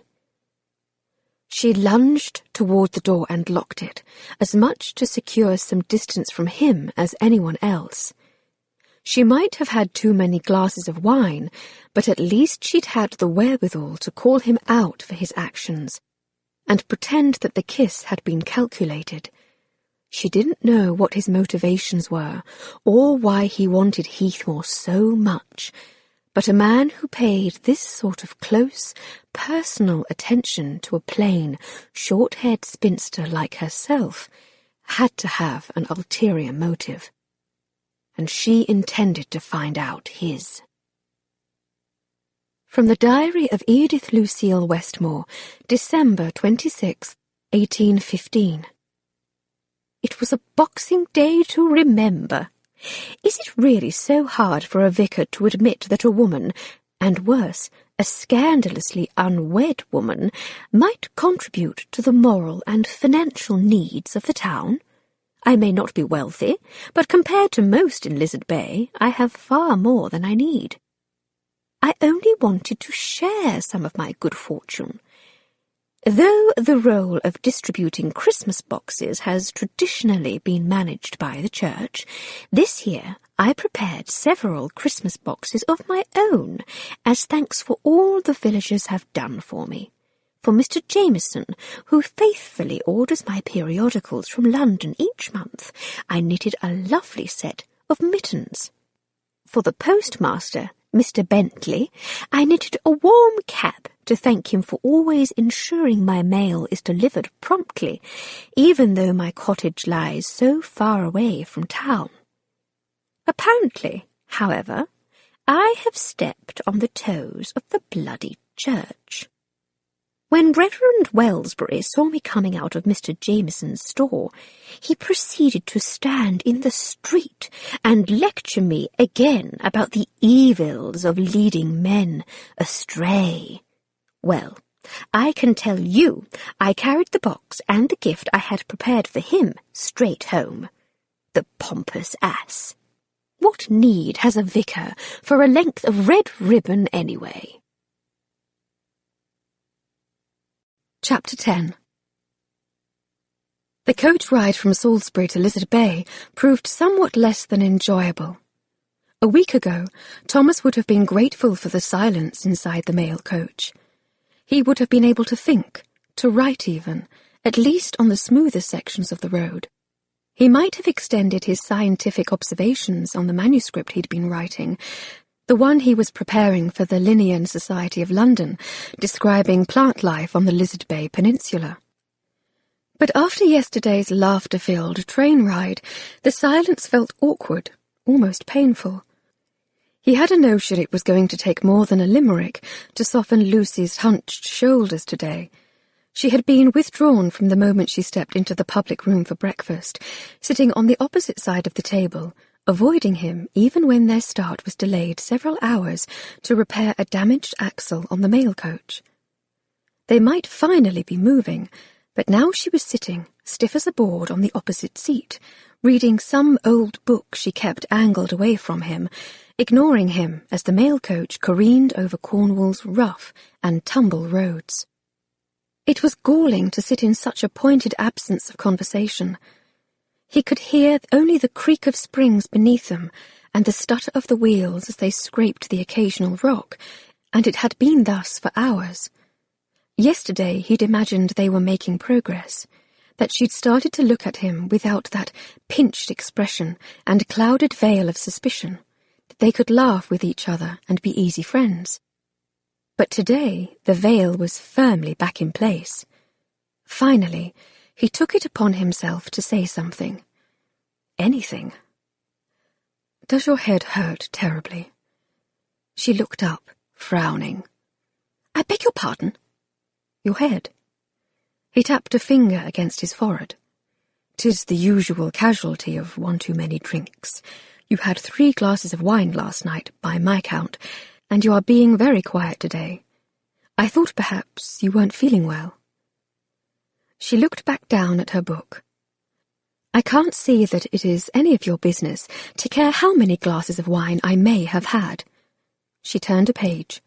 "Or whether my head aches this morning, especially given that yesterday you smelled entirely too strongly of brandy." Her verbal observation landed like a well-aimed arrow. That is, I do not usually drink," Thomas ground out. "Not any more." "The evidence suggests otherwise." She sounded almost bored, her gaze firmly focused on the page before her. "You smelled like a distillery yesterday morning." His hands knotted on the seat. "I only meant, I understood, if your head ached." She looked up then, and that was when he realized she was not nearly as bored or unaffected as she was pretending. Blue eyes flashed at him across the narrow space of the carriage. Let us get one thing straight between us. I do not seek your understanding nor your empathy. We may have exchanged a strategic kiss last night, but you can lay no claim to my health or my feelings. We are only sharing this coach today because you are apparently too much of a spendthrift to have arranged your own private conveyance. If my silence bothers you, perhaps you might want to ride outside with the driver. I know I would certainly better enjoy the ride. He frowned as she turned her pointed attention back to her book. She was miffed because of the kiss last night. He couldn't understand why, when she all but claimed it was calculated. It hadn't been, at least not on his part. He still didn't know what had possessed him. One moment they were locked in an enjoyable bit of banter, and the next his brain had just taken over. No, that wasn't quite right. He might be rusty, but it hadn't been his brain in charge of the decision-making process. The experience had shocked him. He'd not kissed a woman in 3 long years, and he didn't recall the experience being so bloody vivid. Was it because he'd been stripped of the haze of drunkenness that had so frequently accompanied him during his courtship of Gabrielle? Or was it because this woman herself was so different? Miss Westmore was nothing like his former fiancée. Gabrielle had been coiffed and perfumed, perfectly poised, and faintly manipulative. In contrast, Miss Westmore was a wild, rash-covered mess of a thing, her blonde hair flying like a halo about her frequently red face. Far from planning her approach, she appeared to lurch from one unplanned disaster to another, climbing out of windows and kissing gentlemen she barely knew. And yes, no matter her sputtered claims to the contrary, she had kissed him back. He wasn't so rusty he didn't know a willing woman when one kissed him. He still didn't understand what had made him say those things in the aftermath of such an indiscretion, to awkwardly tease her about the kiss being part of the negotiations. They'd spent so much of the day locked in laughter that it seemed safer, somehow, to turn it into a joke. Safer than acknowledging what else was happening. Yesterday he'd felt... She ignited something in him he hadn't felt in 3 long years, quite possibly ever, and it went so far beyond the urge to make her laugh. He'd been beyond tempted to take more than that quick, fumbled kiss, to pull her against him, to explore the sweetness of her mouth until she was gasping for more. But if his body had led him down this thorny path, at least his brain had retained enough sense to end it quickly enough that there were no long-term repercussions. God, he was a cad. She was alone and unprotected, likely for the first time in her life. She'd had too much to drink and likely regretted the memory of their actions now, a notion he understood all too well. So he couldn't take advantage, no matter how much he wanted to. No matter how much she wanted to. Not that she appeared to want to at the moment. His gaze lingered on her long, lovely neck, the skin above her serpentine pendant red and angry-looking. "How was your rash today?" he asked, though he could see, plain as day, that it was worse, not better. She continued staring down at the pages of her book, though her fingers drifted tellingly toward her collar. "Did you find a salve for it?" he pressed. "There is no need." But despite her words, she began to scratch. Would she not even admit such a basic need? Christ, but she was a tough little thing, stubborn to the point of exhaustion. Cursing beneath his breath, he rapped on the roof of the coach until it began to slow. That finally had her eyes lifting from the pages of whatever she found so fascinating. She shut the book's cover. "What are you doing?" "Ensuring you don't sit there for the remaining 2 hours in agony." "I am fine," she protested, as the coach rocked slowly to a stop. I don't need help, and I certainly don't need it from you. Is everything all right? Coachman called down.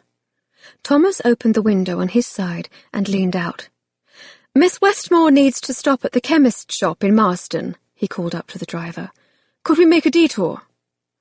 She opened the window on her side of the coach. We do not need to stop at Marston. Carry on, if you please.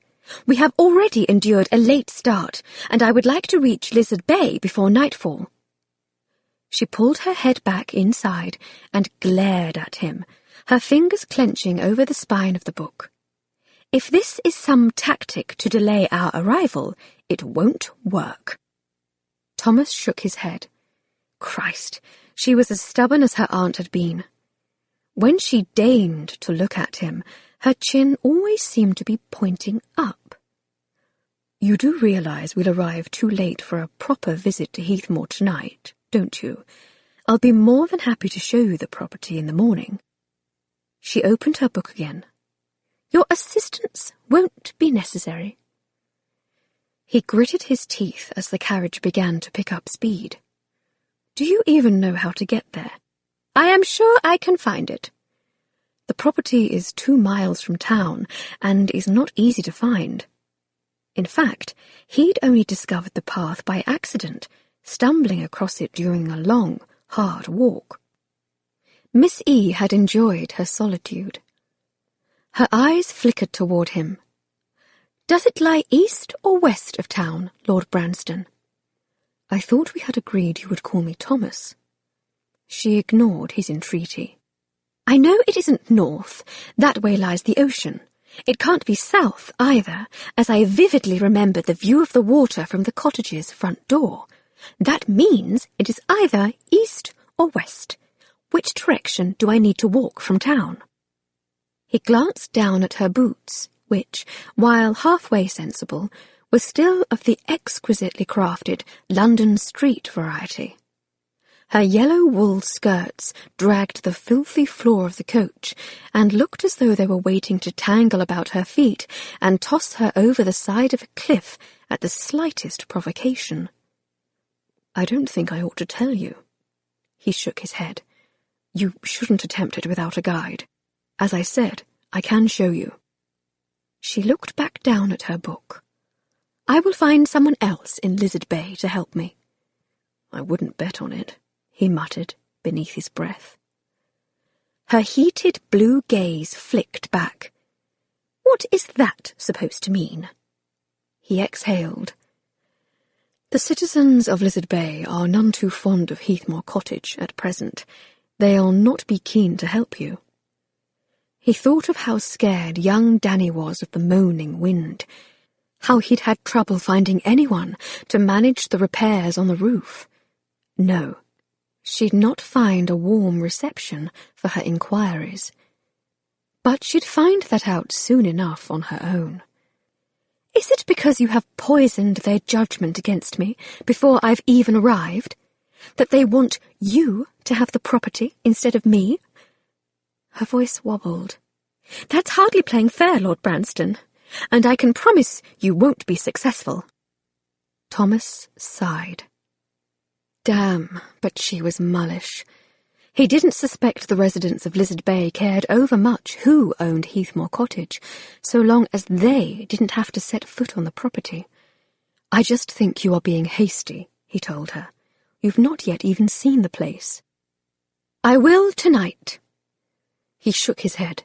You can't stay there tonight. Perhaps when the new roof was finished, she might have a fighting chance, but right now at least half the structure was open to the overhead elements. All she needed was a good storm, and she'd be washed off the edge of the cliff. It is uninhabitable in its present form. Oh, yes, the rats. She rolled her eyes. Please, spare me the boring details. I've heard them all already. You'll find I don't scare away that easy. And I refuse to give up my inheritance without a fight, especially to a man who would stoop to such means.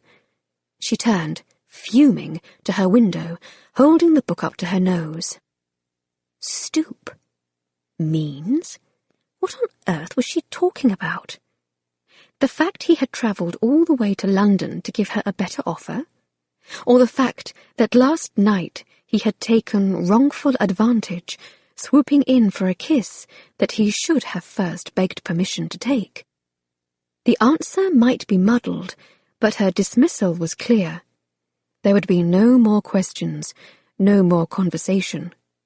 Following her example, Thomas turned to his window.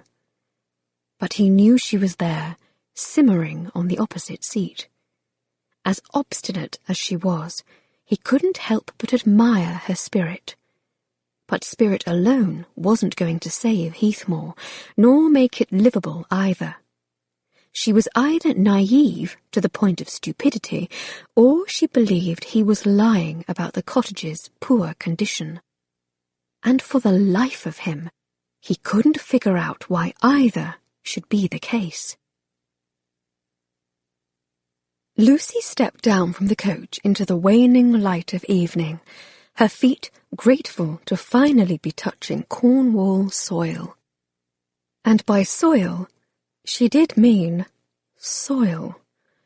There were no cobblestone streets to speak of in Lizard Bay, no streets, really, beyond the one on which she was standing. Well, she clearly wasn't in London any more. But as the crisp salt air off the coast filled her lungs, the initial confusion she felt faded.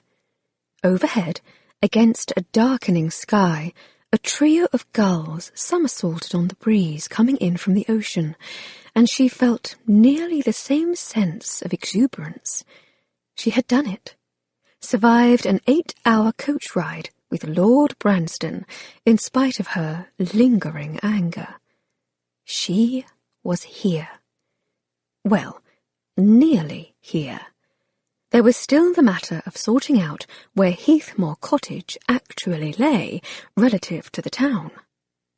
But surely there was someone here who might help her. After all, her aunt had lived here for over 40 years. The Diaries pages were full of tales of people Aunt E had known. She must have had friends here, people who cared enough about her to mail a package for her after she had died. Lucy knew she just needed to sort out friend from foe and ask for their help. Behind her, she could hear Lord Branston's voice as he conversed with the coachman, thanking the man for a pleasant ride. She tried to ignore the evidence of his civility. It didn't matter if he was kind to strangers and bought apples on trains. It mattered little whether he remembered to say please and thank you. He wanted Heathmore and was willing to flirt his way to success. That made him the foe in this small drama. Through the gathering twilight, a sea of curious faces started to crowd in around her. It looked as though the entire town was coming out to meet her, spilling out of weathered doors, pressing close. Word seemed to have travelled quickly. Young and old, tattered and well-kempt, their voices melded into a rough-edged dialect she had trouble understanding. They didn't appear to know quite what to do with a visitor. Well, she knew what to do with them. Her mother's incessant nagging about manners had been good for at least something by way of theatrics. She gave them a deep, perfectly executed curtsy, the one she had been practicing her entire life. An awed hush fell over the crowd. She straightened, willing her heart to stop thumping so loudly. "Good evening," she said. "Might someone please point me in the direction of Heathmore Cottage?" The whispers started. "It's her." "No, it couldn't be. She's dead. She's the spitting image." Before Lucy could speak, a quartet of gangly boys tumbled to the forefront of the crowd. The setting sun reflected off their dirty faces, and she counted at least a dozen missing teeth between them. "Gor!" the tallest of them said. "She looks just like old Miss E, don't she?" "No, she don't," another protested, reaching out a grimy finger to touch her skirts, leaving a smear of dirt behind. She's got blonde hair, not grey. Well, maybe Missy when she was younger then. Lucy jumped as her skirts moved. She extracted a filthy hand from her dress pocket. "Excuse me, but I believe a handshake is a more customary form of greeting." The lad's eyes widened, and he twisted out of her grip and darted back to the safety of the pack. "She even sounds like Missy," the tallest said in awe. They all peered up at her, their eyes wide. "It's her ghost," the youngest whispered. "She's come back for her lost love, just like I told you." Lucy felt her lips start to twitch. Ghost? Lost love? What on earth were they talking about? No matter. She knew how to deal with naughty young boys. She'd been raised with Geoffrey, after all. So she stepped forward, flapping her hands and filling her lungs. Boo! As though shot from a cannon, they scattered, shrieking into the twilight. The crowd shifted too, murmurs rising. Lord Branston's bemused voice floated over her shoulder. "Well, I'm afraid that's not going to help your cause." Lucy turned around. "What do you mean?" He was standing on the runner of the mail coach, getting her bag down from where it had been lashed to the top. The boys are usually quite helpful when there's a bit of money in it. He jumped down from the runner, a puff of dust rising up from where his feet connected with the road. "But now you've just gone and scared off the only souls in town, besides myself, who might have been convinced to show you the way to Heathmore." She wanted to ignore him, but knew it was a battle she was bound to lose, given how her entire body seemed to stretch in awareness whenever he was near. Worse, his words sparked a deeper worry. She reached a hand in her pocket, suddenly suspicious. Wilson's gold sovereigns, her fallback to return to London, had gone missing. She turned back to the milling crowd, her heart twisting in mild panic. "Who has charge of those boys?" she demanded. The thought of being stranded in Lizard Bay with no money made her throat feel tight. "One of them has picked my pocket." A grey-haired woman stepped forward, wringing her hands. "Oh, please don't pay them any mind. They're just the Tanner-in-law, our local pack of orphans." "Well, why aren't they confined in an orphanage?" Lucy demanded, confused by the explanation. In London, orphans were secured away in locked buildings for their own protection and the protection of those they might harass. Lizard Bay isn't a large enough town to have a proper orphanage. Lord Branston's voice tapped against her ears, and then he emerged beside her in the settling gloom, setting her bag down in the dust of the street. The Tanner boy's mother died when the youngest, Danny, was born, and their father was a local fisherman who died at sea just last August. Since then, I'm afraid they've had the run of the town. Lucy pulled her hand from her empty pocket. Her heart squeezed tight. Good heavens! The oldest boy couldn't have been more than 11. But where do they live? Here and about. He nodded toward the grey-haired woman who had stepped forward in their defence. This is Mrs. Wilkins. She sees to their care and feeding most days. He gestured toward Lucy. "Mrs. Wilkins, may I present Miss Lucy Westmore of London?" "Miss L.," Lucy interjected, miffed that he had taken her introduction out of her own hands. "If you please." Branston raised his voice to the crowd as though presenting a prize horse at auction. "She's Miss E.'s niece, not her ghost." He hesitated, and then his gaze slid hot against her skin. "I can promise you she's a real enough woman." Lucy's cheeks heated, remembering how he had kissed her. He would know, wouldn't he? As murmurs once again swept the crowd, The grey-haired woman who'd spoken for the boys stepped forward. "Oh, Miss L, we are so happy you have come. You are the spitting image of your aunt, you know." Mrs. Wilkins smiled, stretching wrinkled skin. "Gave us all a fright, stepping down from the coach like that. We thought it was her ghost, come back to life." She stepped closer, her hand smoothing over the front on her apron. "I run the boarding house in town. I reckon you'll be wanting a room for the night." Lucy shook her head.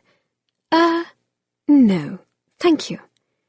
She was more than a little bothered by the notion of being offered a bed while the orphans were left to roam the streets. "But, if I might ask, where do the boys sleep?" "Here and about," Lord Branston said again, breaking in by way of an answer. "Oftentimes they bed down in the anteroom of the church." Lucy frowned. Why does no one look after them? Her mind was already racing with all the ways she might be able to help. I would be happy to write to the curators of the St. James Orphanage. These boys should be sent to London, where someone would see to their well-being and their education. 'Tis pitiless to leave them to fend for themselves. "Oh, miss, please don't do such a thing," Mrs. Wilkins gasped. Branston just shook his head slowly. "What is wrong with my idea?" she said, turning on him. "You can't take them away from the only town they've ever known." He lifted his hand in the direction they had scurried, the closing darkness making it anyone's guess where they had gone. "They were born here. They know every soul in town. Trust me, Lizard Bay looks after its own." "They don't seem looked after to me," she retorted. "Their faces are dirty, their grammar is deplorable, and they picked my pocket the moment I stepped off the coach. I could take care of them far better than the town has." She clenched her fists. "I could." He stared at her, and that was when Lucy realized she ought to stop talking. It was a vulnerability to give him this insight into her nature, a peek behind the curtain, as Aunt E would say, and he'd already proven himself willing to exploit other vulnerabilities. But instead of scoffing at her, or worse, dismissing her, his jaw softened. "It's a kind offer, Miss L, but we have laws in Lizard Bay about these things. Your aunt personally saw to it the boys were well cared for before her passing. She even paid their school fees." He nodded at her in what might have been grudging approval. "You might think about fulfilling that role yourself, now that you're here." The anger coiling inside her collapsed. Bugger it all. He could show the most disconcerting kindness at times. Did his voice have to be so compelling, so inviting? But she couldn't let herself believe it, couldn't let herself trust it. He had kissed her, after all, to further his own hand. She felt safer when she was sparring with him. "You mean if I stay, don't you?" she pointed out. "I still have to see Heathmore and determine if I wish to sell it or not. And, as you've told me so incessantly, it's nothing but a pile of tumbling down stones and rat droppings." She picked up her bag and looked down the darkening street. "Now, can anyone here tell me whether I head east or west?" Once again, a murmur ran through the crowd. Lucy bit her lip. This was proving rather harder than she'd expected. "Surely someone here knows the direction," she called out. If she wasn't mistaken, several townspeople turned around and hurried away. "Will no one help me?" she asked, turning in a helpless circle until her gaze landed finally, regrettably, on Lord Branston. "What is the matter with everyone?" He pulled a hand through his hair. "As I said during the coach ride, they are none too fond of the place, especially at night. Besides, it's too late to safely visit Heathmore today. A good night's sleep and a clear head will be the least you need to get you there. For tonight, I'd suggest you go with Mrs. Wilkins." Lucy dug in her heels, and not only because, thanks to the loss of her sovereigns, she could scarcely afford another night in a rented bed. "I really must insist." "You've eschewed my offer of help, and that's within your rights," he interrupted. "But Mrs. Wilkins has offered her help, and I suggest you take it. She's a living to make, and visitors to Lizard Bay are scarce at present. Moreover, you are exhausted, and I can tell the rash on your neck is bedeviling you a good bit." His voice softened, and she felt an almost instinctive melting in her spine. "So why don't you put that charitable spirit to good use and purchase a room for the night?" Lucy lifted her chin, trying to hold her glare through the shadows. No matter her bravado, she didn't exactly relish the thought of stumbling off through the darkening night. Save the light from a few oil lanterns spilling through the windows that fronted Lizard Bay's only street, the night was threatening in earnest now. It almost made her miss London's gaslit streets. Almost, but not quite. It was then she realised it was so dark she could no longer see the colour of Lord Branston's eyes. She knew they were hazel, of course, having wasted far too many hours yesterday staring up into them, a fact she'd made sure to remedy during the coach ride today. "Fine," she huffed, turning her back on him so she didn't have to see his lopsided smile. She nodded stiffly at Mrs. Wilkins. "I suppose it wouldn't hurt to spend one night in town." And she supposed it didn't matter either whether she spent her last few shillings on a room or kept them as a safeguard. It wasn't as though she really needed the money to return to London. Wilson had promised to try to delay her discovery as long as he could, but once her father realised she was gone, she didn't doubt he would follow behind, determined to fetch her back. She intended to be fully ensconced in her house by then. Chained to a table leg, if need be. "Oh, I am ever so glad you decided to stay with me." Mrs. Wilkins took her by one arm and began to lead her toward one of the houses that lined the street. "Your aunt stayed here with me in the town the past 2 years, you know. I charge 5 shillings a night for a proper bed, and it includes meals. Laundry is extra, if you'd like it." Nodding helplessly in response to the woman's chatter, Lucy peered over her shoulder. Lord Branston was disappearing into the darkness without so much a goodbye. Infuriating man.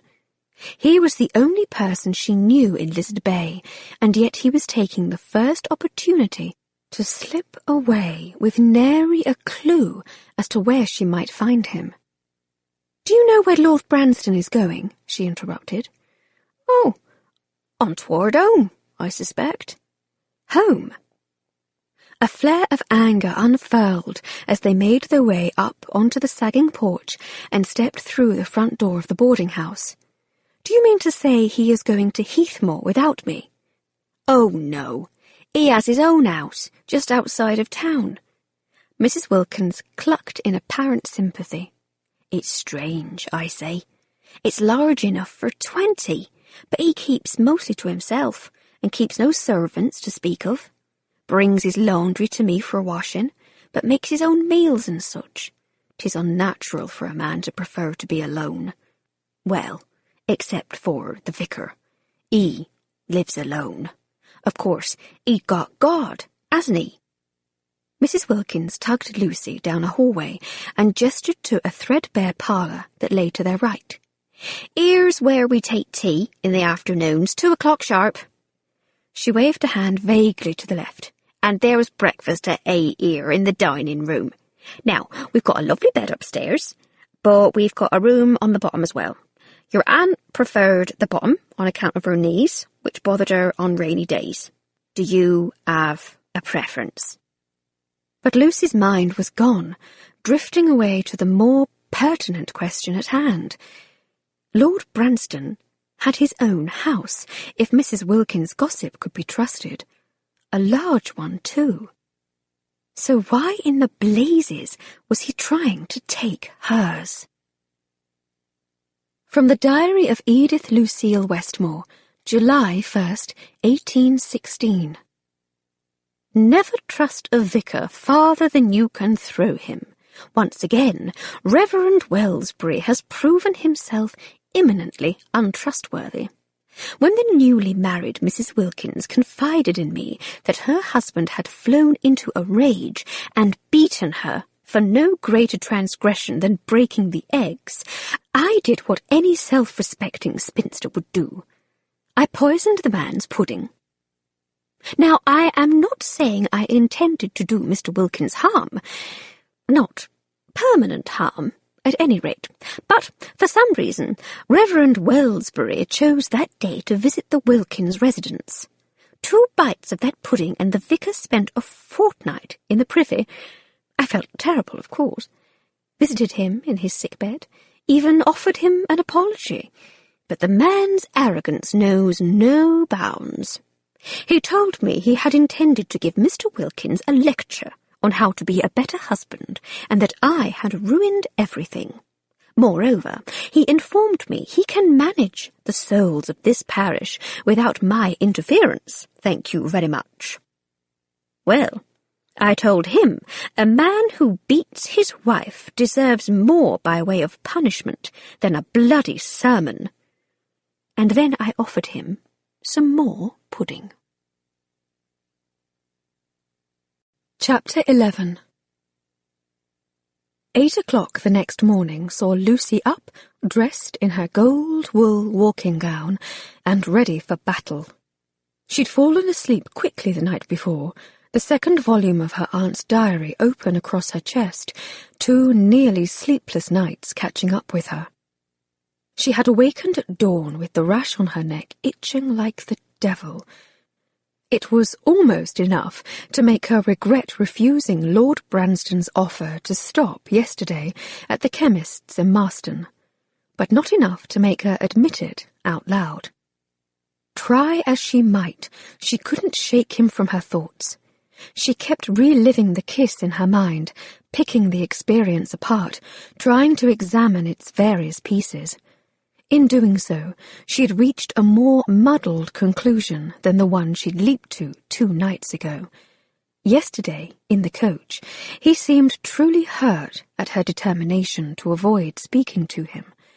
Either he was trying to earn back her trust in order to further his own goals, or she'd misinterpreted something about their interaction in the hallway.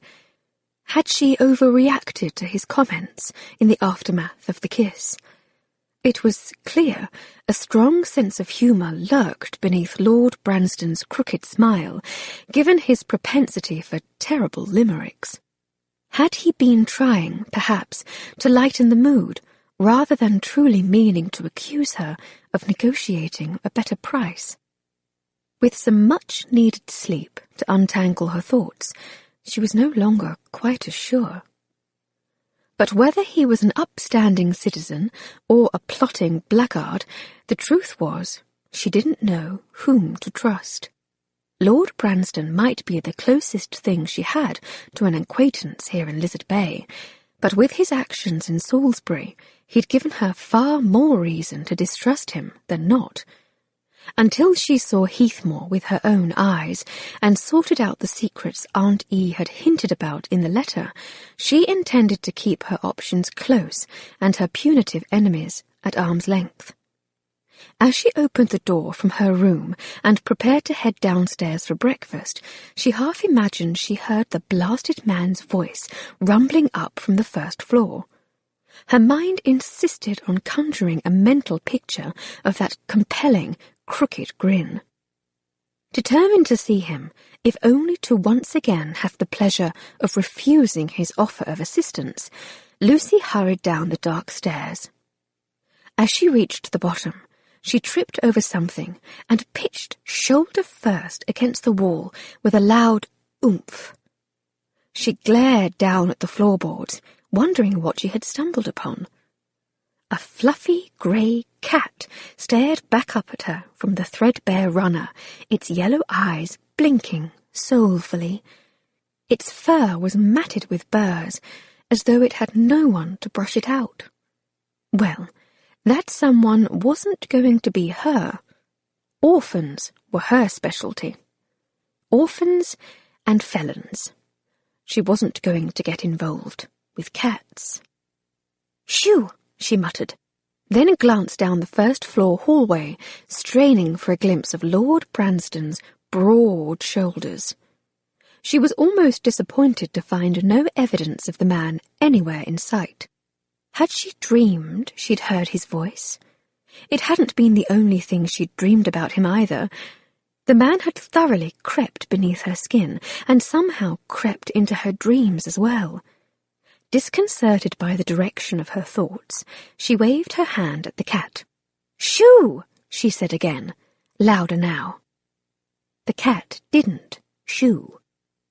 Instead, it stood up and began to wind its way around her ankles. "Stop that!"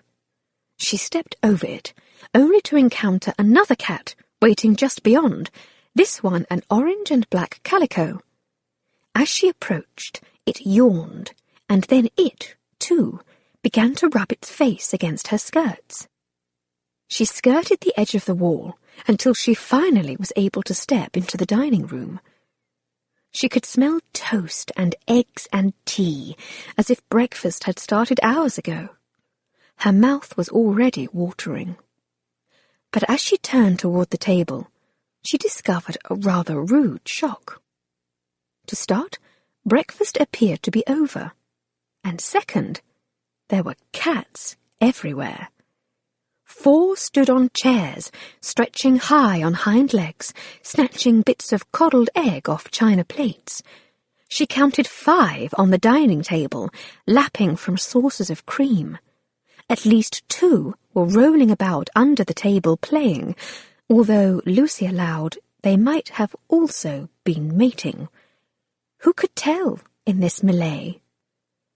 And in the middle of it all stood Mrs. Wilkins, a smile on her wrinkled face. "Have I missed breakfast?" Lucy asked. She was sure that last night the woman had said 8. "Oh, no, you are right on time." The older woman picked up an empty saucer. "'Tis just feeding time is all." She motioned Lucy in with her chin. "Come on in, and I will get you a plate." She began to bustle about, waiting on the rest of the animals.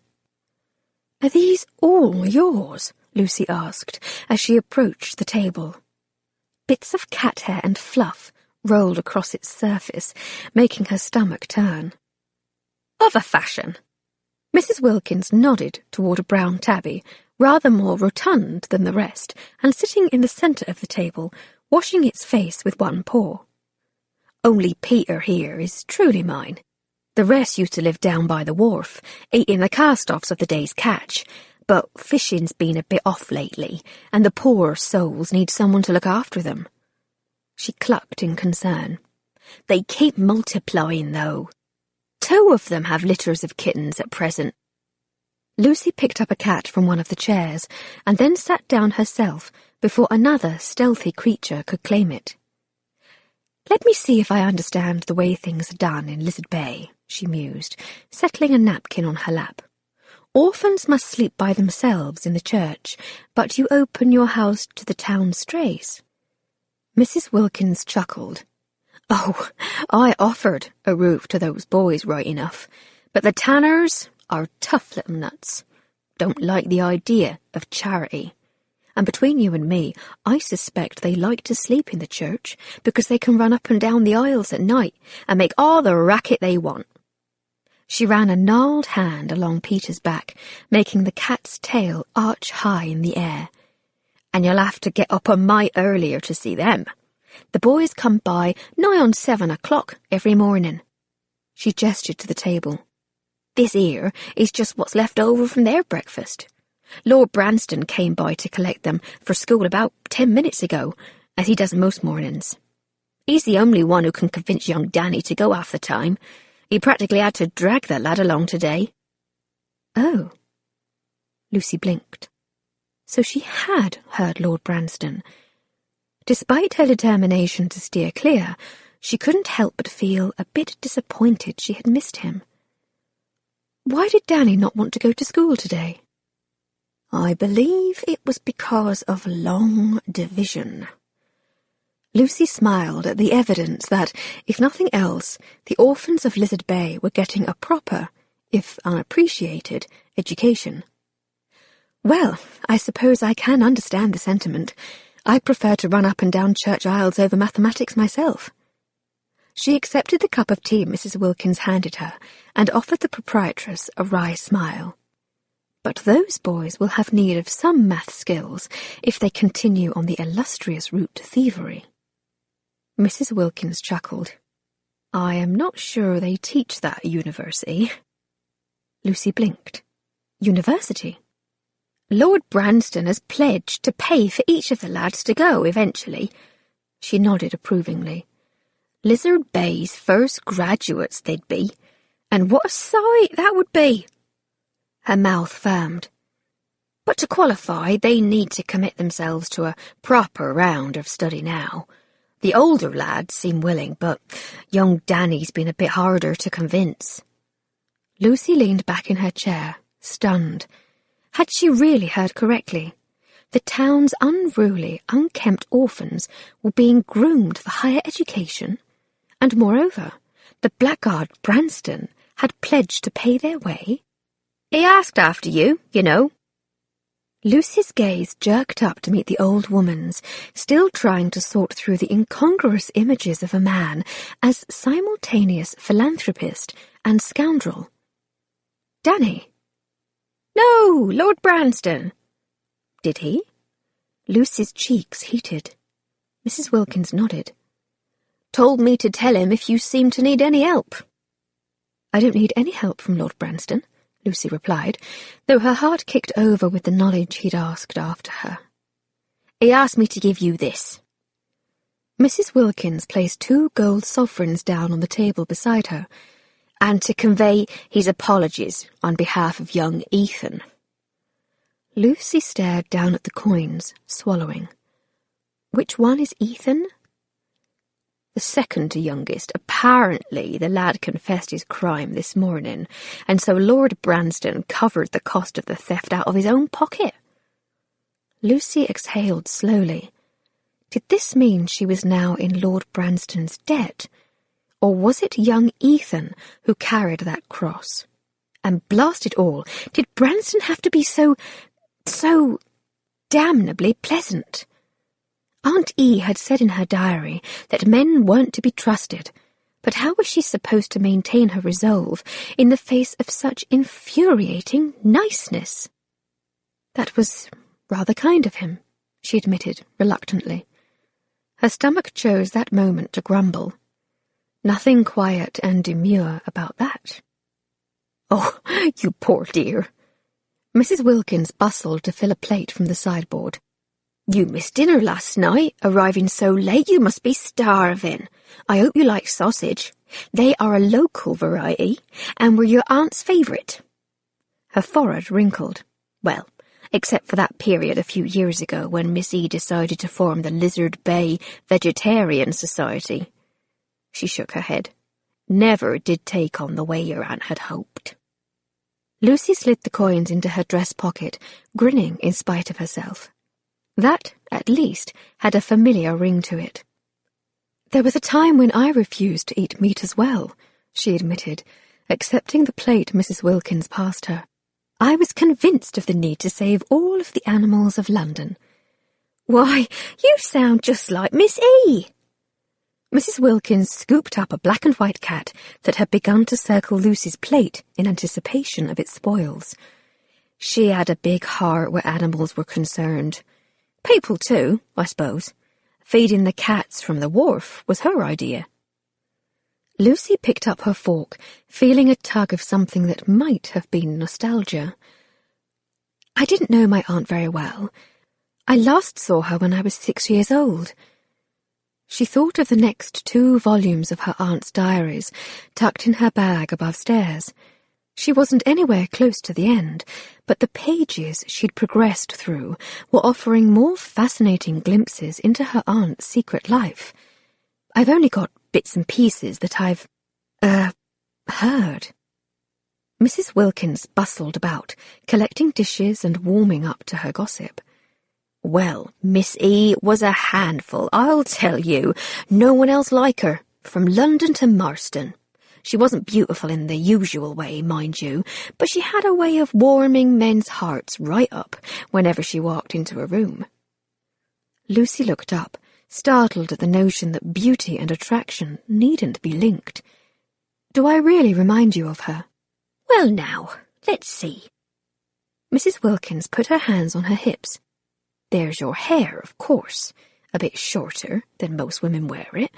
Miss E. was fond of the modern styles herself. Lucy lifted a hand to her short, rebellious strands.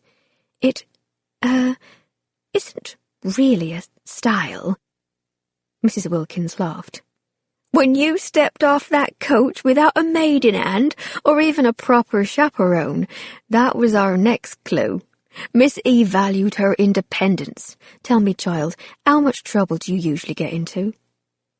Lucy's cheeks heated, thinking of all the trouble her letter-writing campaign to prisoners had caused back home. More than enough.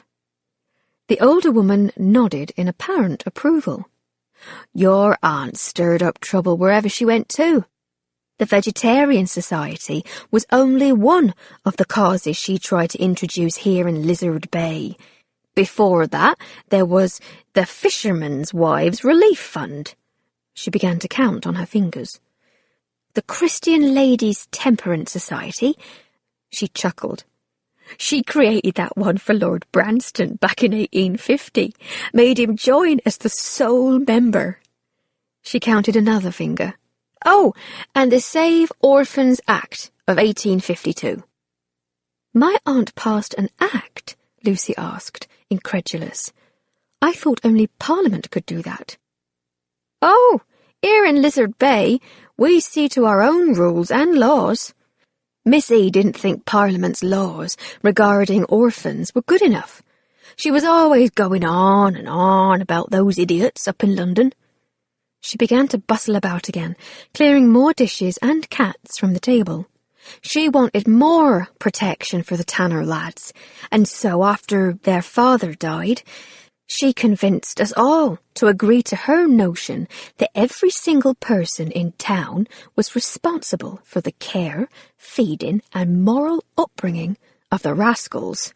Made us sign a paper and everything. Lucy laughed, enchanted by the notion of her aunt's industry.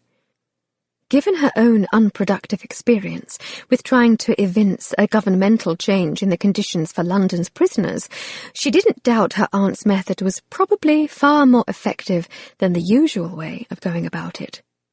It sounds as though my aunt was fond of good causes. Mrs. Wilkins nodded. She was kind that way, to nearly everyone. Well, except for the vicar. Never did understand the animosity between those two. She waved off a trio of cats that had somehow made their way back onto the table. I would have done anything for Missy, you know. 'Twas her money that set me up in this posting house after Mr. Wilkins passed on. Lucy sobered, remembering the entry she'd read in her aunt's diary as she drifted off to sleep last night. If I might ask, Mrs. Wilkins, what did your husband pass from? Please don't say pudding. Oh, it was the blood poisoning that took him. 5 years ago, I'd say. He was a fair enough husband, after a bit of a rocky start. Mrs. Wilkins began to move about again, collecting dishes and sweeping the never-ending sea of cats from the table. Miss E. saw to that too. Showed him the right way to treat a lady the first year we were married, and what could happen to a man who forgot it. She nodded approvingly. All the men in town took notice. The women of Lizard Bay will forever owe her a great debt. Lucy breathed a sigh of relief. She would have hated to destroy her aunt's journals, especially given that she hadn't even finished them yet. But she supposed she would have done it if she needed to destroy evidence of a murder. She was a bit in awe of what her aunt had accomplished with a bit of poisoned pudding. She thought of the other diary entries she had read, and tried to imagine how different Lizard Bay might be today if her aunt hadn't ridden into town once upon a time. It sounded as though Aunt E had touched the lives of most of the town's residents, turning some of those lives upside down, lifting others out of despair. Lucy was reminded then of all the faces who had gathered close yesterday when she stepped off the coach. No one had offered to help her find Heathmore yesterday evening, but perhaps she hadn't found the right person yet. Somewhere in this town there were people in Aunt E's debt, some who might be convinced to help the woman's niece. Someone, after all, must have helped her aunt by mailing the package after Aunt E had died. And surely there was someone in this town who would help her too. "Mrs. Wilkins," she said slowly, "may I ask you a question?" When the older woman nodded, she ploughed on. "It sounds as though you were good friends with my aunt." Mrs. Wilkins beamed. "Oh, I was." "Did you perchance mail a package on her behalf?" Lucy gestured with her hands. "It was about this big and wrapped in brown paper. It had to have been posted after her death." "Oh, no. She didn't have time to ask me to do anything like that. She wasn't sick for long, you know. Just woke up one morning with chest pains." Mrs. Wilkins collected another plate. "We barely had time to call the vicar to come and see her, and then she was gone by evening. I've a theory on that, you know. She was a good woman, and I think her big heart must have plain tuckered out from all that worrying over everyone else." Her wrinkled face softened. "We all miss her. The town isn't the same without her. We've been talking about what we might do to honour her, a monument of some sort placed in the centre of town." Lucy bit her lip.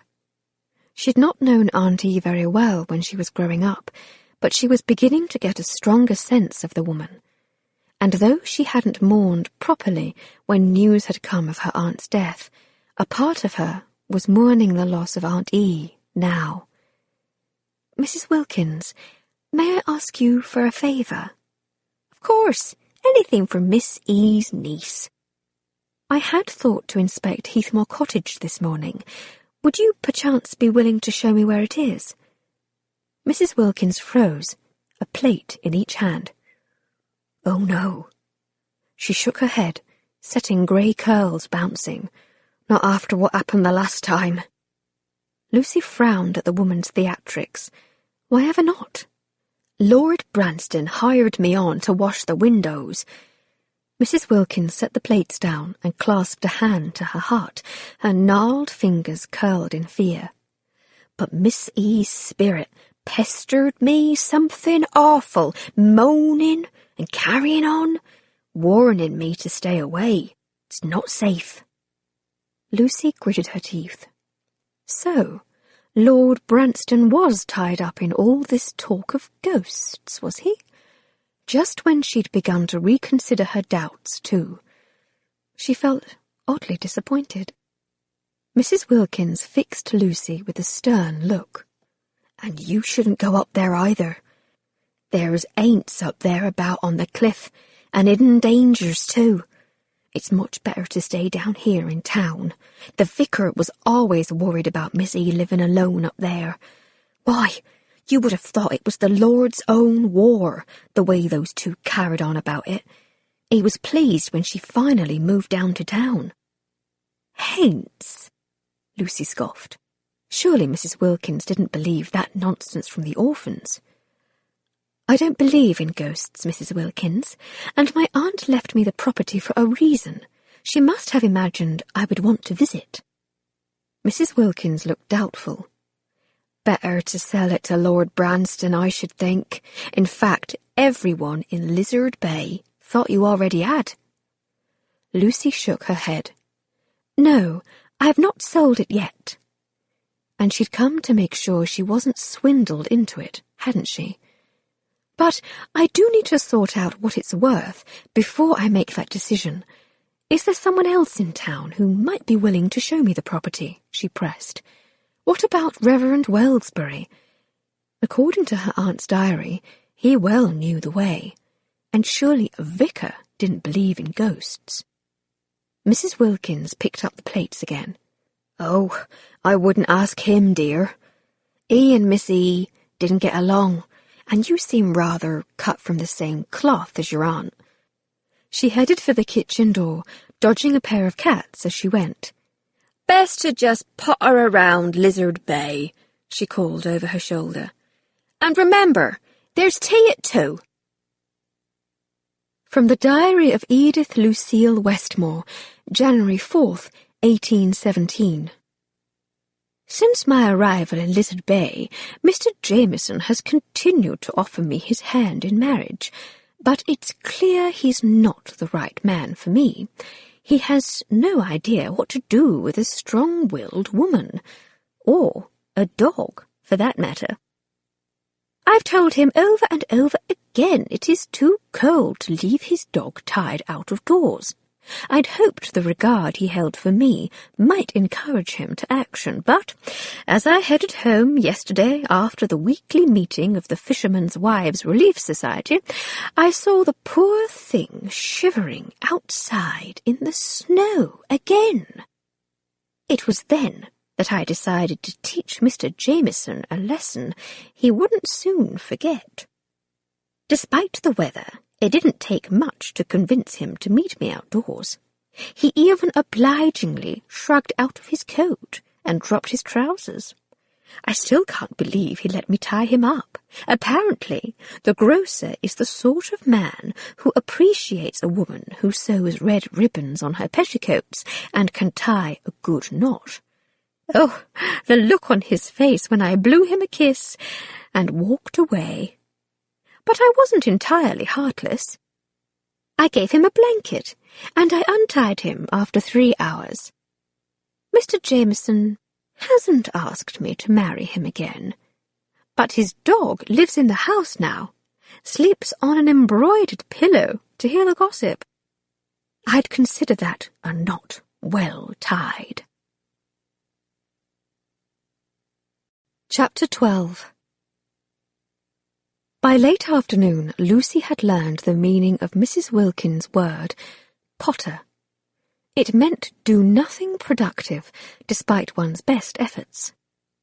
She'd been up and down Lizard Bay's single street no less than 6 times, trailed by a gaggle of caterwauling cats who had decided she was either Miss E in the flesh or a suitable substitute for their adoration. The few townspeople she'd met were quick to greet her with a smile or a nod. When she initiated a conversation, several proved willing to share amusing and sometimes downright scandalous anecdotes about her aunt. But to a one, when Lucy's inquiries turned toward finding Heathmore Cottage, they shook their heads and hurried away. After what seemed like her 100th refusal, she wanted to scream. Worse, her sense of worry, always honed and ready for a good cause, was starting to simmer. Something felt wrong. On the surface, Lizard Bay appeared to be a charming coastal town of a few hundred or so people, built up slowly over hundreds of years until it had settled firmly into the small, comfortable space permitted by the surrounding cliffs. But in the harsher light of day, Lucy was beginning to realize the town appeared to be in some trouble. For a start, many of the townspeople she passed had a worried, haggard look, as though finding a way to make ends meet was beginning to wear them down. And for another, there seemed to be little evidence of industry. She counted a butcher's shop, a posting house, the grocer's, Mrs. Wilkins' boarding house, and a schoolhouse where, presumably, young Danny was squirming in his seat, suffering through his maths lesson. Up on a small rise sat a small stone church, no doubt where the infamous Reverend Wellsbury attempted to save lost souls and determine spinsters. But where was the backbone of the town, the main business that fed those other establishments? There was a small wharf where, presumably, baskets of herring were supposed to be unloaded. She counted the fishing boats, 3 of them in total, all tied to the posts.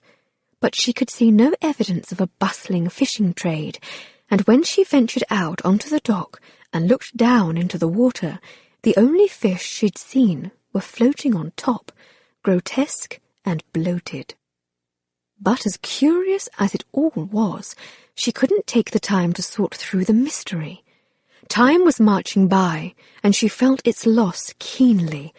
At some point, her absence from Cardwell House would be discovered, and her father would presume where she had gone, and come to haul her back. It was nearly enough to tempt her to set out on her own, directions and escorts be damned. But despite her rising frustration, she wasn't a fool. She'd seen enough from the mail coach window to know the moors were vast, endless stretches of grass and rock, and she hadn't yet tried everyone who might be convinced to help her. As she headed toward a store whose sign identified it as the grocer's, her mind drifted toward the latest diary entry she'd read. If Mr. Jameson, the town grocer, had once fancied Aunt E., perhaps he might have a soft heart where the woman's niece was concerned. And if he proved reticent, well now, she had a bit of blackmail material at her disposal, didn't she? As they had all day, the wharf cats followed her, their tails high in the air. "Shoo!" she muttered, outside the grocer's, flapping her hands. "I don't have any more sausage." They sat down and meowed up at her, their pitiful cries softening her heart. Oh, damn the wily beasts and their Pied Piper theatrics! It was as though they knew and were determined to exploit her weakness. She sighed. Although, I suppose I could ask inside. A small bell tinkled on the door as Lucy stepped into the store. She was immediately struck by the dueling sense of licorice, which she attributed to the glass jar of candy on the counter, and unwashed dog, which she attributed to the large, grey-faced hound lounging in a patch of sunlight just inside the door. Given the passage of time, it could not possibly be the same dog Aunt E. had mentioned in her diary, but the evidence was irrefutable. It seemed that Mr. Jameson's revised notions of pet care had stuck all these years. She crouched down, running a hand beneath the dog's ears. The dog pushed its warm, wet nose against her hand. "I'm not Miss E," she laughed, "but no doubt you owe her a great debt, given how comfortable you look in the sunlight." The dog's tail thumped on the floor. Smiling, she stood up and turned toward the counter. It was a neat, spare shop, made even more so because the shelves were nearly empty. A small, rotund man was staring at her from behind the counter, his grey beard sprouting at odd angles from his cheeks. "Mr. Jameson?" she asked, taking a step toward him. "It's true, then," he stammered. "Miss E.'s niece," Lucy inserted firmly, then took a step closer. If she heard the word ghost one more time today, she was going to strangle someone. "My name is Miss L." She reached the counter and placed her hands on the top. "And I would know you anywhere." "Ow!" Jameson swallowed. "That is, how do you know me?" Lucy bit her lip to hold in a giggle. Hanging on the wall just beyond the grocer's head was a length of rope for sale, and her gaze insisted on drifting in its direction. He began to squirm. "Your aunt didn't say anything about me to you, did she?" At his look of near panic, Lucy relented, knowing there was no way she could leverage the information she knew against him. The poor, sweet man looked as though he might piss his pants. She shook her head. "No, I scarcely knew my aunt, Mr. Jameson. I hadn't seen her since I was 6 years old. She pointed towards the door she'd just come through. It is just that your name is on the sign outside, above the door. Oh. He straightened, looking relieved. Well. He tugged his old-fashioned smock down over his round frame. I am sure if you had known her, you would know that I admired Miss E. Lucy's lips curved upward. Yes, I have no doubt of it. The whole town seems to hold her in high stead. Most of the town. Between you and me, the vicar was always a bit hard-headed about her. Never did understand what lay at the heart of their quarrel. Lucy hesitated, but she'd come for a reason, and even if blackmail wasn't part of her plans, she still needed to ask. My aunt left me Heathmore Cottage. Perhaps you've heard? At his nod, she pushed on. Well, I need to inspect my property. Do you know of someone who might be able to escort me to see it? He shook his head. I never went up there myself, mind you. Your aunt made it quite clear she valued her privacy and didn't welcome suitors traipsing about her property. Ah, Lucy smiled. Were you a suitor then? Oh, no. He looked alarmed by the notion. Not for a lack of trying, mind you. We were all a little in love with Miss E. But I knew better than to cross her. You'll not find many in town who know the way to Heathmore. Lucy stifled a groan. Finding a person who both admired her aunt and was capable of showing her to the cottage was proving damnably difficult. But if you never went up there, she asked, how did she get groceries and such? We had a man who made those deliveries, but he moved to Marston last year. Not many could make it carrying a load. Oh, it's a terrible path, steep and rocky, dangerous too. Lucy frowned. That sounded less than promising. But if the road is so terrible, how was the house even built? She pressed. There used to be a road back to town once upon a time, but after she moved in, Miss E let it all grow over. She preferred to walk down to town, you see, and never kept a horse. Something about objecting to harnessing the poor creatures and forcing them to labour at our bequest. His whiskers twitched at the memory. You know, you might ask the Tanner lads. They know the way, and they'll be in here soon. As though struck by inspiration, he reached in the candy jar on the counter and drew her out a piece. Speaking of the boys, you might want to claim a piece before they get here. Lucy stared at his palm, still sorting through the notion that, despite being somewhat intimately acquainted with her aunt, Mr. Jameson didn't even know the way to Aunt E's house. How did you know I liked licorice? I didn't. He looked sheepish. It is just that your aunt enjoyed a bit every now and again, and you seem so much like her. I always kept it stocked up for her.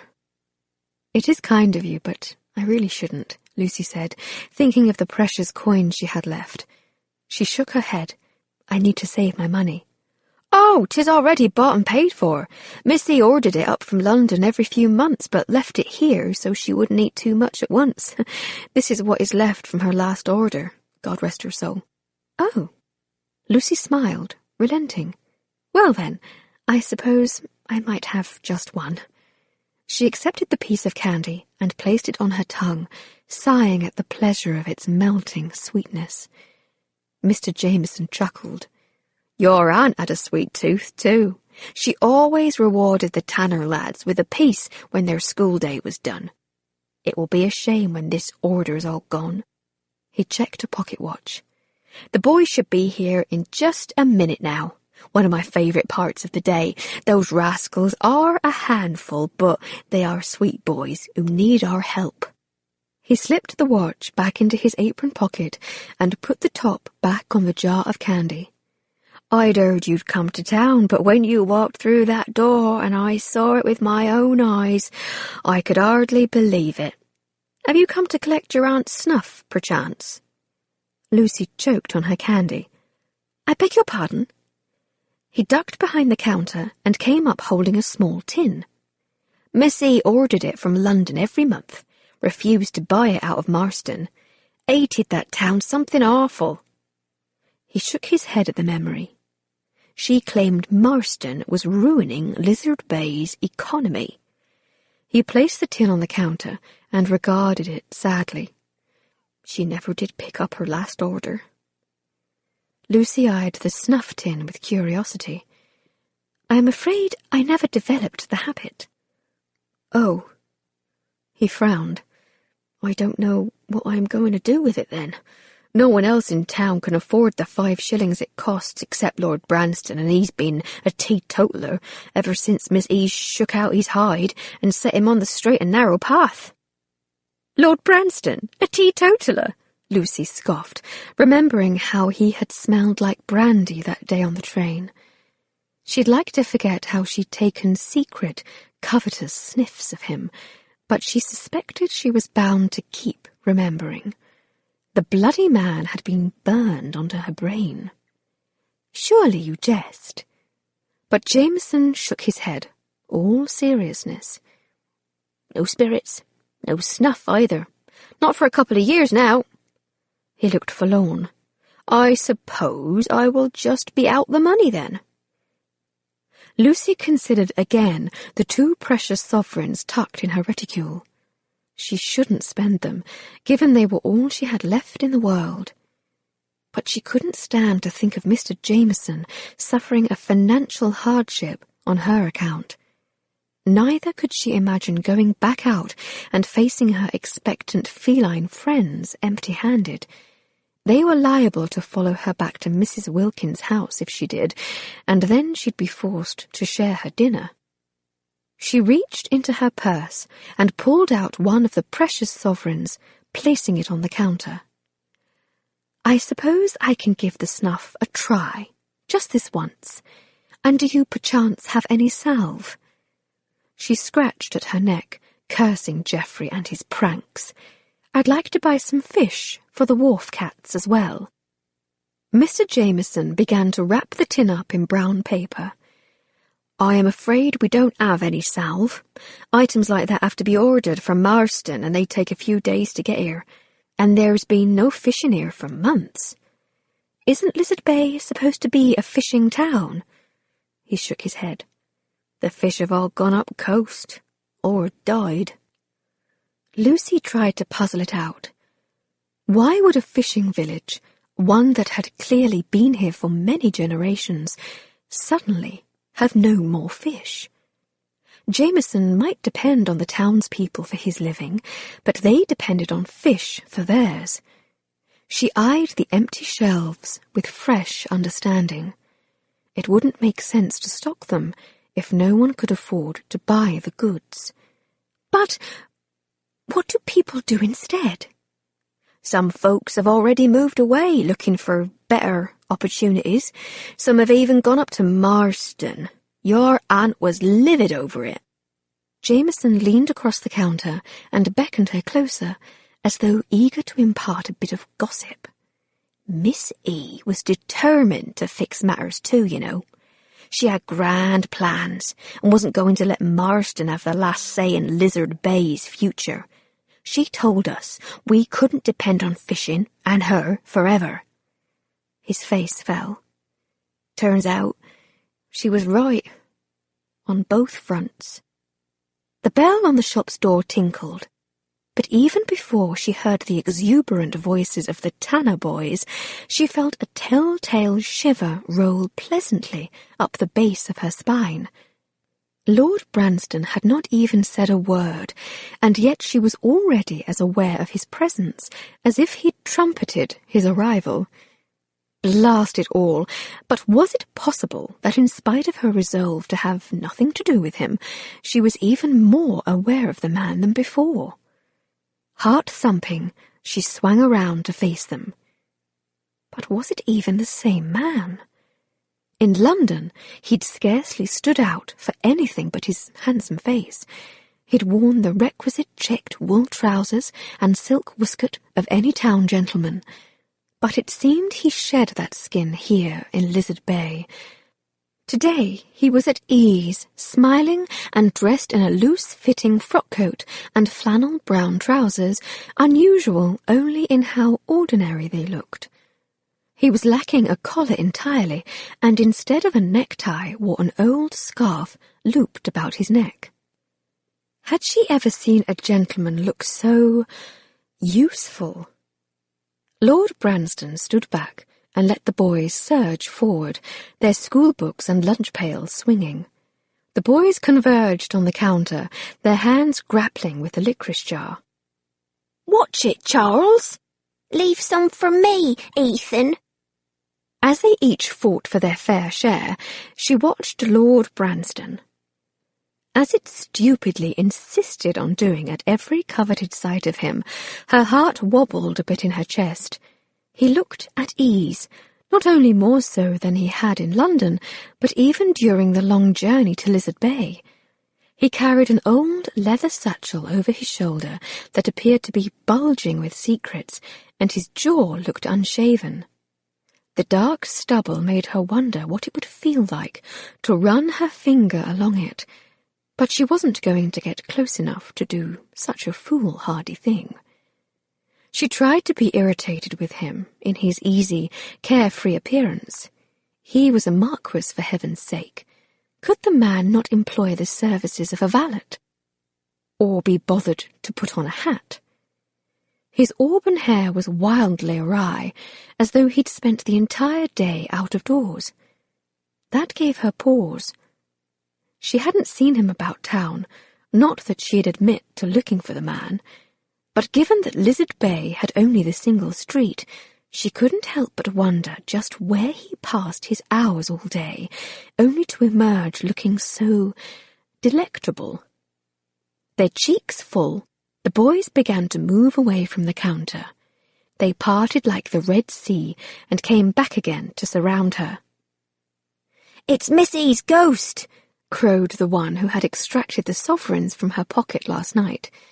The youngest, Danny, she recalled, elbowed his brother. "Lord Branston says we wasn't to tease her like that any more, Ethan." He sucked on his candy and looked up at her with hollowed cheeks. "Besides," he said with a knowing air, "Missy's ghost don't live here in town. She lives up at Heathmore." He snickered. "Not that any of you are brave enough to know it." Lucy lifted a questioning brow in Lord Branston's direction. He stared back. She felt again that shiver of awareness, no doubt because his attention was focused so inappropriately on her, and not at all another reason. She fit a purposeful frown to her lips. "Have you been spreading more tales of ghosts then, Lord Branston?" "I don't know why I'd need to." He shrugged. "The town will believe what it wants." "Mm-hmm." Lucy reached behind her and collected the paper-wrapped tin of snuff. She hefted the weight of it in her hand. She needed something more substantial if she was going to put a dent in that man's cocky grin. And she probably ought to set a better example for the young boys. God knew she'd never been able to aim worth a shite.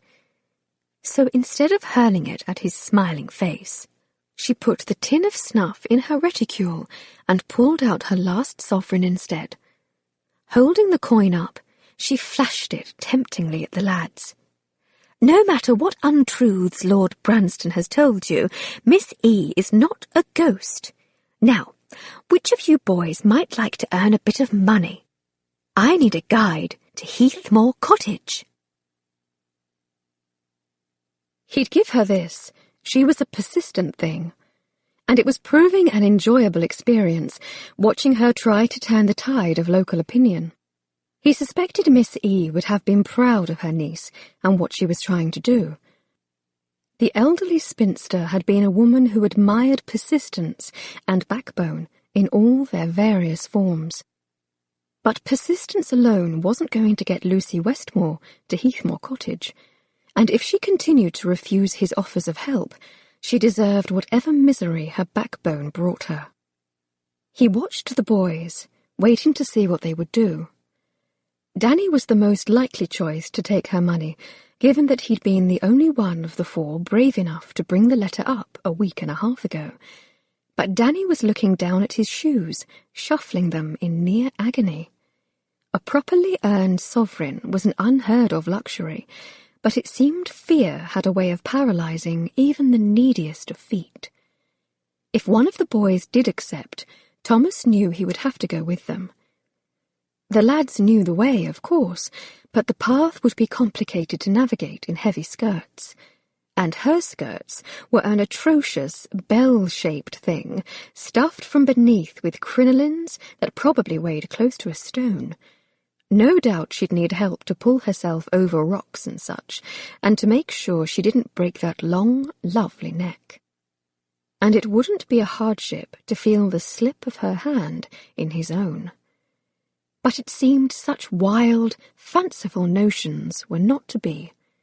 As though they were a single organism, the boys came to a joint conclusion and escaped through the door, chattering about ghosts and haints and the like. "I am sorry about that," he offered, shaking his head. "Somehow I doubt it." She shoved the coin back into her reticule. "Things seem to have a way of going to hell around you, Lord Branston, and I suspect that's exactly what you intend," she added, then turned back to the counter and offered the grocer a thin smile. "Thank you for everything, Mr. Jameson. It was nice speaking with you." "'Tis my pleasure, Miss L. I hope you find someone soon who might show you the way to Heathmore." He glanced Thomas's way, a confused slant to his brow. "Have you, asked Lord Branston? He knows the way quite well." "No, thank you." She gave a haughty sniff. "I prefer to find someone else to help, someone who doesn't expect something in return." She gathered her skirts in one hand and pushed past him, stepping over the hound and leaving the scent of licorice in her wake. Mr. Jameson winked at him. "She sounds just like Miss E, doesn't she?" Thomas offered the grocer a bemused shrug and shook his head. "Seems a bit more determined, if you ask me." "More determined than Miss E?" Jameson scratched his chin. "Heaven help us all." Not wanting to let her escape without offering a word of explanation, or an apology, if need be, Thomas shoved his hands in his pockets and followed her outside. He spied her 100 feet distant, walking away from the store, her back rigid as she stepped over a pair of adoring wharf cats. "I really am sorry about the boys, you know," he called out. He headed toward her, relieved to see her stop, at least. They should have been more polite in their refusal. That wasn't well done of them. Miss E was planning to work with them on their manners. She turned to face him. They'd not have refused in the first place if their minds hadn't been poisoned to the idea from the start. She lifted one hand to extend the shade of her bonnet and stared up at the edge of the cliff that ran along the top edge of the town. "Your hand in that matter does you no credit." Hand? What on earth was she talking about? And the way she was eyeing the top edge of the cliff made him uneasy. So far, it seemed like she'd stuck to town in her efforts to uncover the path to Heathmore, proving herself smart enough to recognize the danger that awaited her in the surrounding cliffs. Surely she wouldn't try to strike out on her own. Then again, she'd struck out for Cornwall on her own, hadn't she? "Tell me, Miss Westmore," he said slowly, "what is it you think I've done?" One would think a marquis had better things to do with his time than tell ghost stories to small, impressionable boys. "I've not told them anything of the sort. In fact, I've encouraged them to stop spreading such tales, and they don't think of me that way here." He hesitated. "You shouldn't either. In Lizard Bay, I am not the Marquis of Branston. I am just a man." He took a step forward. And she was just a woman. A woman, in fact, who made his blood stir even when she was spitting mad at him. "Not a marquis!" She continued to scan the upper cliffs even as she scoffed at him. As though you can shove the title in a drawer and forget about it. You might be able to pretend such nonsense, but I can't. Nothing about you makes sense. She lowered her hand and gave him a disdainful glance. Apparently, you've a grand manor just outside of town, and yet you are determined to buy my little house, willing, even, to stoop to disrespectful means to do so. Why are you hiding away in a little town like Lizard Bay, anyway? Don't you have a seat in the bloody House of Lords you could be putting to good use? I'm not hiding. In spite of his rising confusion, his lips twitched at her language. Did she trot it out just for him, or did it flow off her tongue like butter? I just don't like London very much, he admitted. Too many memories. And too many of those very ghosts she was accusing him of conjuring. Well, I don't like useless gentlemen, particularly ones who squander their potential political influence by hiding away in fishing towns. I don't have any political influence, he answered. And whose fault is that? You do realize you are entirely radical in your views, don't you? At his look of surprise, she sighed in exasperation and threw up her hands. Surely you have some view of politics? Thomas blinked. I hadn't really thought of it. Mainly because since he'd gained his majority, he had either been lost in a bottle, playing at a betrothal, or, damn it all, hiding in Cornwall.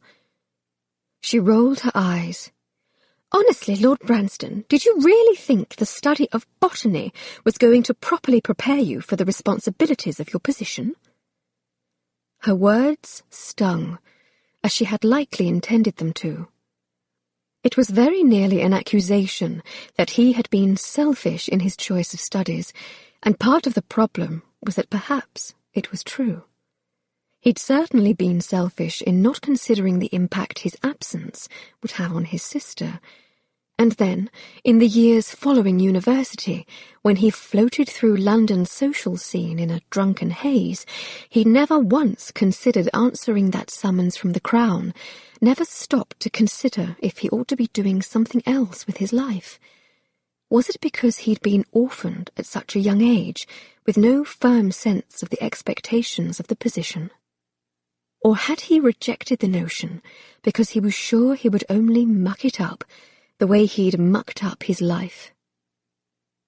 He cleared his throat. My, parents died when I was 11.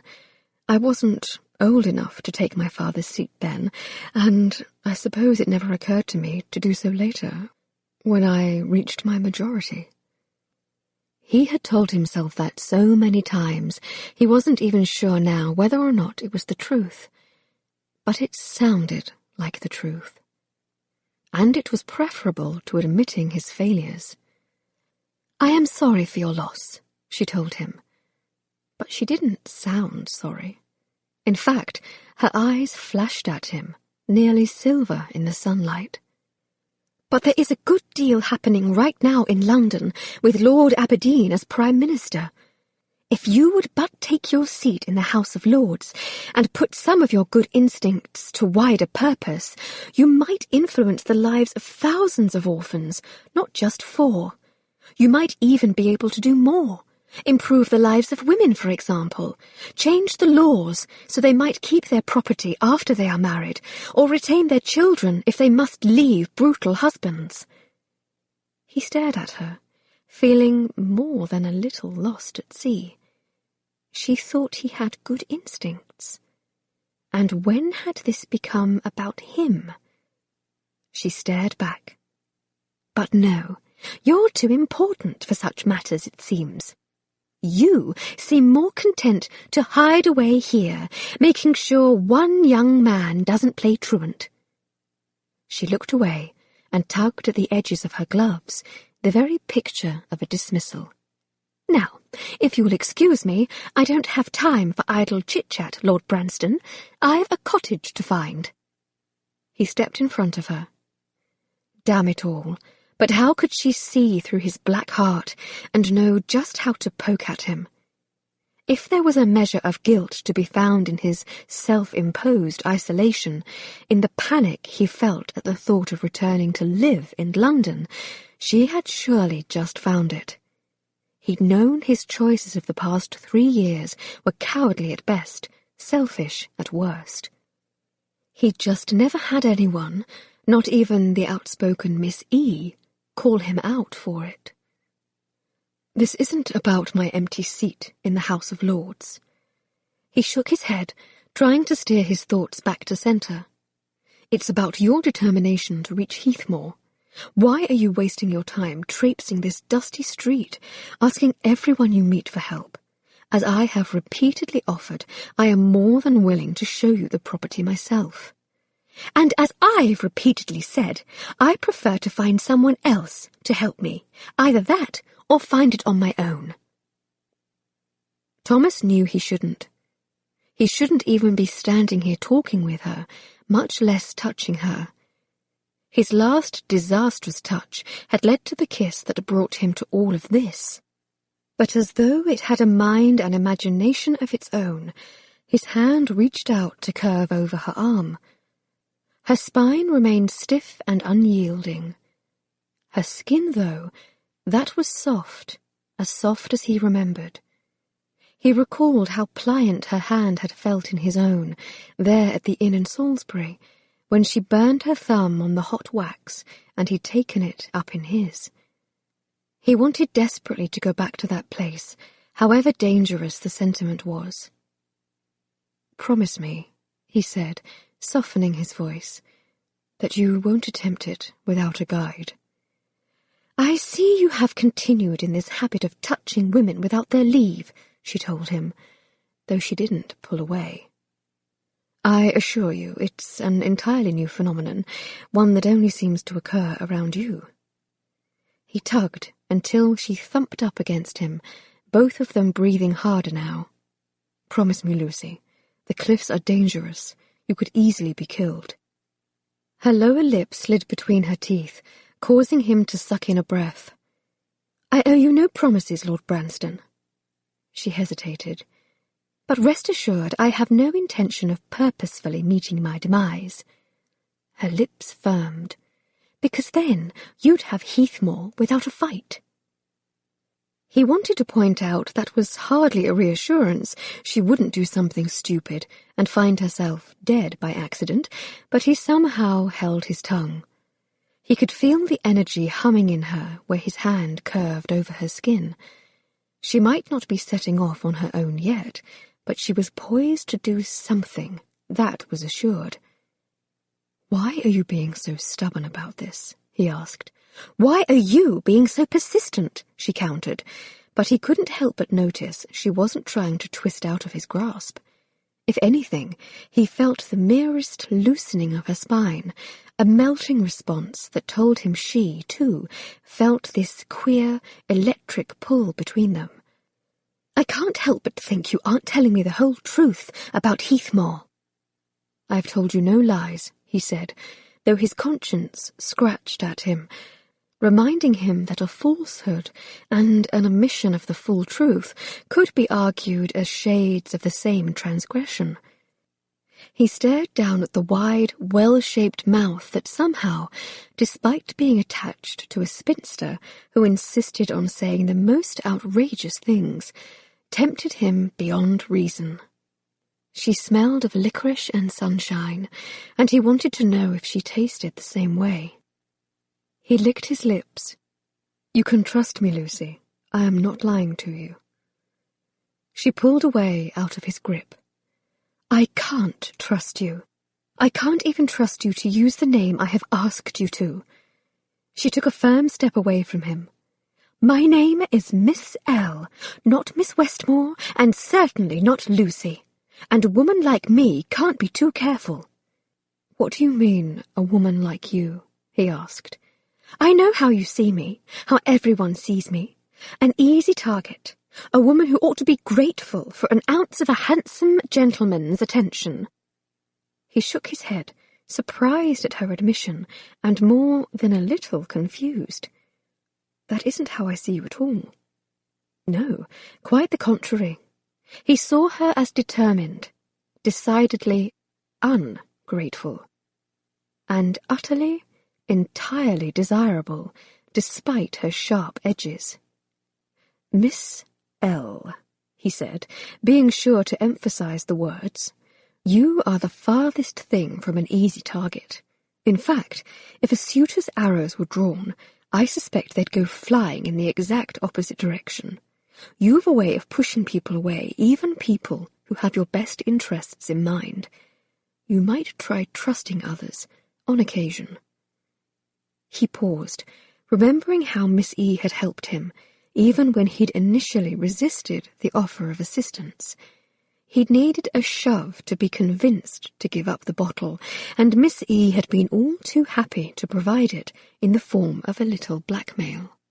"You'll find," he said, ruefully, "that life sometimes requires an outside hand, and beyond how I or anyone else sees you, I would imagine, in the end, it only matters how you see yourself." She threw up her hands, her reticule swinging wildly about one wrist. "How exactly am I supposed to see myself? When I look in the mirror, I see someone who is supposed to be perfectly happy with her lot in life, pleased to have drawn the short straw of the sexes. I see someone who is expected to be thrilled at the ridiculous circus of a season being pressed upon her, eager to give her dowry to a complete stranger. I see someone who is expected to change herself, her thoughts, her life, to become nothing more than what a man would make her." She lowered her arms and drew a deep breath, bowing her head as she exhaled. "Well, that may be what is expected," she said bitterly, "but that's not me, Lord Branston. It will never be me." He stared down at her then, remembering how Lord Cardwell had once claimed his daughter was looking forward to the coming season. The man hadn't known his sister very well, and apparently he didn't know his daughter either. "Lucy," he said softly, "not every man expects a woman to change to suit him. You can trust me on that." She laughed, a rueful sound. "Don't you see?" She shook her head. "That's just the sort of thing an untrustworthy man would say. So save your breath, Lord Branston." She drew a deep breath. "I've better uses for mine." From the Diary of Edith Lucille Westmore, July 15th, 1820. "I'd hoped all this talk of marriage might finally subside. After all, I'm a spinster by choice, no matter Reverend Wellsbury's thunderous objections from the pulpit. But after successfully putting Mr. Jameson's hopes to rest, it seems Mr. Bentley has stepped up his own peculiar notion of courtship. It started with the roses. The bloody thing started appearing, freshly cut, on the steps of Heathmore Cottage every morning. Never mind that I hate roses. There is only one man in town with rose bushes, and while Mr. Bentley would make someone else a fine husband, he doesn't make my heart flutter in anticipation of seeing him on Sundays, or tempt me to sew red ribbons on my petticoats. When I pulled him aside after church to explain we must only be friends, Reverend Wellsbury scowled terribly at us, as though he thinks I might be trying to poison the postmaster of Lizard Bay, or worse, trying to seduce him. Well, I have no intention of seducing Mr. Bentley. Quite the opposite, in fact. When he didn't take the hint, I took the necessary step of ordering a supply of fireworks from London. Then I waited up one night, and when I saw Mr. Bentley sneaking through the rocks, I lit the fuse and plugged my ears. The poor sweet man screamed like a baby. His hearing's been a bit off ever since, which I regret, but I believe he understands how things must be between us now. The roses have finally stopped, thank goodness. Now, if only Reverend Wellsbury's scowls would stop as well. Chapter 13. On Friday morning, Lucy rose early and hurried through her morning ablutions before the sun was even slipping through the lace curtains of her window. She buttoned herself back into her tired gold walking gown, wincing at the layer of dust now coating the hem of her skirts. If she stayed, she needed to sort out what to do about laundry. But she hadn't the faintest clue how to start. So she tore down the stairs in her rumpled gown, scattering cats and hairpins in her wake. She refused to question her motives for rising at such an early hour. She was in Cornwall, country hours applied, and an early start was surely advisable, given the importance of succeeding in her mission today. Her father could appear at any moment, and that meant there was no time to lose. She'd shown remarkable restraint so far, waiting to find someone to help her. Today she would find someone in this town who would show her the way to Heathmore. And by someone, of course, she meant anyone who wasn't Lord Branston. But that didn't mean she couldn't happily catch a peek of him before she started her day. She didn't quite understand this strange attraction where he was concerned. She was supposed to hate him, had more or less told him she hated him, and still she was rising at dawn, earlier than necessary, simply because she wanted to catch a glimpse of him. She tumbled into a melee of a breakfast, boys and cats intermingling in a rush of eggs and buttered toast. Mrs. Wilkins was bustling about like a busy shepherdess, but when she saw Lucy, she beamed. "Ooh, you're up early today." She pulled out a chair. "Come sit down and entertain the boys. Young Danny was just threatening to play truant, and Lord Branston was explaining why that was a poor idea." Lucy caught her breath to see Branston sitting at the far end of the long table. Much as he had yesterday, he looked anything but a gentleman. In his loose frock-coat and collarless shirt, he looked closer to a field labourer than a marquis.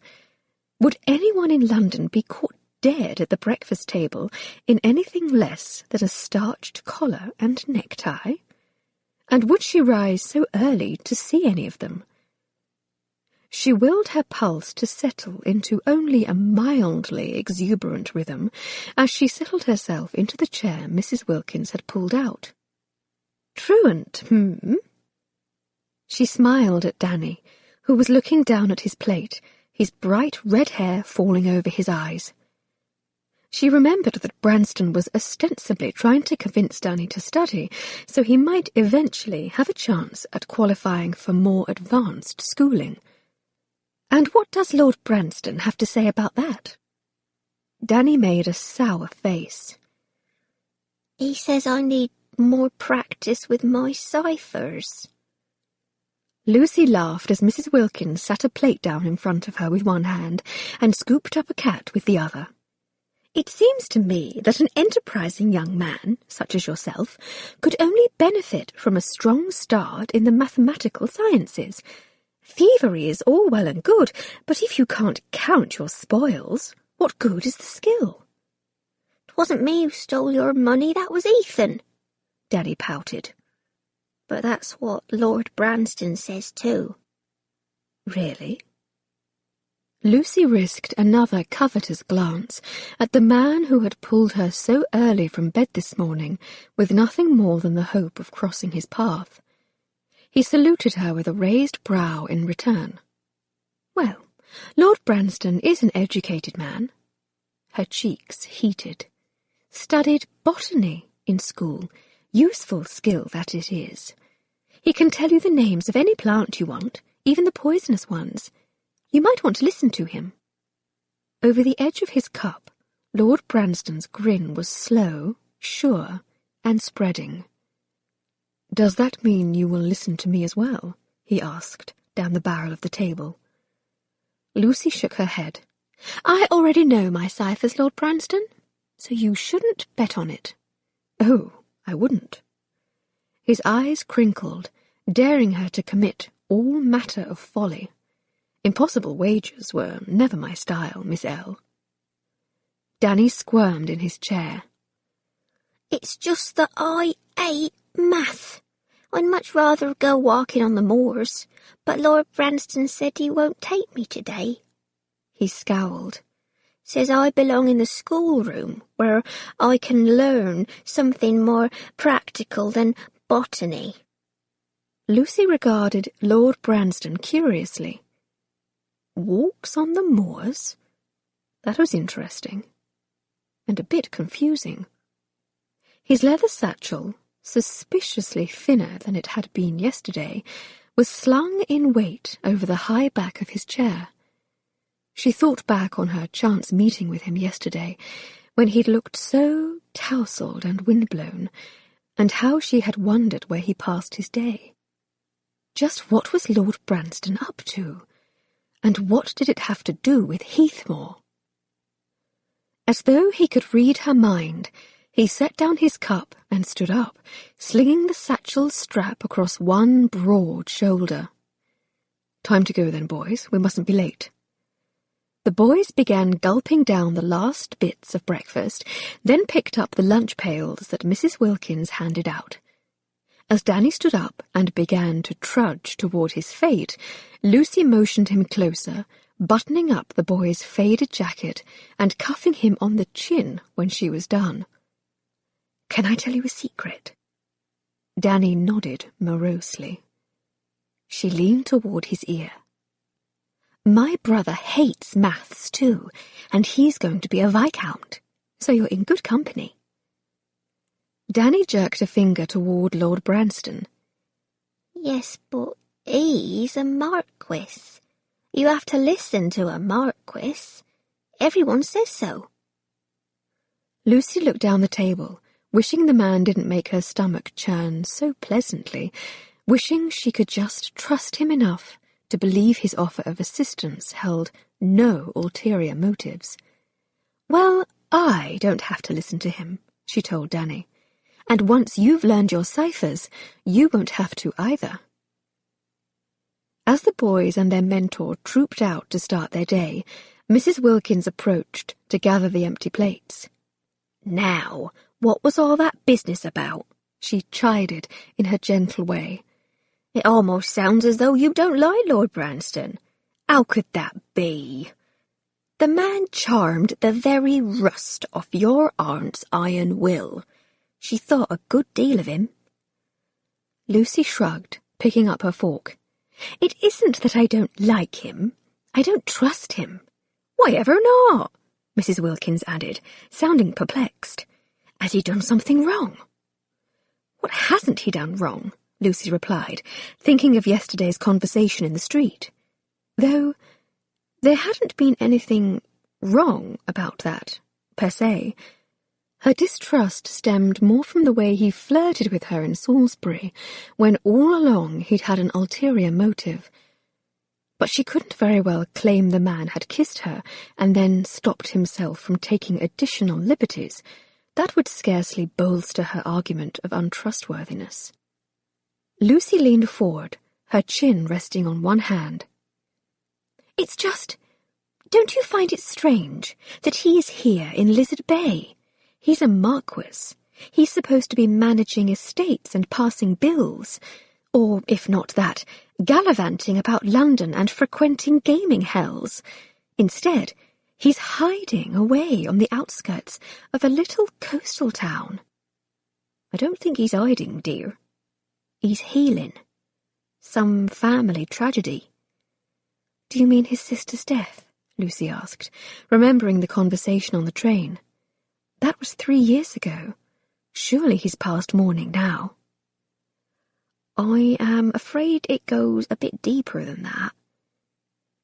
Mrs. Wilkins looked around, as though suspicious of lurking gossips, then pulled out a chair and sat down.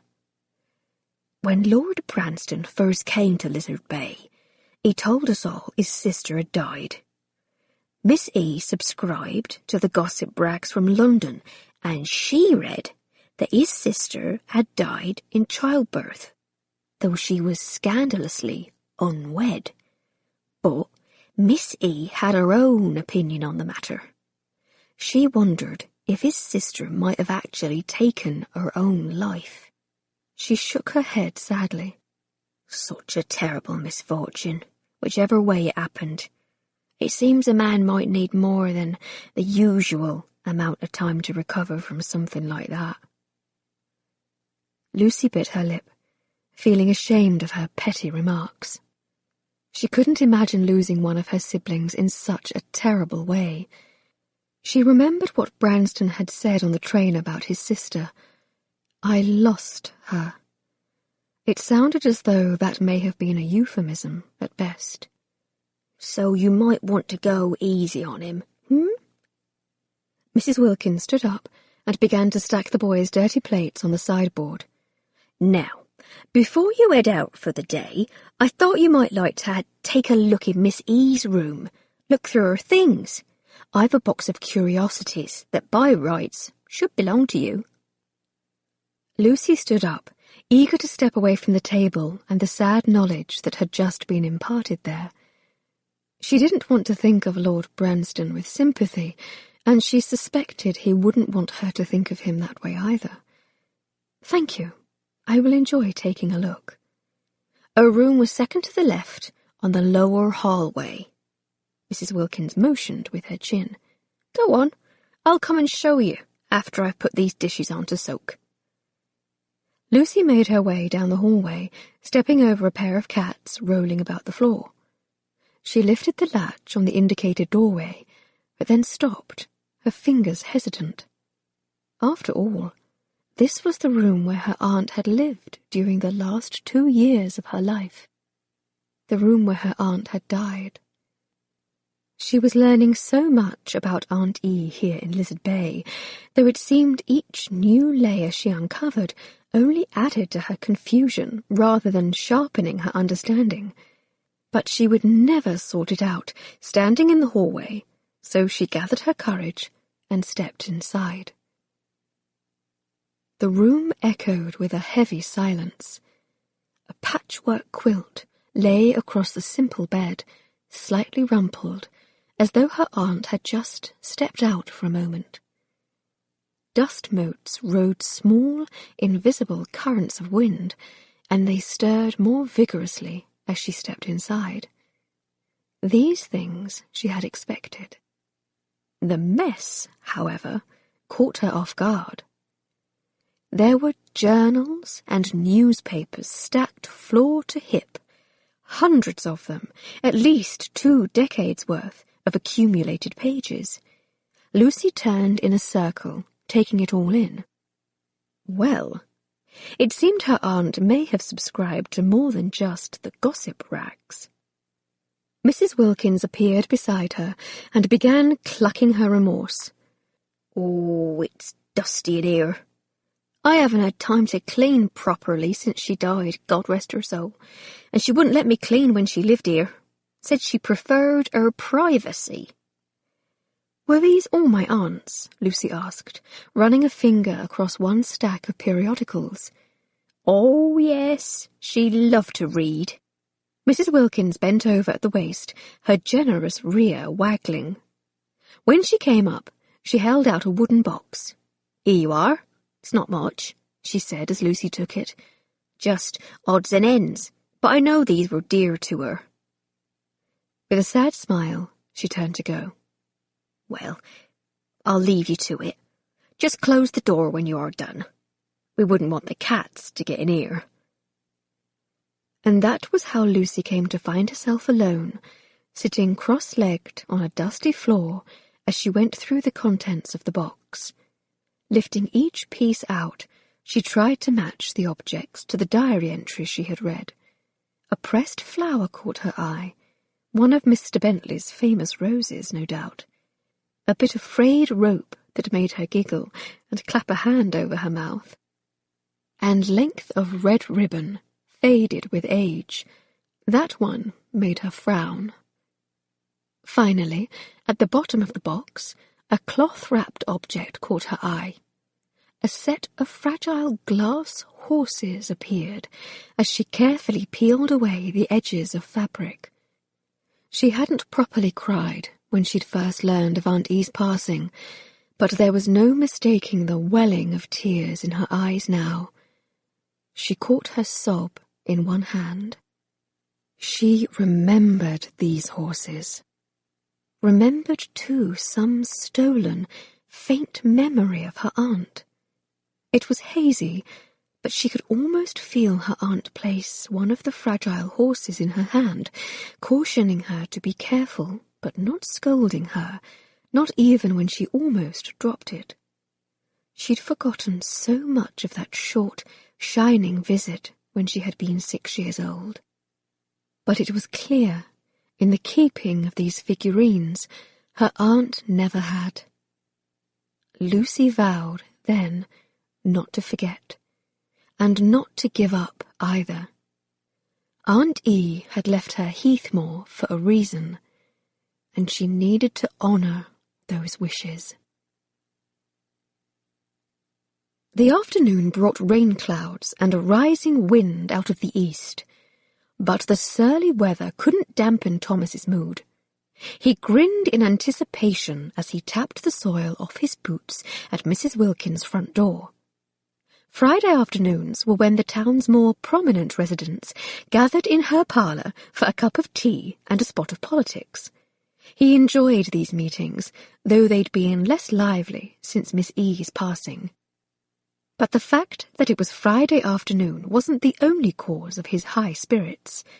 Lucy, or Miss L, as she had insisted he call her, was still in town.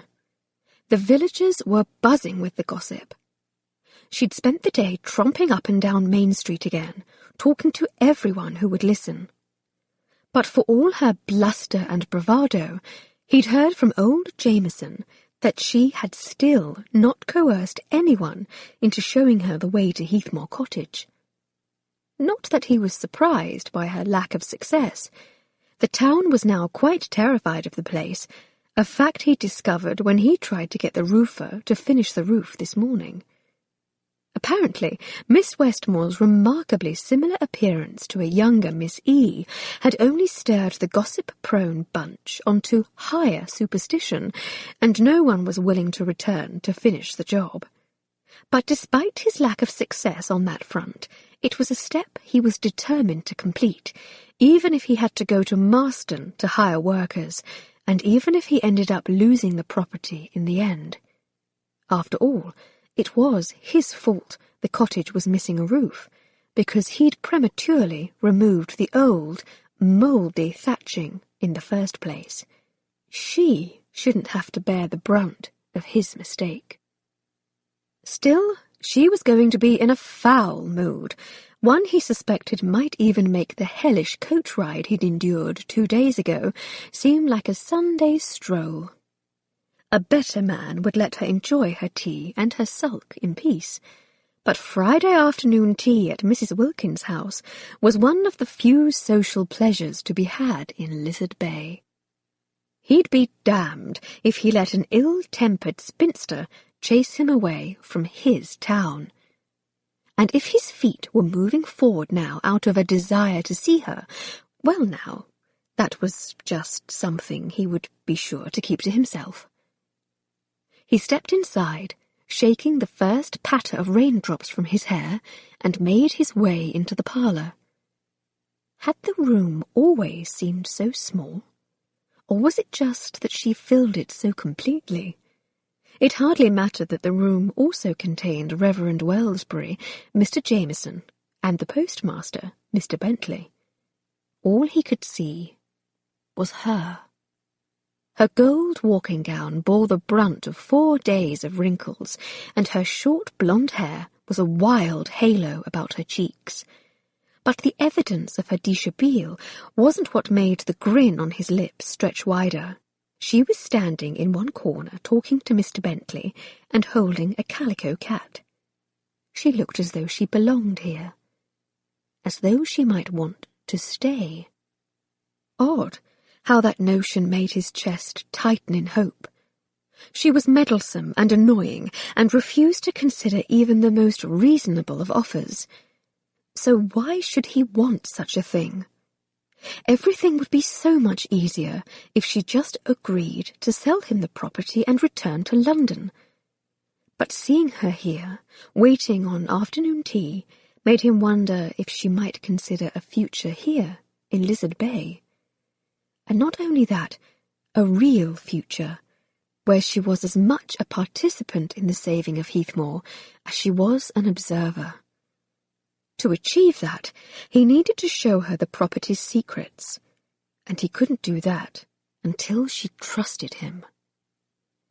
She spared him a quick glance as he stepped toward her, then swung her attention back to the postmaster. "Mr. Bentley," she said, offering the man a dazzling smile, "I've been meaning to ask, do you remember mailing a package for my aunt after she died?" "Eh?" the postmaster asked, cupping a hand around one gnarled ear. "A package?" She tried again, gesturing with one hand while balancing the cat in the other. "About the size of a stack of books." Bentley looked perplexed. "Hooks, did you say? Might try down at the wharf." "No, books." Her face began to turn red. They were wrapped in brown paper. "Town hater?" "No, brown paper." Thomas stepped closer, trying, unsuccessfully, to temper his grin. Old Bentley's hearing has about given up the ghost. He lowered his satchel down on a nearby table. He can usually muddle along with a little help, but I suspect it is your accent that has him flummoxed. Your words have too much London polish to them. I could help translate, if you like. She turned to face him, her face growing redder still. "Speaking of ghosts." She sat the calico cat down on the floor. It stared balefully up at her, as though there was nowhere in the world it would rather be than in her arms. It was uncomfortable for Thomas to realize he knew how the cat felt. "I've spoken to everyone in town, and it seems you've achieved your goal, Lord Branston. No one in Lizard Bay is willing to help me, on account of Heathmoor's reputed ghost." "I did not start that rumour, and as I've repeatedly explained, I am willing to help you." She lifted her hand to scratch her neck. "I'd rather pluck out my eyelashes than accept your help, thank you very much." Thomas nodded sagely. There once was a girl without lashes. Old Bentley stirred to life, as though he had finally latched onto something his hearing could understand. "Lashes?" He glanced between them, his rheumy eyes wide with interest. "Surely you don't mean to flog the girl, Branston?" Thomas burst out laughing, then pulled the small tin he'd brought out of his pocket. He held it out to her, flat against his palm, who was always covered in rashes. "My rash is better now, thank you very much," she protested, and then she promptly scratched at her collar again. He shook his head in mock disappointment. She was known to sometimes lie. "Lord Branston, you are the one who is spreading lies, and we hope she won't die." Her eyes narrowed. "You said poisoned ivy wasn't dangerous, but she'll regret it if she won't use his mashes." "That doesn't even make sense." She pursed her lips. "Or sound grammatically correct." I was reaching for that last bit, I admit. Seeing that she was determined to be stubborn, he took the lid off the tin and held it out again. "I've brought you some mashed golden seal. Hydrastis canadensis. American natives use it for a variety of medicinal purposes." "More poisonous plants from America?" She made no move to take it. "I think not. It's not poisonous." He dipped a finger in the mixture and rubbed some on his own wrist. "See? Some people even drink extracts made from it." "Where did you get it?" She put her hands on her hips. Mr. Jameson said all special orders had to be brought from Marston. Mrs. Wilkins chose that moment to bustle in, carrying a tea tray, the china cups rattling with each step. But Thomas was too locked on this brewing confrontation of wills to turn and offer the kindly woman a proper greeting. And how would you know that if you didn't ask him for a salve you claim to not need? He asked archly. When Lucy glowered at him, he chuckled. You simply can't admit I might be right, can you? There was a reason why I asked the coach driver to stop in Marston. Lizard Bay has little by way of sophisticated comforts. Fortunately, I keep a small greenhouse. This is from my personal collection of plants. No, thank you. But her protest sounded weaker. He held out his palm further. You'll feel better, he coaxed. I'll feel better knowing I haven't accepted your help. He laughed out loud at that, though her comment also had him shaking his head. Christ, but you are stubborn. I can't help but question whether I am going about it all wrong, trying to charm you into compliance. Her chin lifted. So you do admit you are trying to charm me? That gave him pause. No, he hadn't been trying to purposefully charm her. Something in their exchanges just brought it out of him, until he was knee-deep in an ill-advised flirtation, trying whatever he could to make her laugh. He knew it wasn't logical. He knew it wasn't advisable. But that didn't mean he could be diverted from the path.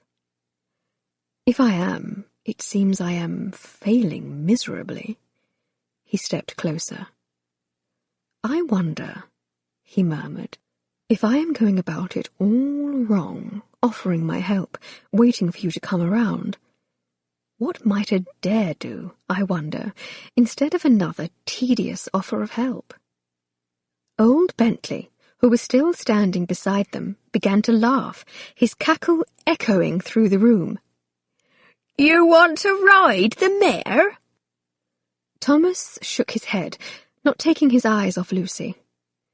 No, Mr. Bentley, a dare. Looks like more of a filly to me. Bentley slapped a hand on his thigh and then began to shuffle toward the tea service. Young people these days, he wheezed, shaking his head in high humour. Never know what they are going to say. From the Diary of Edith Lucille Westmore, February 10th, 1823.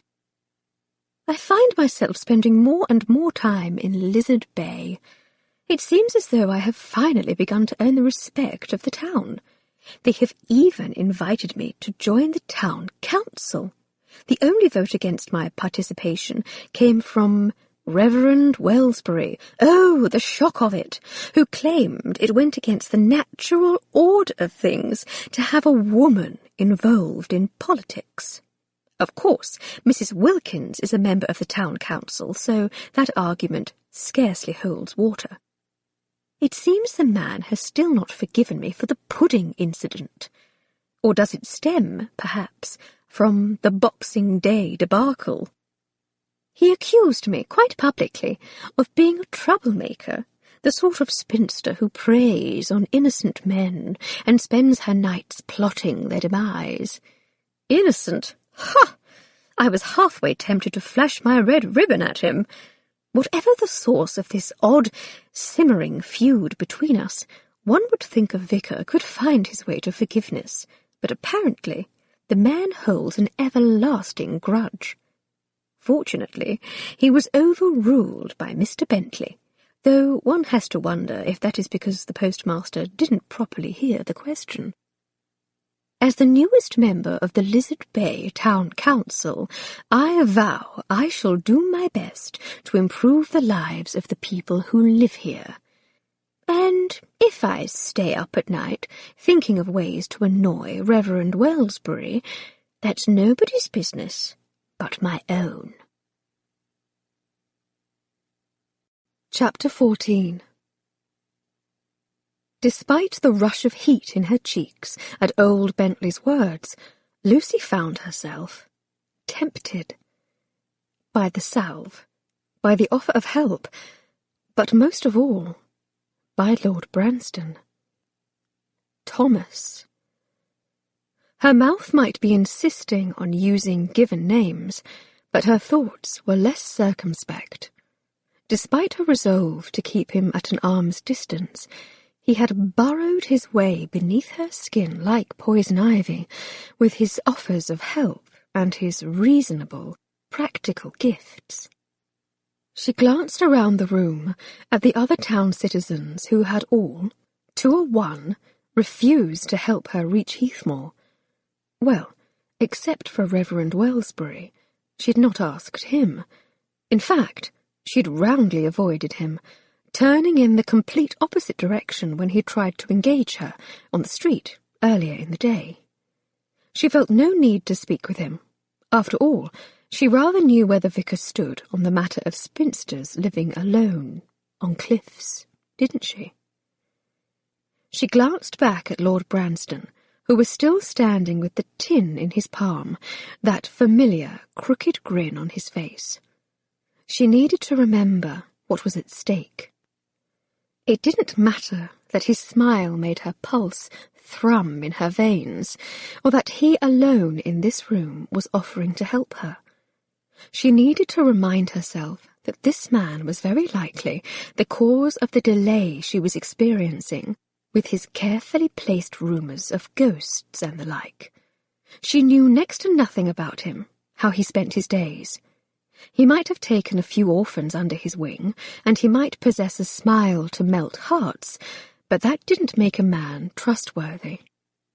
Take his satchel, for instance. This morning it had looked empty, but now it was sitting on a side table, bulging with interesting shapes.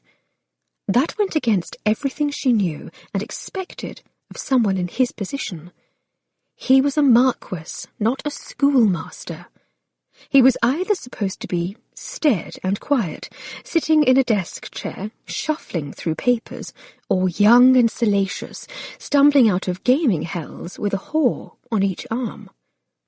He defied categorization. She shouldn't trust him, even if she was more than halfway toward wanting to. Mrs. Wilkins clapped her hands. "Let's take our seats, if you please." Lucy moved toward the nearest chair, grateful for an excuse to put some distance between her thoughts and the man. Slowly, the gentlemen took their seats, sauntering or shuffling, as age and spirit dictated. Lord Branston, of course, was the lone saunterer, and chose the seat closest to hers. Lucy breathed in, paying for patience. Unfortunately, the breath only ensured that she inhaled the unique scent that seemed to cling to him and always sent her head and her heart spinning. As Mrs. Wilkins began to fiddle with the delicate china cups on the tray, he leaned toward her, making her squirm in anticipation. "At the risk of unsheathing your claws, why are you here this afternoon, anyway?" His gaze lingered overlong. "I imagined you would still be beating the bushes, trying to find someone to take you to Heathmore." "Mrs. Wilkins told me the town would discuss a memorial for my aunt today," she said, reaching for a believable half-truth. "It seemed appropriate to be a part of that conversation." She hesitated. "I will resume my efforts to reach Heathmore when tea is over." "You might let me guide you there, you know. I promise I only want to see you safely delivered there and back. Your aunt would have wanted me to help you." "I regretfully must decline." She shook her head, but allowed a smile to bloom. "As we've already established, I need my eyelashes, Lord Branston." His sudden bark of laughter made her inside stir pleasantly. It made her want to bask a moment in the warmth of his obvious pleasure, which was an odd thing to think about someone she was supposed to dislike. Unfortunately, one of the cats milling about her feet had other ideas for basking. It jumped in her lap, just as Mrs. Wilkins handed her a full cup of tea. "They seem to be multiplying," she groaned, trying to balance the cup over the animal's back. And was it her imagination, or was another one trying to sharpen its claws on her stockings? Her words earned another bark of laughter from Lord Branston. "Yes, cats tend to do that." "Then why does the town let them mix?" she asked, jiggling her thighs until the cat finally jumped off, sulking its way to steadier accommodations. She looked up to realize everyone was staring at her, from Mrs. Wilkins to the postmaster. "Did she say tricks?" Bentley asked. Mrs. Wilkins eyed her with curiosity. "What would you suggest we do, Miss L?" "Well, it's not that different than London society." Lucy gestured to two cats on the floor, one clearly male, the other clearly not. "Why not separate the sexes, or keep them tightly chaperoned? Females indoors, males outside. They'd cause less trouble that way, and I suspect you'd have far less litters of kittens." "Did she say sex?" Bentley asked, cupping an interested hand to his ear. "No sexes, Bentley. Sexes, plural."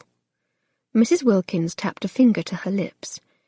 "That sounds just like one of the ideas Miss E was always coming up with, dear. She had a brilliant head for seeing the solution to a problem." Lucy flushed. "Well, it just seems logical." "It won't work, though," Lord Branston interjected mildly. Lucy glared at him. "Why not? Believe you me, the archaic system of keeping a female cloistered until a mate is chosen for them is an age-old process, invented by aristocratic males, no less." He shook his head. "Males and females intent on mischief will always find their way to trouble. They'll sneak through windows, dart through doors, anything to get to where their instincts take them." "And how would you know that?" she challenged. "Do you like to sneak through windows yourself, Lord Branston?" He smiled, and, bugger it all, it was that lazy slide of a smile that sent her inside stirring and her determination to remain unaffected crumbling to dust. "No," he drawled, "but I recall that you do." Lucy squirmed in her seat, wishing she'd never told him such a thing. Then again, he'd coaxed a good deal of intimate conversation from her that day on the train. Disconcerted, she looked around at the little ragtag group seated in a circle around the tea table. The current topic was far too close to real life for comfort, and that meant a change in topic was needed. "Well, beside Lizard Bay's problem with multiplying cats, what do you usually talk about during afternoon tea?" she asked the small group with forced brightness. 2:00 is a bit earlier than we take tea in London." "We take tea early because we are sometimes here for several hours," Mrs. Wilkins told her, passing a cup to Mr. Jameson. Lucy's fingers tightened around the handle of her cup. "I beg your pardon?" Branston leaned toward her. "Friday tea is where the serious business of the town is discussed." He gestured toward the postmaster. "Mr. Bentley is the mayor, but as you can see, his hearing makes things difficult, so Mr. Jameson serves as his deputy. On the 4th Friday of each month, they serve together as Justice of the Peace for the parish. Those days usually run even longer. Last month we heard a case about stolen chickens, and the session went 3 hours past supper." Lucy blinked at them. "Chickens? Supper?" "Which Friday of the month is today?" she asked weakly. Branston smirked. "It's the 4th. We'll be here for several hours at least." Lucy set her cup firmly down on the side table. "Oh, for the love of God!" "Did she say she loves cod?" Bentley asked, perking up. "No, God." Old Jameson's whiskers quivered with amusement. "It is only, I had hoped to reach Heathmore Cottage today." She bit her lip, thinking of the 2 days she had already lost, trying to be sensible about it and find herself a guide. Surely by now her father had reached Salisbury, and that meant she was running out of time. "Can we not make this go a little faster?" Lucy looked around, panic making her bold. "Or pick a different day to hear cases." "Impossible." Reverend Wellsbury shook his head. "Any change of date requires a majority vote and 2 weeks' notice." He frowned. "We've established the rules for good reason. Miss E. was always trying to thwart them too." Lucy glared at the vicar. No wonder Aunt E. didn't like the man. He appeared close to 70, with thick grey hair and a perpetually downturned mouth.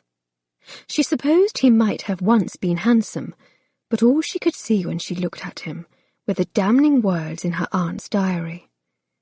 She forced herself to smile, feeling anything but charming. "Perhaps that is because the rules are stupid, Reverend Wellsbury." Jameson's sides began to shake with suppressed laughter. "Whoa! What a spitfire! It's just like Miss E. was back, isn't it?" And then they were all dissolving into chuckles, even the vicar, the memory of Miss E. alive and well in the small room.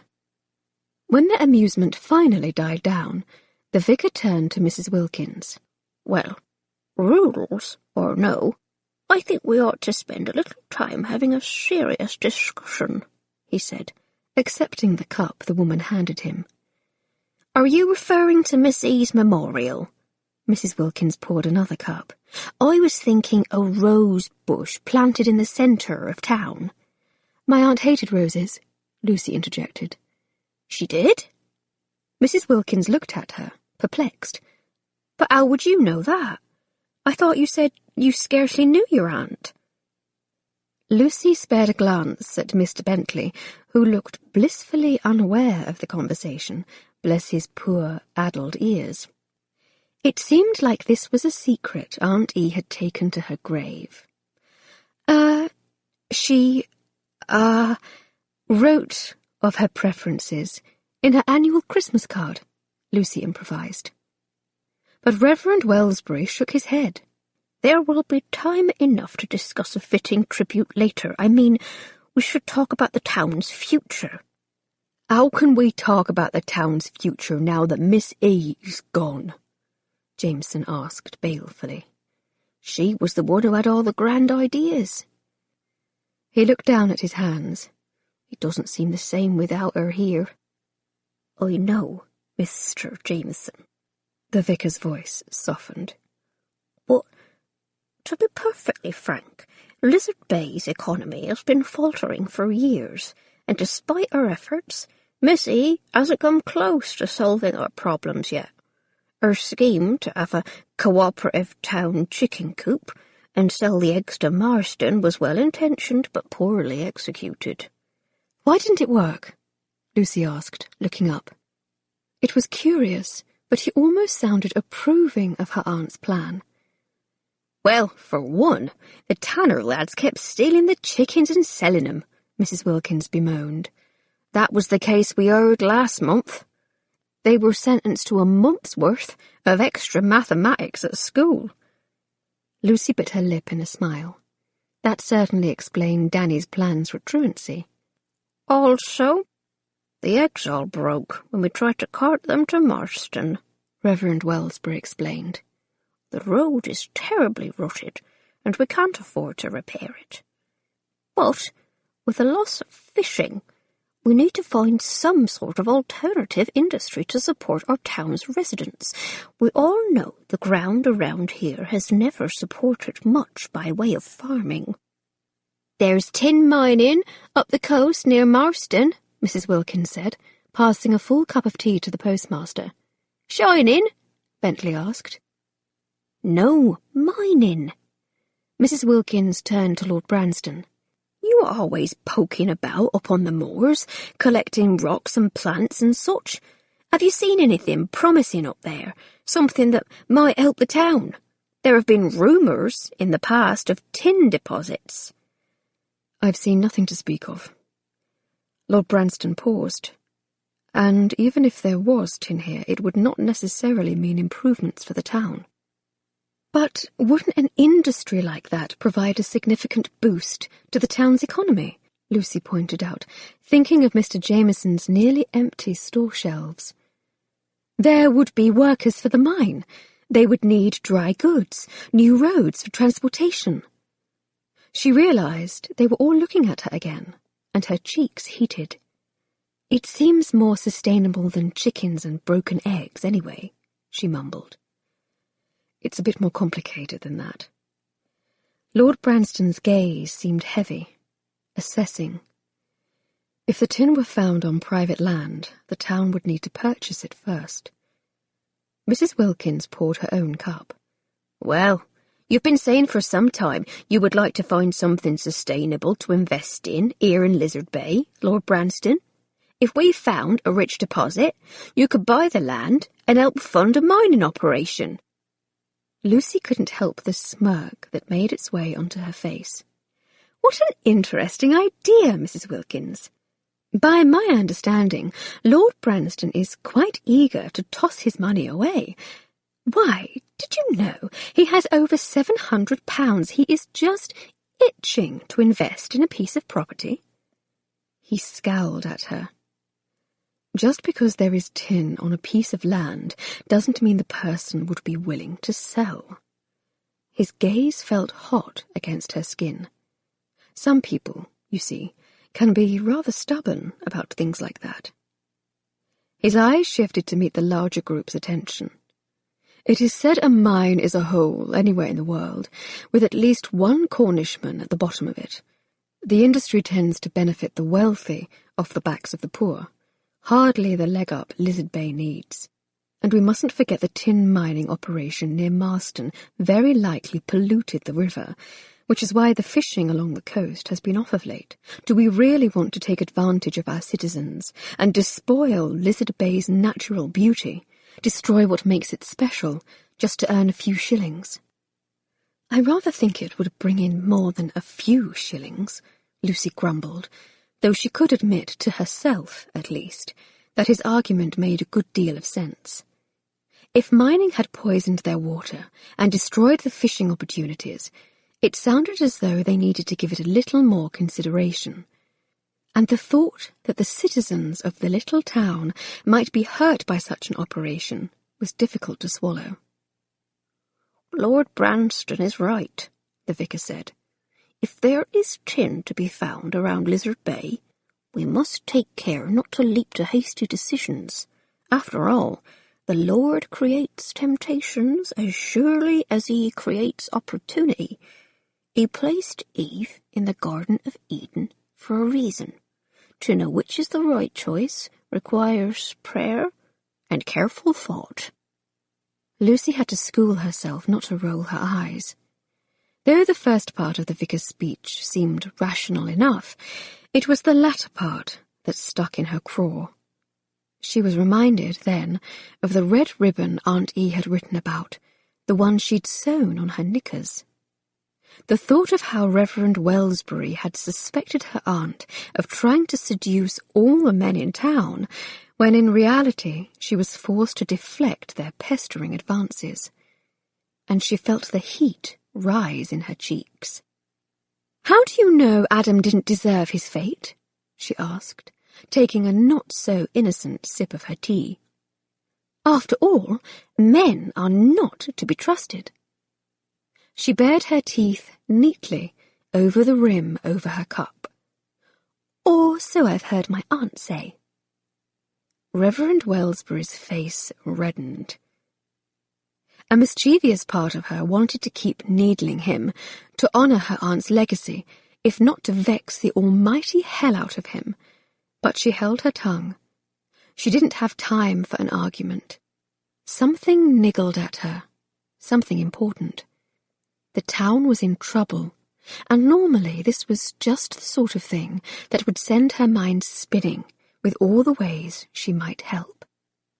But this wasn't an ordinary tea.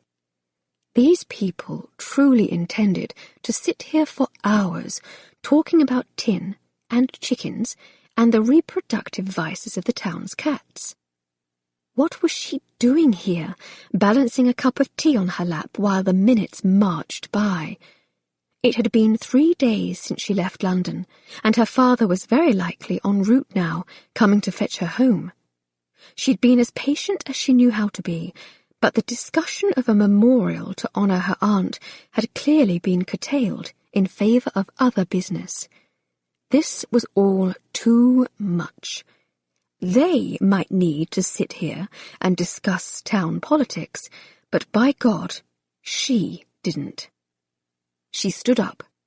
The gentlemen clambered to their feet as well, though poor old Bentley had to be poked until he saw she was standing. "Where are you going, dear?" Mrs. Wilkins set her cup down on the table. "We're just getting started, and Reverend Wellsbury was, I am sure, going to lead us in a moment's prayer before we discuss any more town business." She shot him a superior look. Rules, you know. Lucy took a step toward the door. "Unless that prayer is for my safe travels, I'm afraid I'll have to decline." "Eh?" Bentley said, cupping a hand to his ear. "Something wrong with her spine?" "No, my spine is fine, Mr. Bentley. I just need to get to Heathmore. And if no one in this room will help me find it, I am afraid I will need to get there by myself." She nodded to Mrs. Wilkins, whose look of worry had shifted to more of a look of horror. "Thank you for your kindness, Mrs. Wilkins, and for tea. I think a memorial in my aunt's memory sounds like a lovely notion, as long as it isn't roses." She stepped over a black and white cat that had begun to wind his way around her legs. "It was nice to meet you all." "We can't let her go alone," she heard Mrs. Wilkins hiss to the group. But Lucy was already slipping through the door, her mouth stretching to a smile. Finally! She was taking matters into her own hands, doing something besides wearing out the soles of her boots, pacing the town's only street. It might be foolish to attempt it without a proper guide, but she tried to be sensible, and that hadn't worked. Now it was time to act, and truly, with the threat of her father's arrival looming ever closer, she was far past the point of caution. So she dashed upstairs and grabbed her bag, which had been sitting, packed and ready, since 8 o'clock yesterday morning. She flew back down the steps, exhilaration coursing through her. But just as she reached the front door, a shadow loomed in the hallway, blocking her way. The size of it alone was enough to cause her to catch her breath, but the breadth of those shoulders identified the body to whom that shadow belonged all too well. She pushed past Lord Branston, jolted by the way that slight contact made her skin sing with awareness. "I believe we established that I don't require your help." "Perhaps I tend to follow you, not offer my aid." "Follow me?" she scoffed. "It seems more like you are stalking me. I understand there are dangerous cliffs about." She glared over her shoulder. "Perhaps you mean to push me to my death, so your plans to acquire Heathmore may continue unimpeded." "Well, just so you put on a coat before I push you to this mythical death."